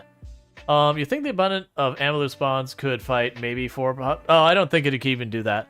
Like, if you're going from one place that has a stockpile of ammo to the next, you could go for a little while like that. But, it'd be one of those things that, like I imagine if you looted all of the ammo on the entire map, you couldn't clear Louisville. On just, like, regular pop. I'm talking, like, not even 4 pop. Probably, like, vanilla pop. Because, sure, you have a lot of places that have some abundance of guns. But there's not that many. And, I mean, you genuinely will burn through. Like, if you're looting every single body, maybe? But why would you do that to yourself?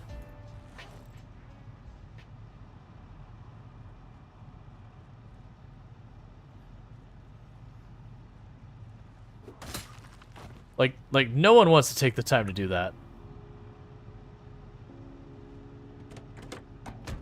Would you stop? We're doing that thing where I get like 1 or 2, 1 or 2, 1 or 2.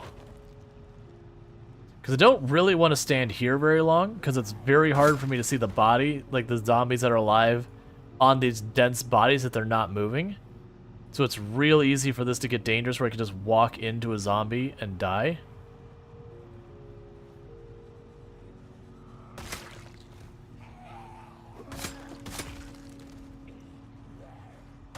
Okay, no air activity detected.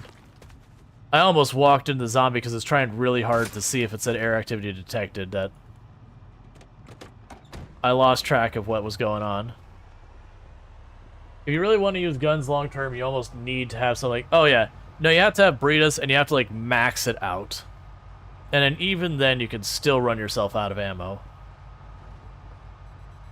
You have to like low pop it, Britas, max ammo, like really go for it. Just very genuinely, Project Zomboid is not a game where you're expected to just run and gun everywhere.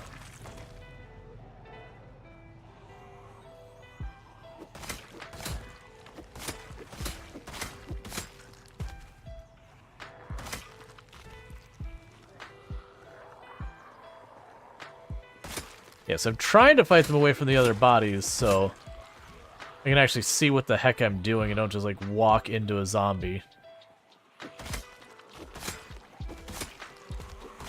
For the record, these bodies last only 7 days, so all these corpses you see here, that's just one in-game week. And this is nowhere near as bad as we've had it, because these are just very spread out.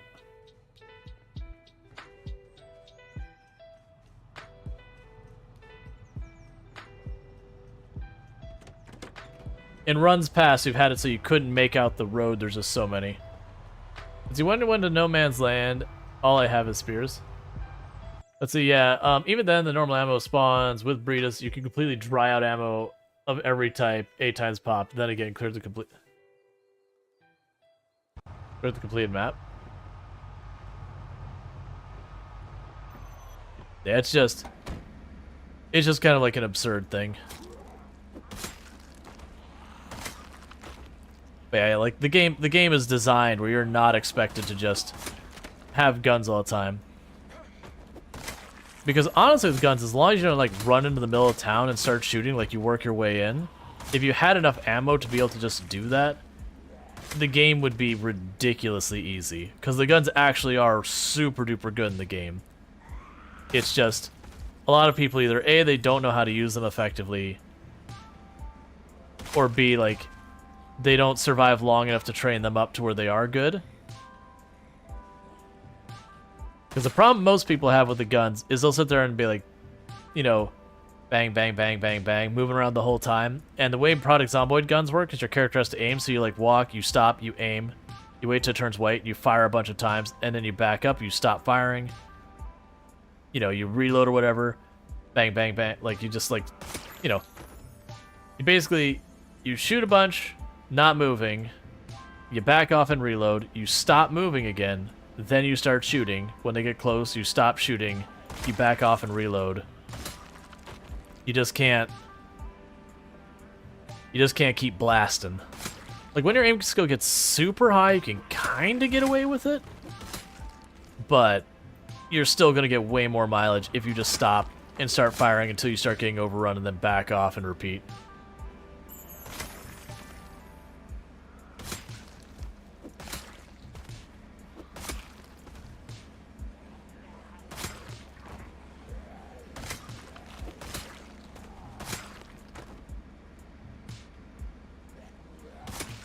Well, that's not my turn.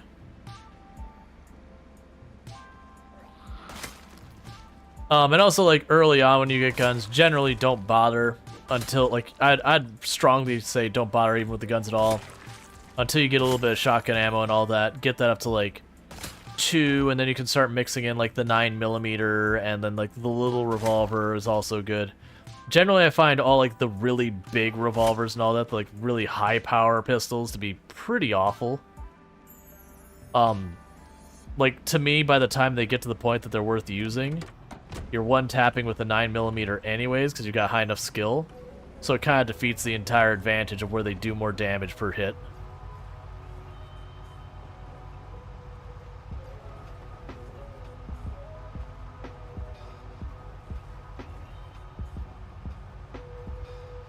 And then, like, the assault rifles, you just usually don't... Like, you can go an entire run, check the places that the assault rifles spawn, and just not get one. Like, they're rare enough. This run, we got lucky, and we ended up with, like, 4 of them. Like, I was even making the comment about how hard they are to find, and happened to find, like, 3 in the same tent or some nonsense. Just, like, really weird RNG stuff. Now, I used them all, and they're all broken now, so... You know, I have no more. But... It's just that whole bit.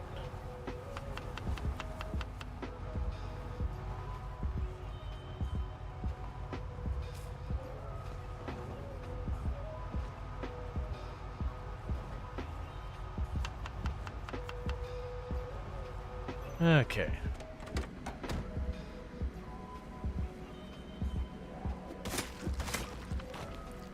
Let's top off our spears.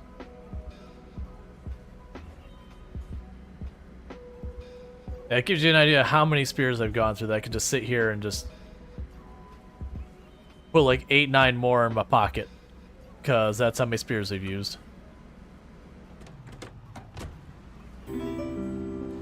Hey, the follow. Welcome to the stream. Well, it wasn't even that I found one. It was like literally, if the clip could have been like a minute and a half, 2 minutes long, it was like literally I ended up getting like 3 of them in that like one building in the course of like 1-2 in-game hours or whatever it was. But that was like the last tent or something too, that I hadn't seen any of the entire rest of the checkpoint. Just that one last tent just happened to be the one where they had them.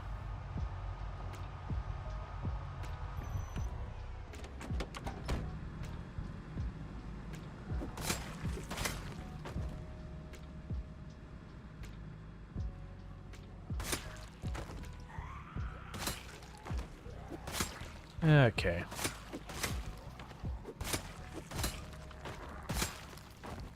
Now to be clear, here in just a little bit, we'll probably end up putting up the poll for what, like the switching games things. For those who are new to the channel, usually what I do is, since I do stream for 11 hours a day, 6 days a week, to avoid burning out in any one game, I usually won't play a game for the full stream. There's lots of exceptions to that.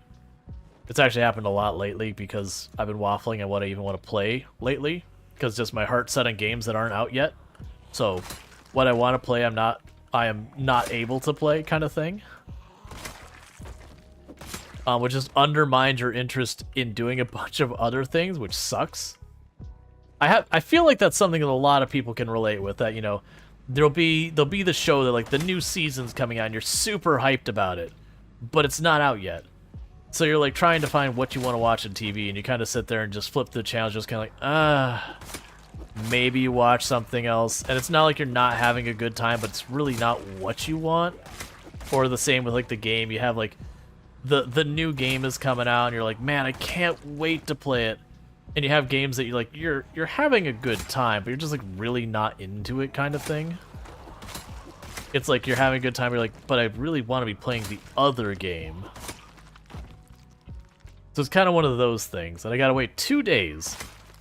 It's Coral Island I'm looking forward to. Like, I played a bunch of the early access, but it's going 1.0. There's just a whole bunch of stuff that we haven't been able to finish. That story is just like not available, kind of thing, this whole time, that we're finally gonna be able to play through and get it. So I've been looking forward to that since they announced it like a couple weeks ago.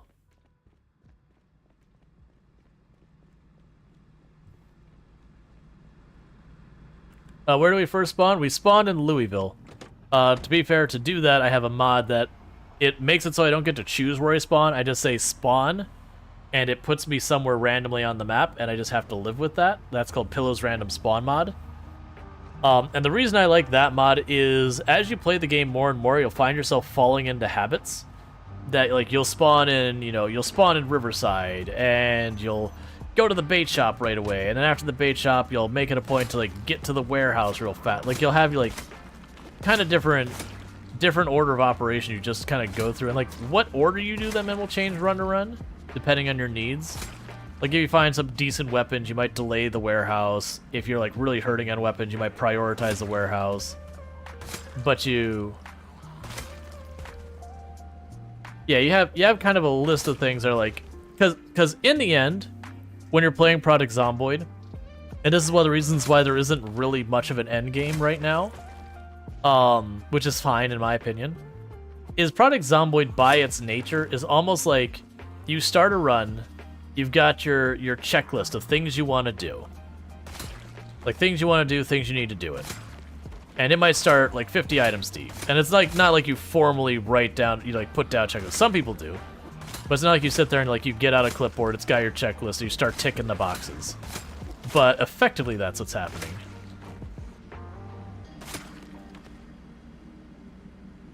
That you go and, you get your generator. You tick a box. You find your magazine. You tick a box. You raid the place and get all the books you care about. You tick a box. And each one of those boxes you tick off mentally is one less box that there's left to tick. And you eventually get to the point where there's just really no more boxes to tick. Or maybe there is, but you don't care about them anymore. And so then you scratch your head and go, now what? And so what you do right now is you artificially just come up with more boxes. You go, no, I gotta get all the plushies. So you put a new box on there. But that's the style of game it is. So when you get to the end game and you've ticked all your boxes, you know, you've done the things that feel meaningful and full of progression, and now you're just kind of putting arbitrary things on that list. And you can have fun with that. But it's kind of one of those things you have to do to keep it interesting long term. But it's just the nature of the game. That everything you do, like that you get done, is one less thing you need to get done. Like every skill point you gain is a skill point that makes your character stronger, that now you never need to get again on that character, you know, till they die and you get a new character. So it does mean, like, once you get past, like, mid-game, like, right now my character, you'll notice I'm not going into any of these buildings despite, like, these giant mansions with all their stuff, because they have nothing I want or need. Like, literally, if I go in the mansion, I'm doing it just to take random risk for no real reason. Like, I don't need food. We've been set on food forever. I don't need water. We're set up, like, we have renewable water. We're good forever. I've got so many generators now that I, like, don't even bother bringing back to base. I just leave them where they are. And when I need a generator, I just visit the neighborhood where I mapped one. I even stopped marking them because I have so many of them. Weapons. I have such high maintenance that the zombies are my supply of weapons. You know, other than spears, which I have to craft. Again, a thing I don't like about spears.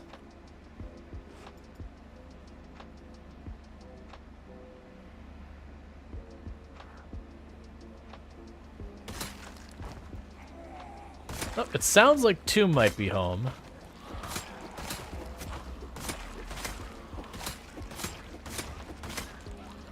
Which puts me in the awkward situation of... Usually I take my middle of the stream, like, 5-minute break when Tomb gets home. But I'm not sure, like, I fully intend pretty soon, like, we're, What I'll usually do is in the middle of the stream, I'll put up a poll and say, what are we playing now? Sometimes I include the game I started the stream with, sometimes I don't. I don't think I will in this case, because I am going to be probably going low energy at some point during the stream, because I didn't sleep last night, like, at all. It's not like I didn't sleep enough. I mean, I just didn't. And when that happens, I'm absolutely not going to be playing on the character that I've been around forever. So we'll put up a poll and we'll see what we'll switch to. But we'll figure that out. But just like the timing is kind of a thing.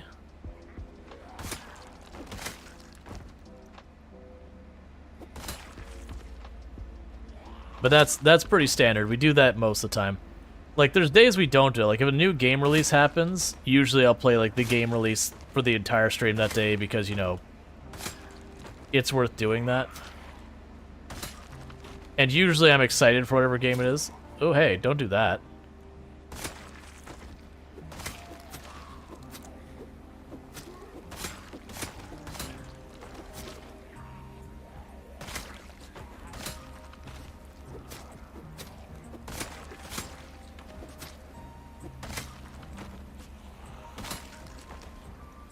Oh, come on.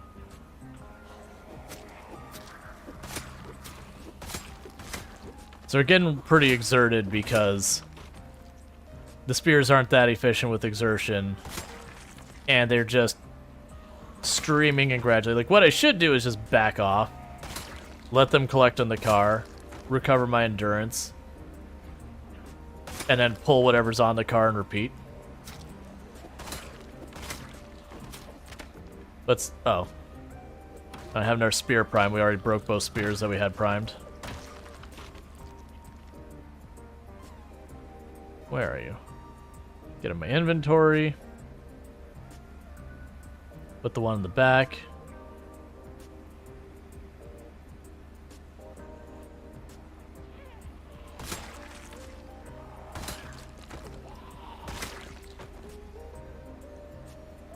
Alright.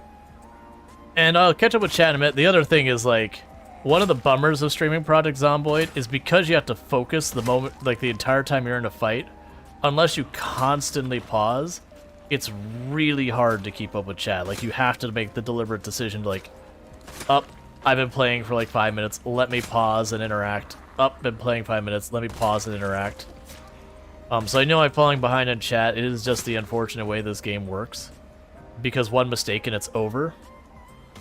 So you just can't risk it. Alright. The secret is you die when you look at chat? Yup, I have done it. Also, you know that having multi-hit enables drains your weapon durability faster? I actually have no idea. Though the Coral Island update is the 14th, so it's not next stream, but it's the stream after that should be what it is. I don't know if it'll be available like the moment stream starts. I actually don't know what hour it's available. It could be at midnight, I don't know. Like, I mean, technically if it's at midnight, it could be that during the stream when we hit midnight, I would be able to switch over. We'll see what happens. One of the zombies will be dead and you'll run out of supplies and wish you saved them all. Oh no, because you can get there. It's insane. I've died in Project Zomboid reading Rual's chat. Yep.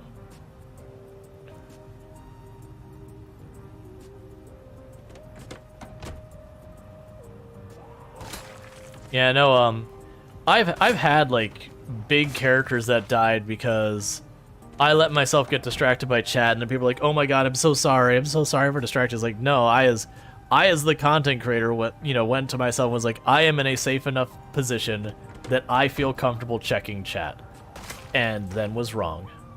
But I as the content creator, made that judgment call and got punished.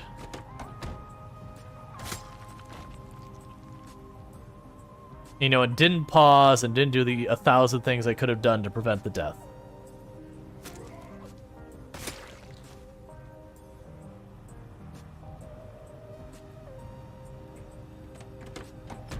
Alright. How's it going, Retinaru?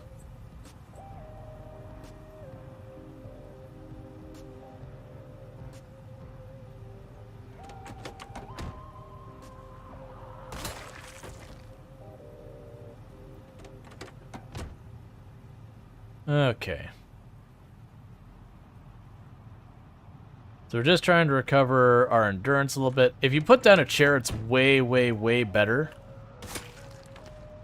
than just popping in the car. But also, I don't feel like worrying about it too much. Alright.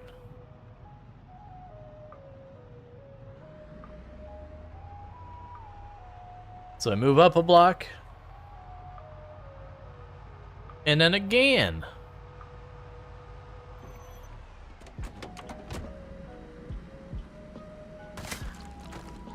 Retinaru doesn't always die looking at chat. Well, I didn't say they always die. Retinaru just made the comment, dying looking at chat. Alright, well, I'm not gonna go out of my way to try and do too much of this, but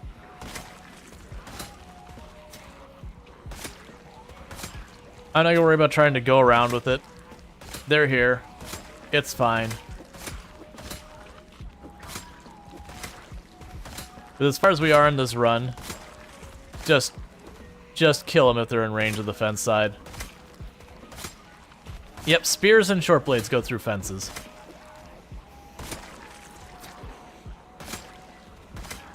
For those who don't know Retinaru, honestly, a lot of the information that we have been able to confirm about Project Zomboid, like how endurance works, fatigue works, overheating works, a lot of that has come from Retinaru, or been confirmed by Retinaru, or challenged by Retinaru.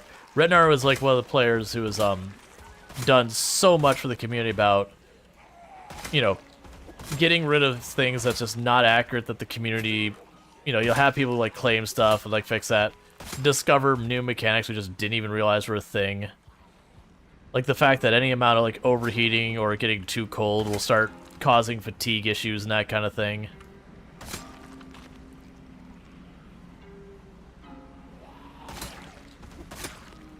Alright.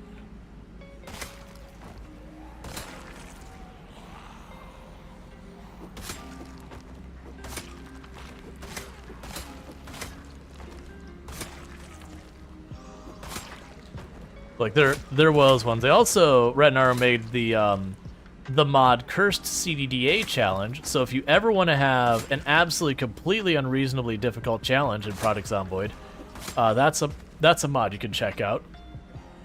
Every once in a while when I'm looking for like a throwaway day on stream, that's what I break out. Some cursed CDDA stuff where we just die again and again and again. Alright, I think we may have had... Well, it's probably not migration. It's probably just the ones that wandered in slowly from us driving forward. Cursed CDDA. So, CDDA stands for Cataclysm Dark Days Ahead. Now, that's actually another game, but it's one of the games that inspired Project Zomboid.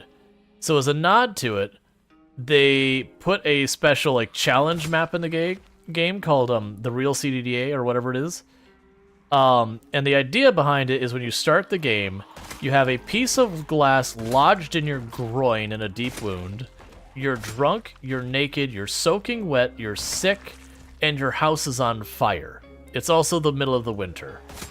So, you know, it's really rough.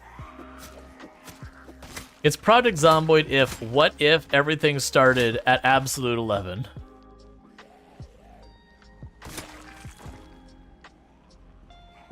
Let's back off a little ways so we can reassess here. Yeah, to make matters worse, you're in Muldrow. Because gross. Yay. Oh no, Venus has died. Rip rip rip rip rip rip in pieces. Also ooh woo. Thank you for the biddy, Senshi Cookie. I really do appreciate that. Alright. Alright, so we need to back off. Because I am getting low on endurance. And not really having a chance to recover. You know, I don't normally do this. I'll put down the tent and use it. Just got home from a long day. Well, I hope it was not a bad day.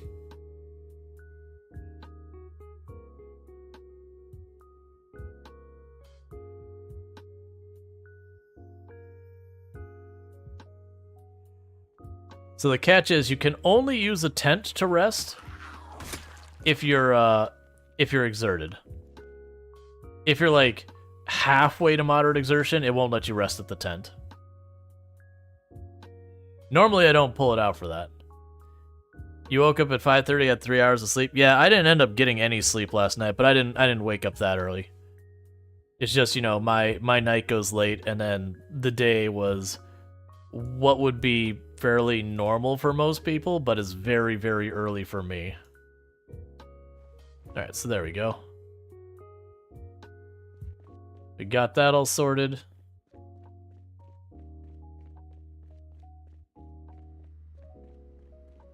That's one of the reasons why I'm thinking when we do the game switch, I am going to deliberately exclude both like RimWorld and Project Zomboid. Because the level of tired, I know I'm not going to have the patience for things that RimWorld does that, you know, are really annoying and should be fixed in the game and aren't, and they're still there forever, and RimWorld team just like has mods fix it. And even then, a lot of times they're still pretty rough. Stuff like AI doing really dumb things. Like just running out and going and bathing in enemy units even though you like tell them not to kind of thing. We're not talking about like breaks, just like the zoning gets messed up or whatever.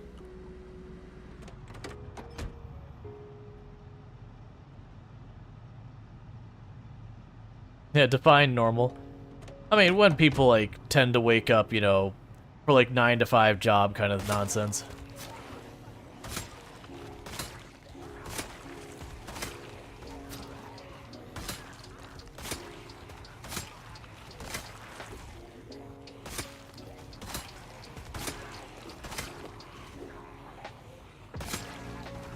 Alright.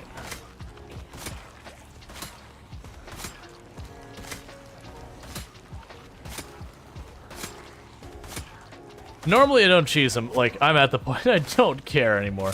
We've killed so many zombies, it doesn't matter. It's just, if I don't do it this way, I have to walk around and like, I don't feel like it. They're right there. We could just poke them. They'll die.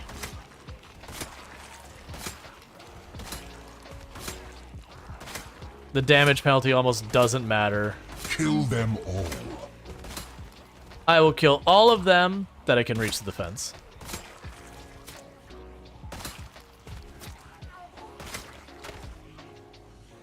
Oh. One moment, please. I need to drop these off.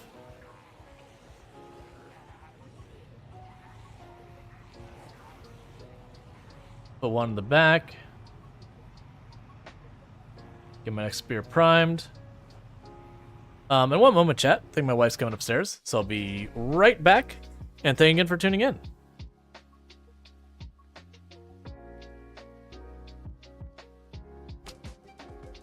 It counts. It counts. Yeah. Your child will be 100% safe in that treehouse.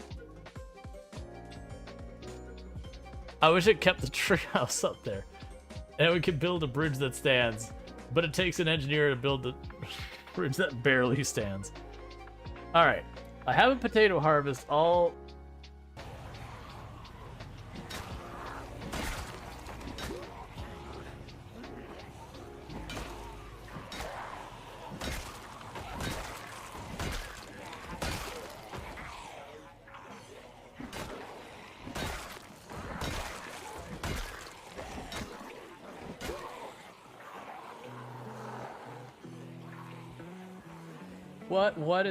What is that?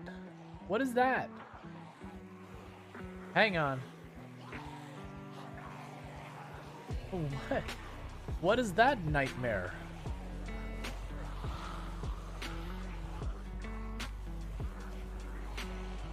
Like, the helicopter didn't bring that much.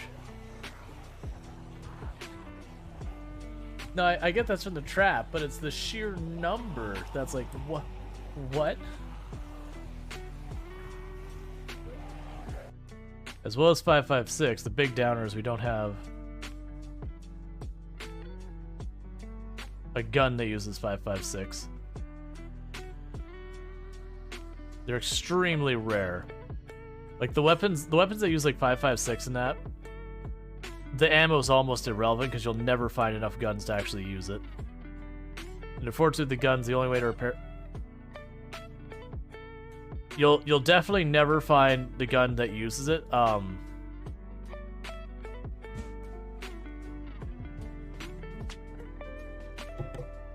Alright, sorry about that.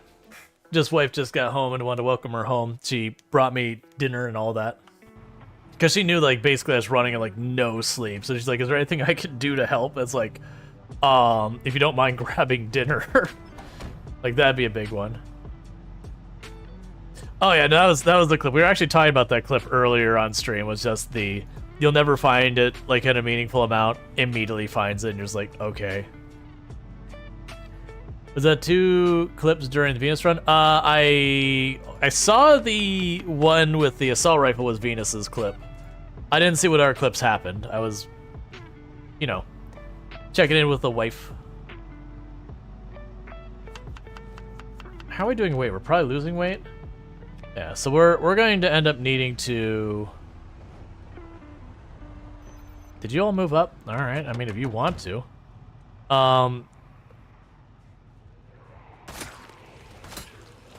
Like, probably going to need to, I've lost track. Like, I'm getting to that not enough sleep brain fuzz phase. Which is part of the reason I'm like, alright, it's getting pretty close to time that we need to put this character away. Because once you get too much in that brain fuzz phase, that's when you start doing like really dumb stuff that you just straight up like walk into the open arms of a zombie because your brain just takes a couple seconds off at the wrong time.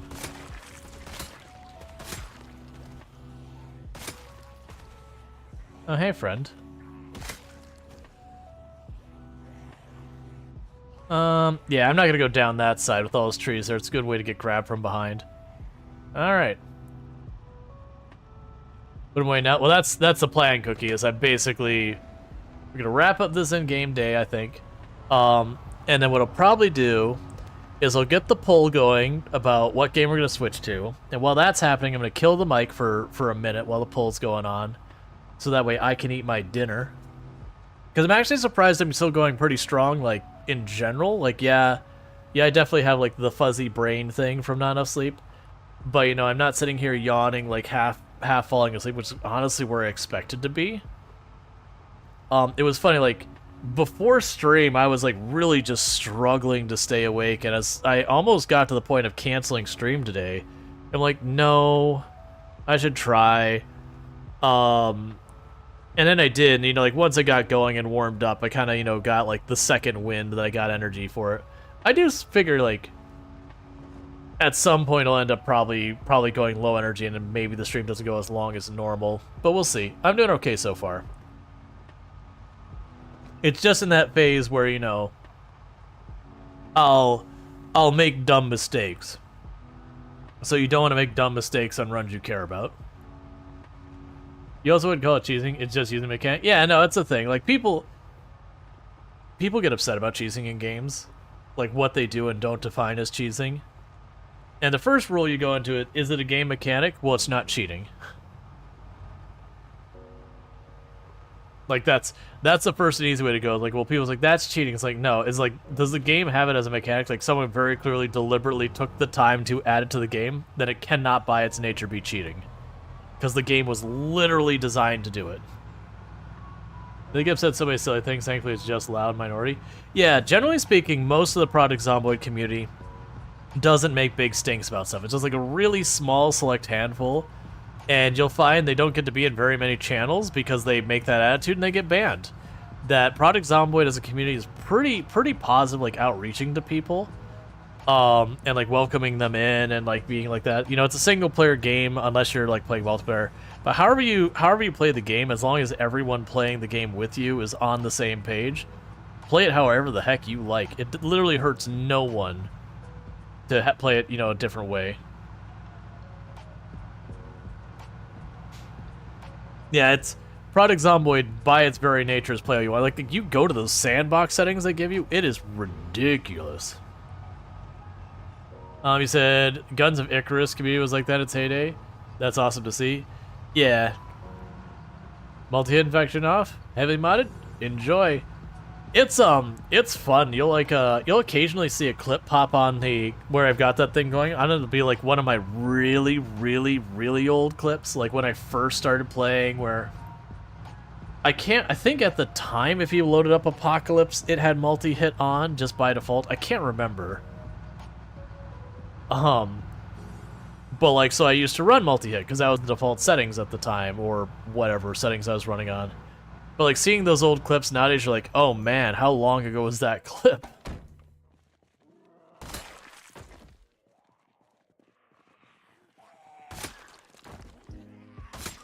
Those are the same clips that, when they come up, you know, you notice that like, I don't have the audio gate set up. Like, the keyboard is super duper clicky. I'm using like push to talk in those ones, so you hear like the click. I'll say a couple of things and then like the click. Like, it was real scuff stream. But like, that was back when I had no intentions of doing really anything at all with streaming. I was just streaming for a couple of friends.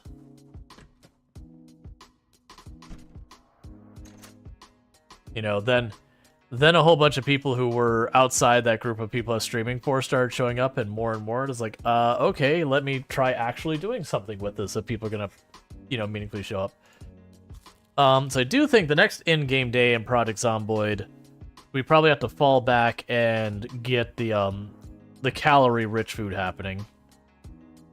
I don't have my rabbit traps set up. I pulled those up, but I think we still have... I haven't checked on it. The power probably ran out.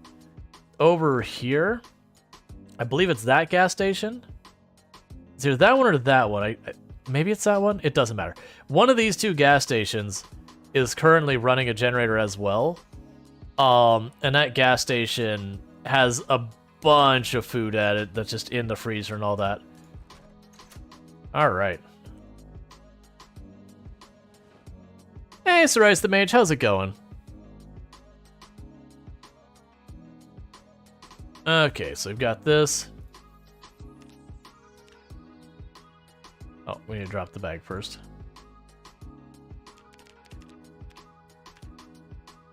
Okay. Alright, so probably one more stream of this game to max out strength. Thank you for the follow. Welcome to the stream. Alright.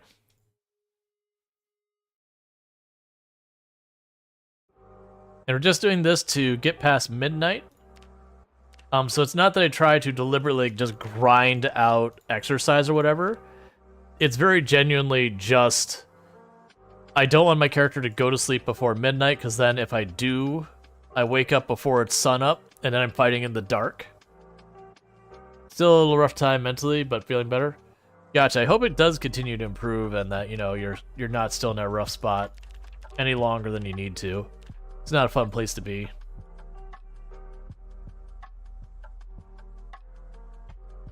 All right.